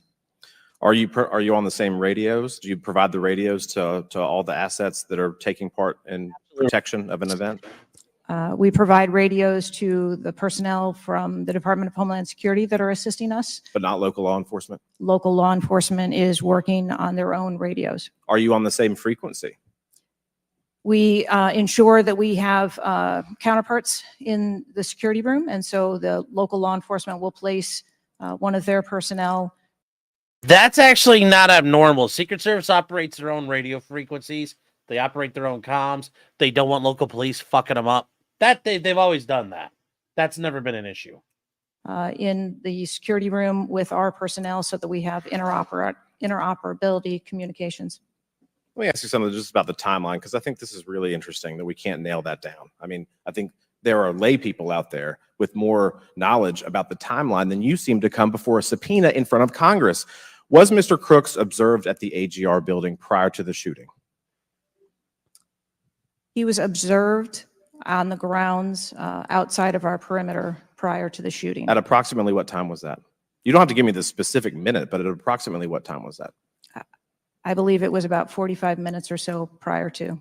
Did the sniper team take a photo of Mr. Crooks? Yes. The local team did, yes, So it was a local team and not a Secret Service sniper. that took the photo. Okay. And did he relay that photo to Central Command? Again, it's an active ongoing investigation, so I want to make sure that I'm factual with the route that photo took and who that was disseminated to and when. What time did when did Mr. Crooks' status go from a suspicion, a person that was under suspicion, to a threat? When did that happen? And maybe not even a specific time, Director Cheetel, maybe a certain event that happened that transformed him from a person of suspicion to a threat. When did that happen? To the best of my knowledge, based on what I've been told thus far, it's approximately 5 minutes to where individuals relayed that there was an incident being worked at the 3 o'clock of the president. So that was, president. but it was before the shots were fired? That is correct. But again, it was not phrased as a threat. It was just that something was being worked. Yeah, but my question is, when did he become, when did he transform from suspicion to threat? Because they're treated very differently. People can be suspicious, but they're not a threat until a certain point in time. So when did that happen? I believe that it was seconds before the gunfire started. Seconds. My gosh, we actually have a few questions that we got answered today. Listen, I'm going to wrap up here, Mr. Chairman, but here's the frustration that people have. The buck stops with you. You've said that yourself. But the problem in Washington, D.C., it is the only town in America that you can be so bad at your job that you actually get a promotion or don't get fired. You have not been able to answer the number of agents, whether or not requests were denied on additional security, whether or not law enforcement were able to engage before the shooting with the assassin, how he got on the roof, how the rifle got on the roof. You can't tell us how many shots he fired, whether the casings were recovered. You can't tell us anything about his cell phone. You can't tell us whether the rally was supposed to be postponed, given the intelligence that you were receiving. You can't tell us whether the car had a bomb. You can't even tell us his motive. And the American people are incredibly distrustful because it has taken 9 days to even get a scintilla of evidence out of you. Maybe if I was CNN or ABC or NBC, I would have gotten much more thorough and accurate information, but we have not received that in a subpoenaed hearing in front of this Congress. That is why the American people are frustrated, and I echo the bipartisan calls on this committee and all across this country that you should resign, or maybe when the president wakes up from his nap, he can fire you. Thank you, Mr. Chairman. Chair now recognizes Ms. Luna from Florida. Director Cheetel, can you please give me the names of the individuals who are in charge of your conduct for the rally?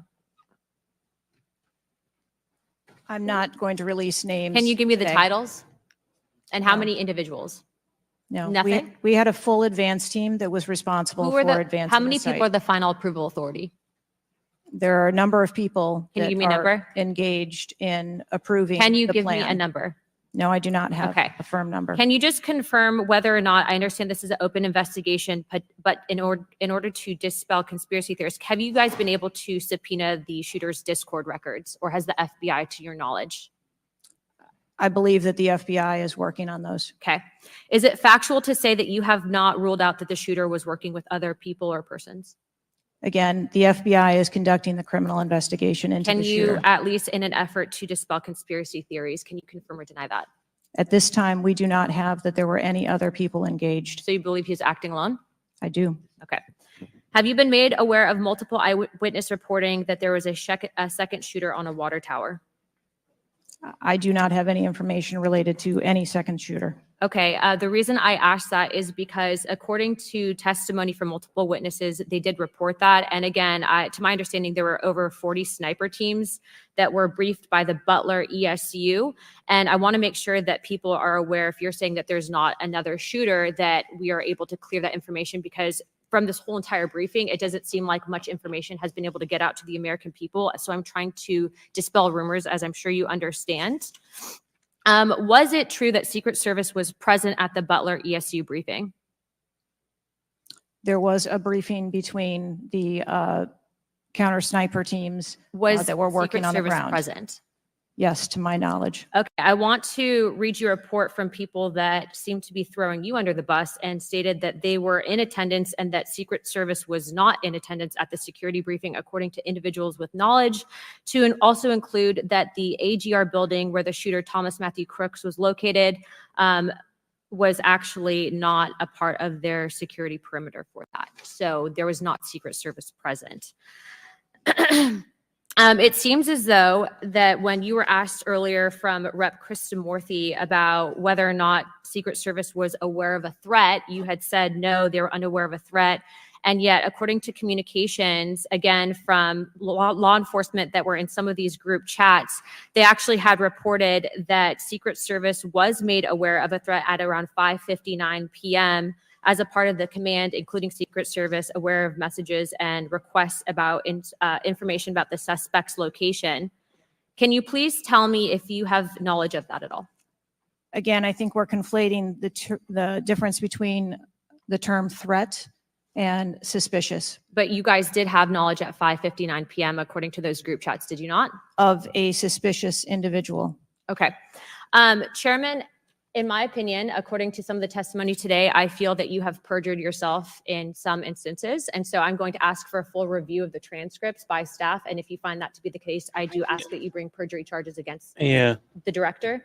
I will say this, it is very frustrating. And I've talked to my colleagues and we've said it to your face that you have been up here basically stonewalling our ability to get the answers to the American people.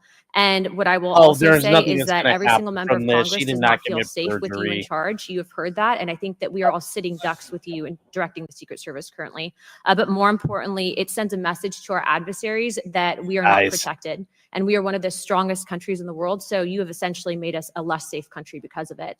As a result of that, I'm asking you to formally step down. I share my same opinions as my Democrat colleagues. And I also think that your efforts to bring forward a full investigation and report in 60 days is unacceptable.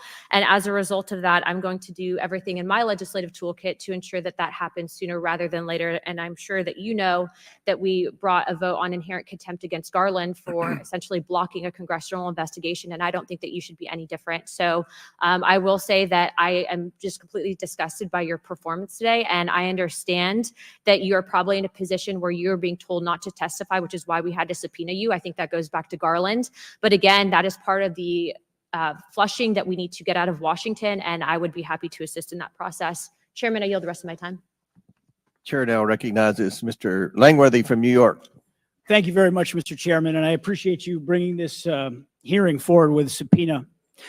Director, yesterday I made the decision to get in my car and drive to Butler, Pennsylvania in preparation for this moment and asking you questions about the events of the assassination attempt on President Trump's life.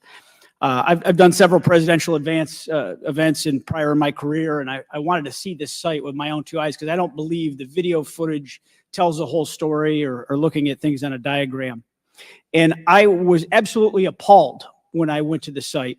Exactly. When Ted. I saw the fact that I could have stood on the roof of that building, the AGR building, and hit that podium with a 9-iron, and I'm a lousy golfer. And the fact that that was not included in the perimeter is a complete dereliction of the duty of the U.S. Secret Service. I mean, there are very few rooftops that needed to be secured. And the fact that Secret Service, as they were putting a site plan in place, did not think it was necessary to man those rooftops you have completely walked away from your duties. You had one job, and that's to protect the future president of the United States, or to protect all of the other protectees. And President Trump is only here today by God's grace, because he had just something in him that made him turn his head just slightly, or we would be in a national period of mourning right now. And you have done nothing here today. I've rewritten these questions like 4 times during your hearing, and you haven't answered a damn one of them. You haven't given any information. You have hidden behind this FBI investigation, and I think you should be ashamed of yourself, because you have brought more shame to your agency than I think that the assassination attempt has at this point. This is literally the worst performance I have ever seen in front of a congressional hearing. You have offered no reason for this committee, this body, or the American people to trust you or the Secret Service today. And you should resign. You have said that you've put new security measures in place after the assassination attempt. Can you tell us what those are? Because the American people want to know that you're taking real corrective measures. But today you've pointed to an investigation. Investigation or not, you still have a job to do with a zero-fail mission. But so far, there's been absolutely no accountability, and you've admitted that here today. Not one person's been suspended. Not one person's been put on a desk. Meanwhile, we've got the most contentious of elections in our nation's history, and protectees are in danger because of incompetent leadership. Not the agents. The agents piled on President Trump to protect his life. Those are heroes. But the administrators running your agency, they're not right now. They're not doing their jobs. And you certainly aren't doing. The most appalling part of Saturday's events is the countless opportunities that Secret Service had to stop Crooks before he even got on the roof. At 3 o'clock, Crooks raised suspicion by entering the rally with a rangefinder. At 5:45, a cop with a Beaver County Emergency Services unit saw Crooks eyeballing the roof at the AGR International Building. And then at 5:55, Secret Service was warned of a suspicious person and identifies Crooks as a threat. This was all before shots were fired 15 minutes later. Director, yes or no, did local law enforcement alert the Secret Service about Crooks' presence at the rally? Yes, they did. The shooter came to attention of law enforcement almost an hour before President Trump went on stage. Law enforcement alerted the Secret Service of the shooter. Over and over, you've said there's a difference between a suspicious individual and a threatening individual. Can you explain what the shooter needed to exemplify to be called a threat? So I'm not clear as to what identified him as suspicious to the individuals who originally clarified him that way. For the Secret Service, for an individual to be determined to be a threat, that individual would have to be seen with a weapon or capable of doing some sort of harm to our protectees. I mean, Director, an individual walking into a rally with a rangefinder, scoping out an unprotected rooftop, and he reportedly flew a drone over hours before. It sounds like a lot more than suspicious, especially at a presidential rally. Your operational lapses, your resource management, and poor judgment nearly resulted in the assassination of President Trump. I mean, the dereliction of duty here is just appalling. The fact that you haven't visited Butler is just maddening to me. That you're not taking this job seriously.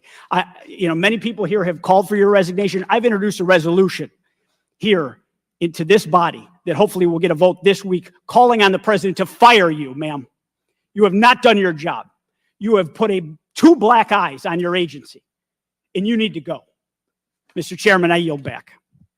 Gentleman yields back. Chair now recognizes Mr. Burleson from Missouri. Director Cheetle, I just want to kind of get an idea of what you can answer, because outside of what the FBI is responsible for, you have full responsibility for the Department of Secret Service. So the question is, what is the mission? Who defines the mission? Our mission of the Secret Service is to protect the president, the vice president, their immediate families, presidential candidates, the former presidents, and those by executive order. And we also have an investigative mission. And those are well defined. Yes, everyone within the agency. They're all understands done. the They left. Yes, they do. That's not What uncommon. about protocols and standards? Who defines the protocols and standards? We have a number of protocols and policies in place for the various missions that we have. So would it be safe to say that you failed the mission, the ultimate mission? I have stated repeatedly here today that there was a failure. What about specific failures within protocols and guidelines within the agency? Again, I am certain that the investigation that is being conducted internally as well as the external investigation. You said earlier in the hearing that there was either a communication, there's errors in communication or in operations. Could it be both? In both errors in operational decisions and errors in communications? I think the investigation potentially could identify both. So I want to talk about communications. Representative Boebert asked earlier about using encrypted apps that you said you've not used, I guess, Signal. Have you used any encrypted app to communicate from your personal device? I do on occasion use encrypted apps to communicate. So you use some form of an encrypted app to communicate with people within the federal government, with local law enforcement? Whom are you communicating using the encrypted apps? Many times it's with colleagues and associates. So you're communicating with colleagues on a personal device? She probably There does are use times Facebook that Messenger. the Secret Service, when we work internationally with some of our partners, that they don't have the same texting capability. And you're not able to do that with your government issued device? Recently, we They have likely been know able something. to install some of those apps on government devices. Okay. Let's talk about some of the things that we can get access to. I'm actually shocked that you are using your personal device and encrypted communication tools. I think that might be the most shocking thing that I've heard today. I didn't expect for you to say that. We have requested, this committee has requested multiple documents. And this is not, under the purview of the FBI, this is under your purview. We requested a complete list of all law enforcement personnel, including Secret Service, Department of Homeland Security, local law enforcement with the roles in protecting the president. And we requested that to be, for us to receive that by She's not going to July give it to you. She's going to 18th. tell you to fuck off. Did you provide that? I believe that our agency is in the process of collecting all documents. So you did not, requested. you have not provided it. How long does it take to determine who the personnel were that were on site? We are collecting a comprehensive list of all the documents that have been requested. We also requested all the audio and video recordings that your agency, not the FBI, but your agency has in possession related to the event. Did we receive those? Have you provided those at all? We are in the process of collecting all documentation requested. You're in the process, but you have not. Any memorandums or any internal communications related to the event? We requested that you provide that. Have you provided any of that? We are in the process of collecting the information that has been requested. Okay. So when can we expect to receive these documents? How long does it take to determine who was on site, who was being employed to be there to protect the former president? When can we expect that? How many days does it take to provide that information? We want to make sure that we have a comprehensive accounting of all of the documents that were engaged in that day. And then we can get we rid will of make everything. them available as soon as possible. I think transparency is the key Yes. here. It's shocking to me that we are communicating in a encrypted app to colleagues. I'm almost certain that violates some federal laws.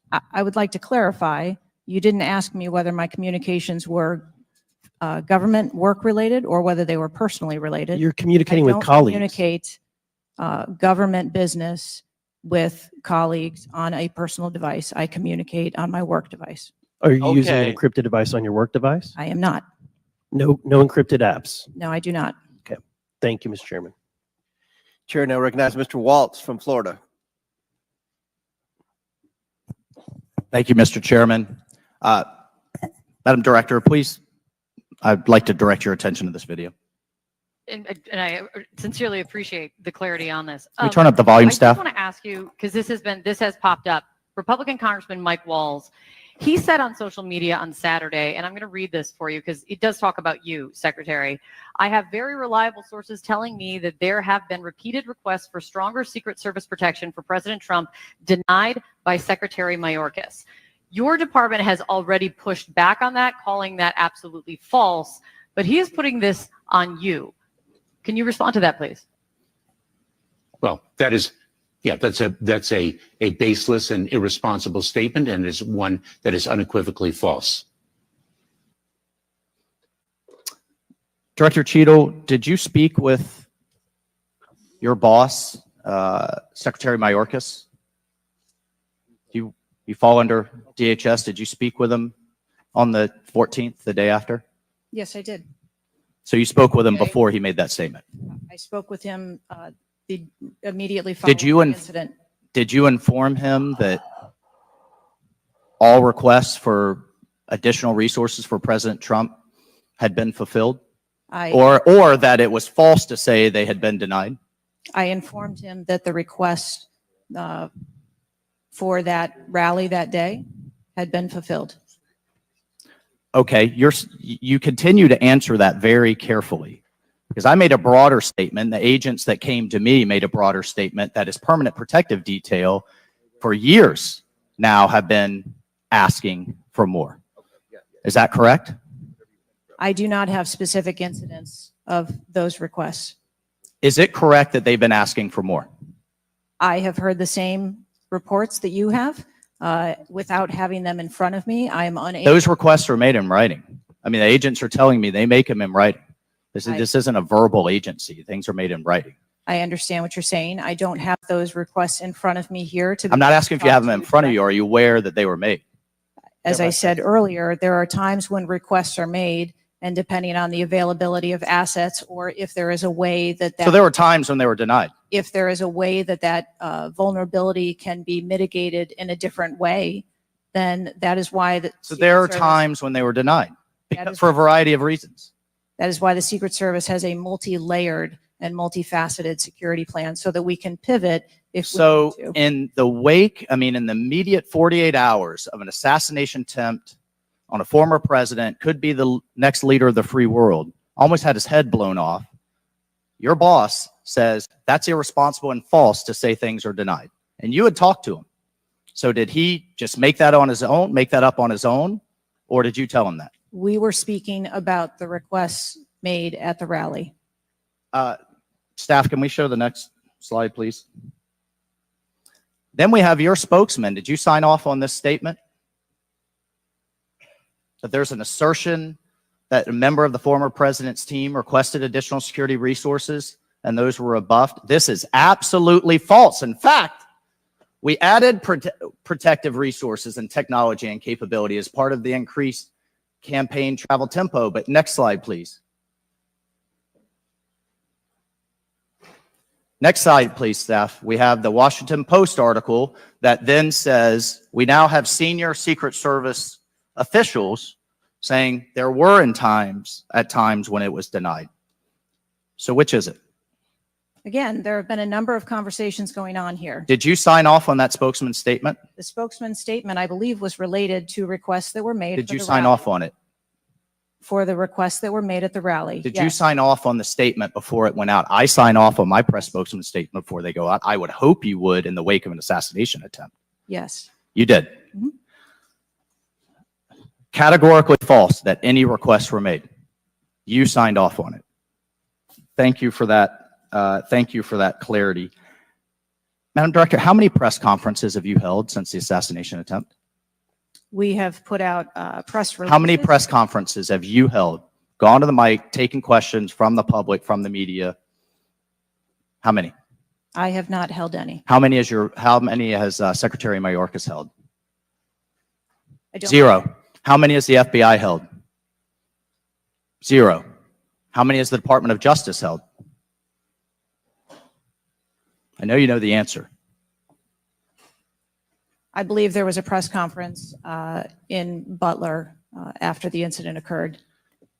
By local law enforcement, not by you and not by the Department of Homeland Security. So this is how misinformation flies. I mean, in the darkness, in the absence of information. Now we have 9 days later before a congressional committee, we all represent almost 1 million people, and you still don't have answers. Are you aware that national news anchors are saying this was a hoax? On national television, they're saying, no, the president wasn't shot, it was flying glass. Are you aware of that? I have not heard those reports. Are you aware that, I mean, there are rumors rampant online that there were multiple shooters? Yes. Are you aware that because the shooter had overseas encrypted platforms in Belgium and New Zealand and in Germany, that a lot of people are speculating there could have been foreign involvement, logically? Are you aware of that? Yes. And have you done anything to disabuse any of these notions today? No, you haven't. Madam Director, I would fire you. Regardless of the failure, I would fire you just how you've handled it since. You should have been the first to the mics to say, America, world, I want to assure you we're going to get to the bottom of this. I want to assure you full transparency. Our agency clearly had major gaps here, and I want to personally take responsibility and accountability. You should have been the first, standing alongside Secretary Mayorkas, and I would even go so far as to say have daily press conferences, updating everyone on what we know. But you haven't had any of that. What are you hiding behind? I am not hiding. Because you're making the situation worse. I think you've heard that on a bipartisan basis here. You are making this situation far worse in the absence of information. Let's move on. This is truly astounding. I want to be clear because you keep dodging the issue. Has President Trump's permanent protective detail requested additional assets over the last few years? He is clearly not your average former president. He's not Jimmy Carter in an old folks home. He's not President Bush painting out in his barn. He has multiple residences, a lot of rallies. He's very publicly engaged, and he has a foreign threat in addition to domestic threats. Have they requested additional resources? That's the last question, but please feel free to Thank answer, Director. We have continued, as I stated earlier, to increase over the past year the assets that are at the former president's residence and supplied to his detail. Mr. Chairman, if I could just ask for one more indulgence. It is clear you have not been to Butler, Pennsylvania. Leaders lead and should be on the ground. You have not been there. Instead, you went to the RNC, but you weren't originally even going to go there. Where were you originally scheduled to go besides the RNC, a national special security event? I was always scheduled to go to the RNC. Mr. Chairman, I would like to enter into the record that the director was scheduled to go to Aspen, hobnobbing around with, I don't know what liberal elites go to Aspen. That was where you were originally scheduled to go to speak at a forum. I was scheduled to go to the RNC. I was going to leave the RNC for 24 hours and return back to the RNC. I hope, as your predecessor, Julie Pearson, with a security incident on the White House and under the Obama administration and Reagan's Secret Service detail lead, I would hope you would have the dignity for the sake of the agents in the service to resign. Gentleman's time's expired. Thank you. I'd like to enter a few things into the record. First of all, the remaining articles that Mr. Biggs was wanting to enter into the record without objection, so ordered. Next, I have a written statement from Representative Mike Kelly of Pennsylvania. His district includes Butler, and he has a written statement that we'd like to enter into the record without objection, so ordered. A bipartisan 114th Congressional report titled United States Secret Service and Agency in Crisis. This was prepared by former Oversight Committee Chairman Jason Chaffetz and former Ranking Member Elijah Cummings. And lastly, the issue subpoenaed compelling Director Cheetle's appearance at today's hearing without objection, so ordered. That concludes our question segment. I want to thank the Director for your testimony today. I now yield to the Ranking Member for closing remarks. Thank you very much, Mr. Chairman. And Director Cheetle, I also want to thank you for your patience over the course of what must have been a very long and trying hearing for you. It has been an unusually encouraging hearing and an unusually depressing hearing. And what's encouraging Mr. Chairman, is that we came together to issue a strong statement deploring and categorically denouncing political violence in America. And I also didn't see any daylight between the members of the two parties today at the hearing in terms of our bafflement and outrage about the shocking operational failures that led to disaster and near catastrophe on July 13th, 2024. What is depressing is the extraordinary communications gap between the director of the Secret Service and Congress. And I don't want to add to the director's terrible, horrible, no good, very bad day. But I will be joining the chairman in calling for the resignation of the director, just because I think that this relationship is irretrievable at this point. And I think that the director has lost the confidence of Congress at a very urgent and tender moment in the history of the country. And we need to very quickly move beyond this. But what I will say, Mr. Chairman, is that I took this hearing to be about two major policy failures. And one policy failure is the one that got the vast majority of the attention, which was the failure of the Secret Service to effectively respond to a gunman on a roof within 150 yards of a presidential visit and speech. But the other failure is on the part of Congress, because the mass shooting that took place in Butler, Pennsylvania, is replicated all over the country every day. And in fact, as I said, Mr. Chairman, it happened that evening in Alabama, in Birmingham, Alabama, where there was a mass shooting where more people even were killed and wounded than were killed and wounded in Butler, Pennsylvania. So it's true, the president, the former president, and a handful of people who get the Secret Service protection are the only people in America we thought were safe from an AR-15 attack. It's clear that they're not safe either, and we've got to get to the bottom of that. But we also have to get to the bottom of the larger problem, which is that the whole country is living like this, in fear and in terror of assault weapon attacks in movie theaters, churches, synagogues, mosques, supermarkets, Walmarts,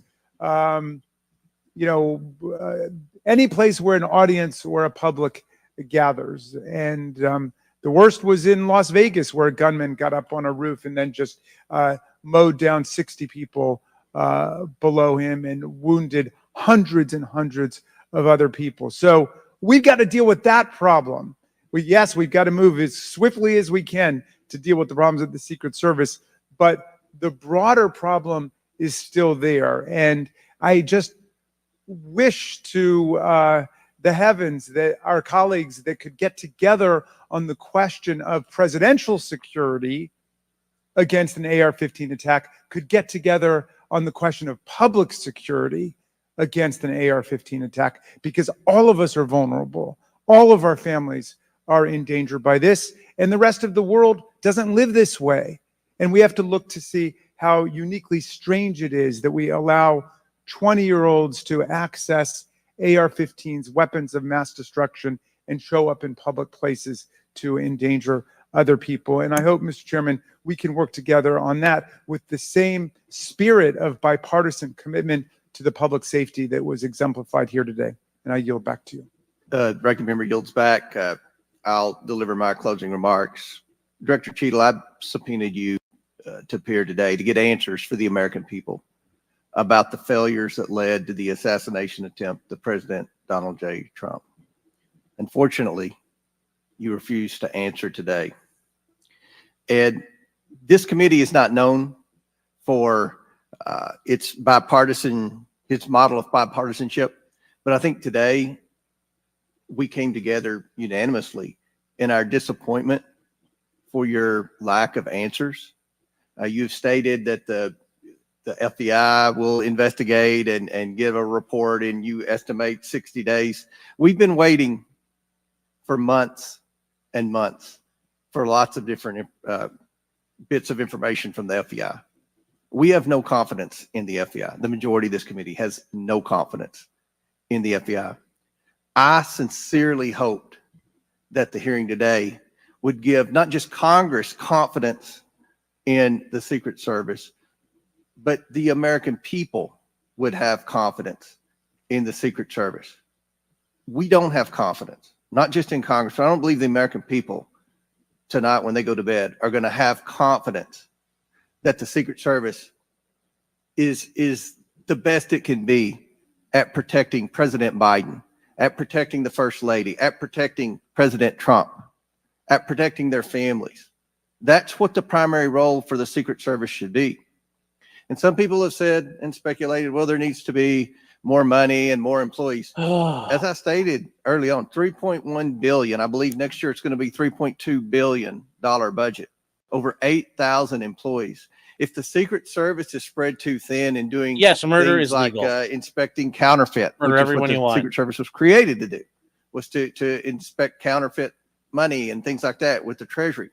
If it's spread too thin, then we need to come together in Congress, and I think we can do that in a bipartisan way to narrow the focus of the Secret Service, to protect the leaders of our country, to protect our elections by protecting our candidates. And I don't believe we have any confidence that you can do that as the leader of the FBI. I sincerely hope that we would adjourn this committee hearing and have confidence, not just in the Secret Service, but in you as director of the Secret Service. But we do not. Taking responsibility requires a lot of things. It means providing transparency. It means answering simple questions. It means providing a specific timeline of July 13th to this committee and the American people. I mean, it's been 9 days. There were people that were demanding that we have a hearing the next day or 2 days following the shooting. And I said, no, we need to give the Secret Service ample time to be able to answer those questions. 9 days. 9 days. And I don't think we answered very many questions that the American people have. I don't think there was I've never said this before, and I've presided over a lot of hearings. I don't think there was one question asked by anyone that the average American hasn't already asked at a diner or at church or at a ball game. The American people have questions. They deserve answers. Congress deserves answers. You were subpoenaed today to provide answers, and ma'am, you did not do that. So as Ranking Member Raskin stated, he and I will be sending a letter requesting that you submit your resignation as a step toward accountability. Good start in what happened. And one of the biggest frustrations that many of us have, especially on this side of the aisle, is that there's never accountability in this administration. And when you look at the debacles prior to July 13th, I mean, it would be hard to beat the withdrawal in Afghanistan, the debacle there, and no one was held accountable. To this day, no one has been held accountable for that. But here we have clearly video showing people notifying the police, and the police are blaming the Secret Service. The Secret Service are blaming the police. Homeland Security is blaming everybody. Yes. But at the end of the day, we'll get to this. After this hearing and after our request for information, we don't have any answers for the American people. And we don't have that confidence that you can lead the Secret Service to restore the confidence. And again, I commend the ranking member for joining with me in the letter asking your resignation. And we certainly hope that you will take that to heart. With that and without objection, all members have 5 legislative days within which to submit materials and additional written questions for the witness, which will be forwarded to the witness. If there's no further business, without objection, the committee stands adjourned. All right. That's it. So we learned a lot. We learned a lot that this is really fucking sketchy, chat. We learned a lot. Yeah. So yes, she was that was definitely, she sat with an attorney. They went through everything with her. We got some super chats though and comments to read through real quick, guys. Then we're gonna take a break. Nick Naylor for $2 says, please explain this Craigslist ad for an assassin. Yes. Roxanne Weber says Cheetel is highly political. Dan Bongino used to work with her. Yes. And Steven said she needs to be arrested for the death of Corey Compatore. I don't know about that. I understand the frustration there, but I'm not sure about that one. Unhung Hero says, never waste a tragedy. Very true. Hulmier says, every Republican should demand a resignation, and they did. And guys, we watched the House Oversight Committee. That was the entire committee. Everybody showed up today. They got their words in, and then, yes, this is how Congress works. Somebody comes into a hearing, they get fucking yelled at, and then once your time's up, you're done. Jim Jordan, everybody left as soon as they were done. That's how this works. Shows you how much of a scam it is. Yes, it was a sterile rooftop. Release the McCracken saying, why is she there? She was subpoenaed to show up and explain why the shortcomings of the Secret Service occurred. So that's why she was there. Shelly Babe says, defund all three-letter agencies in this tyrannical government. We could do that. The problem is the Secret Service is known by the USSSS, so it's got 4. So it's like, booyah, they're going to hide. They'll survive. Matt says, in all fairness to Secret Service, I'm sure all candidates constantly ask for more personnel. Yeah, but not everybody's trying to kill him. Like, the Iranian government is still very mad about what we did to Qasem Soleimani back in 2019. I mean, we blew up the head of their Quds force. They're very upset still. Then Myra for 20 Swedish krona says, Jordan is the right guy for this. Yeah, but it's all video clips. I mean, at the end of the day, and that's what this is. It's all video clips. Oninger says, what is the process for forcing her out? She is appointed by Joe Biden, confirmed by the Senate. She serves at Joe Biden's pleasure. So Joe Biden can demand her resignation at any time. Congress cannot fire her. And Young was looking at the flags in the back, and it says, yellow fringe, guys. Only means one thing. Yes, it was a court-martial today, chat. It's an admiralty court.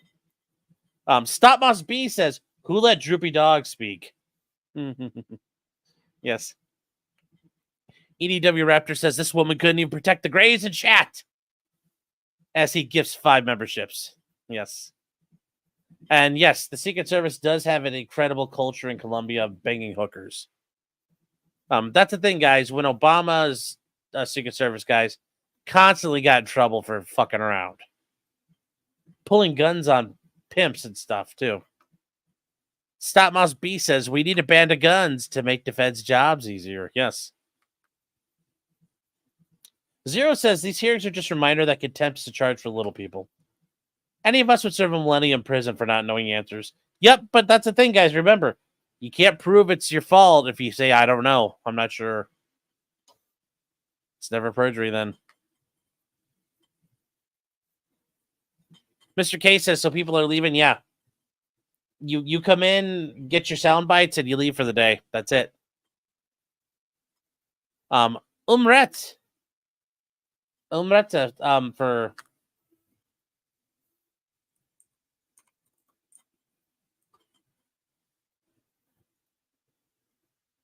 for 5 Bulgarian Lev says, fun fact for all of you, my Ameribros, USA is 240 years old.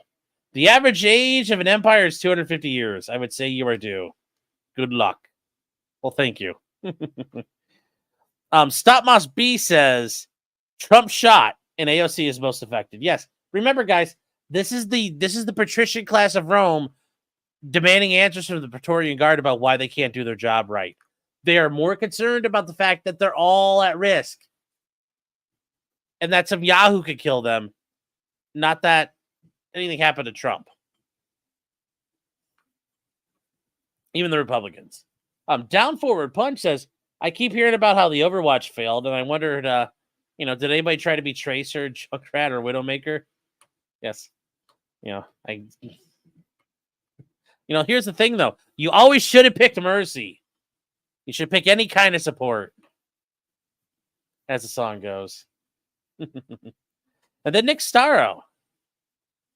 Nick, how you doing, man? Is saying having supervising personnel in place that are known to be able to take hard decisions and not Uvalde type cops would be a good start. Sure. But as the secretary or the director pointed out, Secret Service agents have a very loose ROE. It's very well defined, but they don't have to ask permission to take a shot. If they think you're a threat, they have in hand, like, they are in a moving national security bubble. They can fucking shoot a lot of people for a lot of reasons. Bushmaster for $10. Thank you. That's a speechless. High Plains Drifter, thank you, as a new member. Vinny the D says it sounds like a cheater that got caught. Yes. Yes. Project Calm says it's one thing to be asked these questions. It's another when your only patron just abdicated all power and won't return your calls. Yes. I'm sure she's on the phone like, Jill, help me, Jill, where are you? Click. Like, no. The sky's a neighborhood for £2 sterling. A king sterling. This is ban those 20-year-olds. And Unhung Hero says next she'll be worried about Guam tipping over. Yes, it's a very real problem. Jeremy Carroll says the idea Tlaib is bad for supporting Hamas is real bad. But dual citizens are just fine tells me a lot of what I need to know about you. When I say dual citizenship was okay, I think you should only have one citizenship. So I'm not really sure. D says, I hate it when these jive turkeys use the attempt as an excuse to try to disarm Americans. Semen guzzling French cigarettes. Yes, they are. Never let an opportunity go to waste. Never let a crisis go to waste. Future Mrs. Martin 2.0 get to 5 memberships. Thank you, sweetheart. The unexpected. I totally didn't expect that. Well, the super sticker. That was kind of a shock. So thank you. And Stop Moss B for $10 says, I now believe the failed assassination of Trump was done by the FBI and CIA in collaboration with the Secret Service to push for a bipartisan gun ban. There are better ways to do that. But it's possible. Then Young is saying, do you think an attorney told her to say she is waiting for the reports? Yes. She definitely met with legal staff over the past couple of days and got prepared. There's no way she did this on her own. That would be insane to just go in there without any preparation.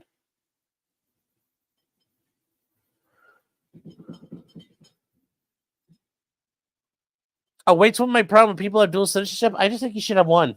I mean, really. Pick one.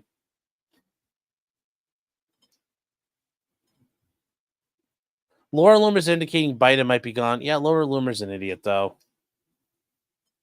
I mean, anybody could have guessed he was sick, so what she said isn't, accurate. I'm also a citizen of Wakanda, I know.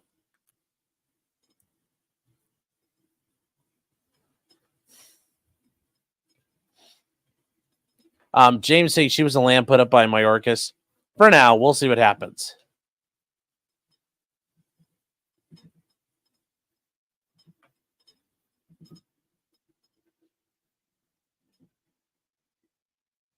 Now some of you guys were saying, like, did she commit perjury? No. So, like, everybody's saying that it happened. It didn't happen. And remember, how do you get a perjury? Oops, I misspoke, or, well, I'm just a big idiot. Sorry. Huyuk. And guess what happens? Perjury charge goes, because you have no more, proof.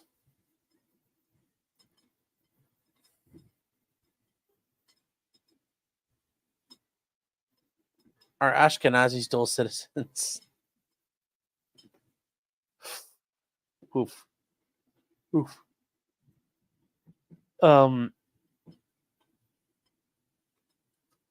Yeah, the one about encrypted messaging, yes. So, guys, they very like using Signal. Signal is an encrypted messaging app that it's actually pretty good. But it looks like a lot of people, especially in the Obama and Biden White House, have been using it to run around. And yes, it's very likely they've been using that, and they've been making comments and statements about government business on a private phone with a private app, or at least with a private app on a government phone. We don't know. We don't know yet. She committed stupidity, not perjury. Yes, as of for now, but that could change. Neo Dark Mario says you can't hand him over. The message deletes him. Yes, but here's a neat thing: the feds can monitor signal if they want to. There's a back door in it. So, Loretta Silver, remember saying there was a second shooter on the water tower. I know you're making a joke there, but if you look at the water tower, it is obscured. The sightline's obscured by the barn for a proper shot. He basically would have had his shot through the sniper team if there was a second gunman. That's very interesting. She knew that right away. She confirmed that instantly. Oh, no gunman, no second gunman. Like, how do you know? How do you know? I have a feeling. So yeah. It is very interesting. She won't say shit at all. It's very, very interesting in that regard. And Nero says there were 3 shooters. There were only 2 shooters. There was the shooter, and then there was one of the sniper teams, but it was the far away sniper team, not the immediately close one. So it's going to be very interesting. I mean, the fact she didn't offer a resignation today is kind of a surprise. I'm surprised she didn't try it.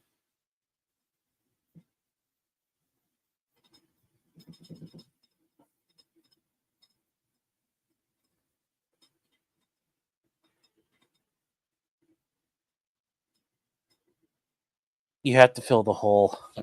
Yeah. So how many YouTube channels got a strike for live guns when covering the Trump rally? That's funny, Jay.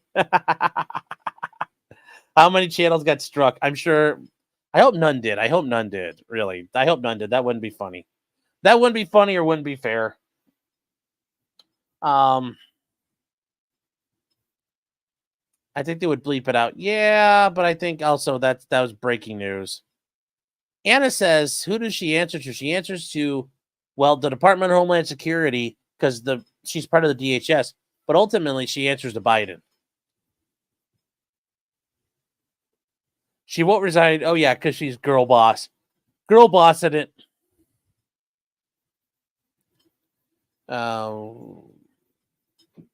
Obscure is saying, good logic, damn sure did. What did Joe do? What did Joe damn sure do?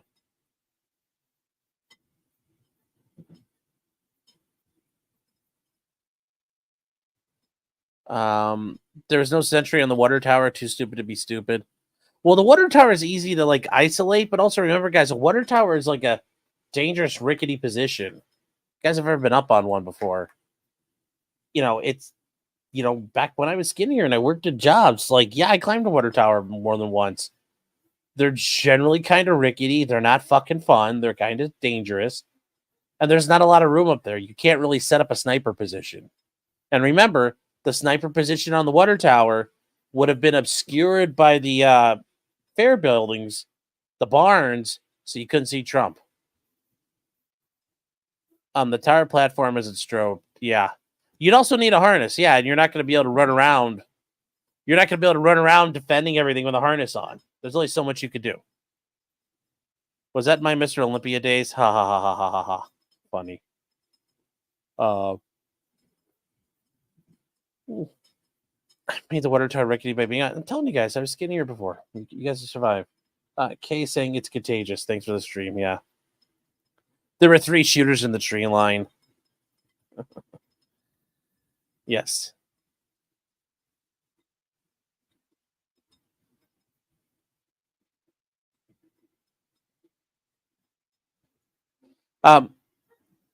Yeah, put a goddamn camera up there. Yeah, but even then, it's like the camera's got to be looking where you need it to be. Everyone will forget her name in 2 weeks. I'm sure. We'll forget all about her. There'll be something else. We need a Biden proof of life. That actually is really going to be interesting, considering there was a coup basically this weekend.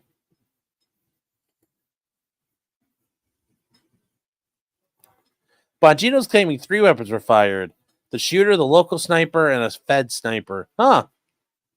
I mean, that might be true. You know, it might be true. But we don't know if that's true. A coup for you, a coup for me. Yes. One coup for me, one coup for the hooker. One coup for me, one coup for the hooker. No one asked her about the reported cop that climbed up on the roof and then bent down. Was that an accurate report? Oh, you mean the one that climbed up there, found him with the gun, and was like, "I'm out of here," and ran back down? Yeah, that guy. I'm pretty sure that happened. The more interesting one is she doesn't know who that guy in the suit was up on the roof taking pictures, because there's somebody in a gray suit taking pictures on the roof, and oh, holy cow, that is a very big problem. It's interesting what's going to be there. Where the heck is Biden? He is hiding with Joe.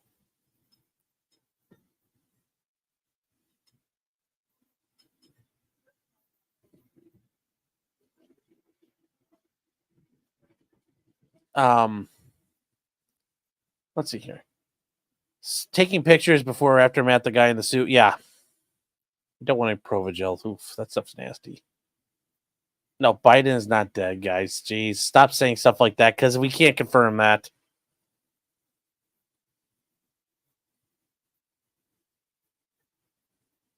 They did ask her some things, but yeah, a lot of these questions were kind of lifted up. I think she's hoping that this can absolve them later when there's more investigation, so she can say, "Look, I can't tell you. You gotta wait 7 months." Well, 7 months from now, everybody's gonna forget.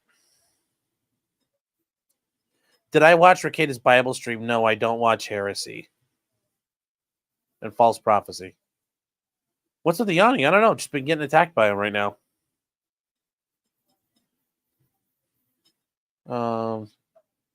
We spy a coup with Cheetel's eyes. Yes, her DEIs.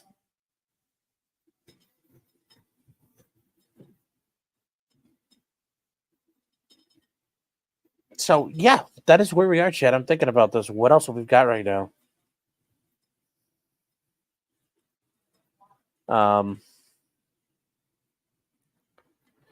Yes. So, guys, that is it for right now. That if you guys have never watched a congressional hearing, that's basically what they are. So there's your sausage being made, chat. There's your sausage being made. We will watch Karen Reed. Give me about an hour and a half. We'll fire up the Karen Reed hearing. I just need to take a break, get some things done. I got to get some work done, got to get some emails out and stuff like that. So I will take care of that and get it going. And yeah, we'll get started. We'll be dealing with things as we get to them. But Karen Reed, I have to take care of stuff first. I want accountability. Well, there's a saying goes, if you want a friend in DC, go get a dog. I don't think you're going to get accountability. Oh, the Karen Reed hearing lasted 5 minutes. Well, we'll still take a look at it.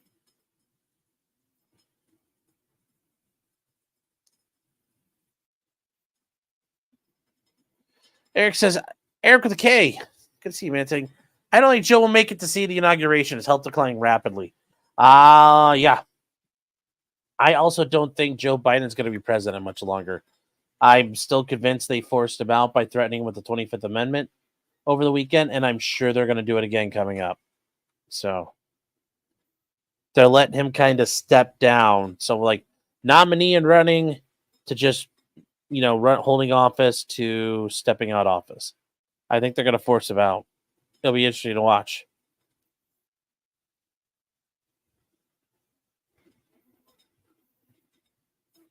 So, is Joe Biden unburdened yet? Not yet.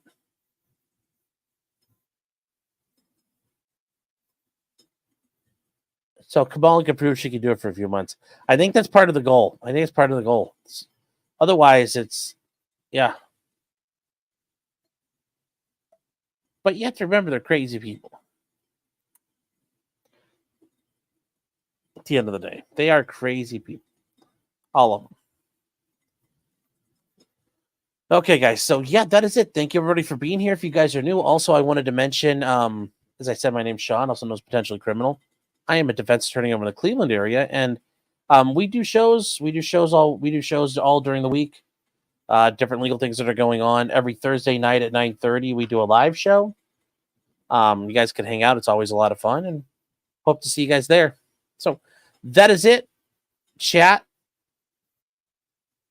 And I will see you guys in about an hour and a half. About 4:30. So take care, everybody. And remember,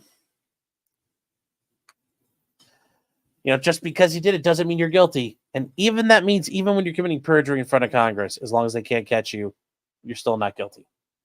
But they can't catch you. That's the hard part. So take care, everybody. I'll see you guys in a little while.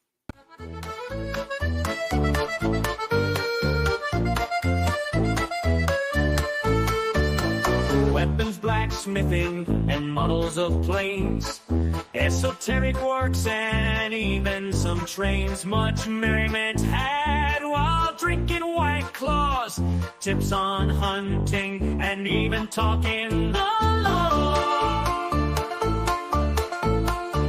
Whatever you do, just don't talk to cops, even when they nab you on illegal stops. Just 'cause you did it doesn't mean you're guilty. But please talk to a local attorney. Was that the fat guy that Katie yelled at?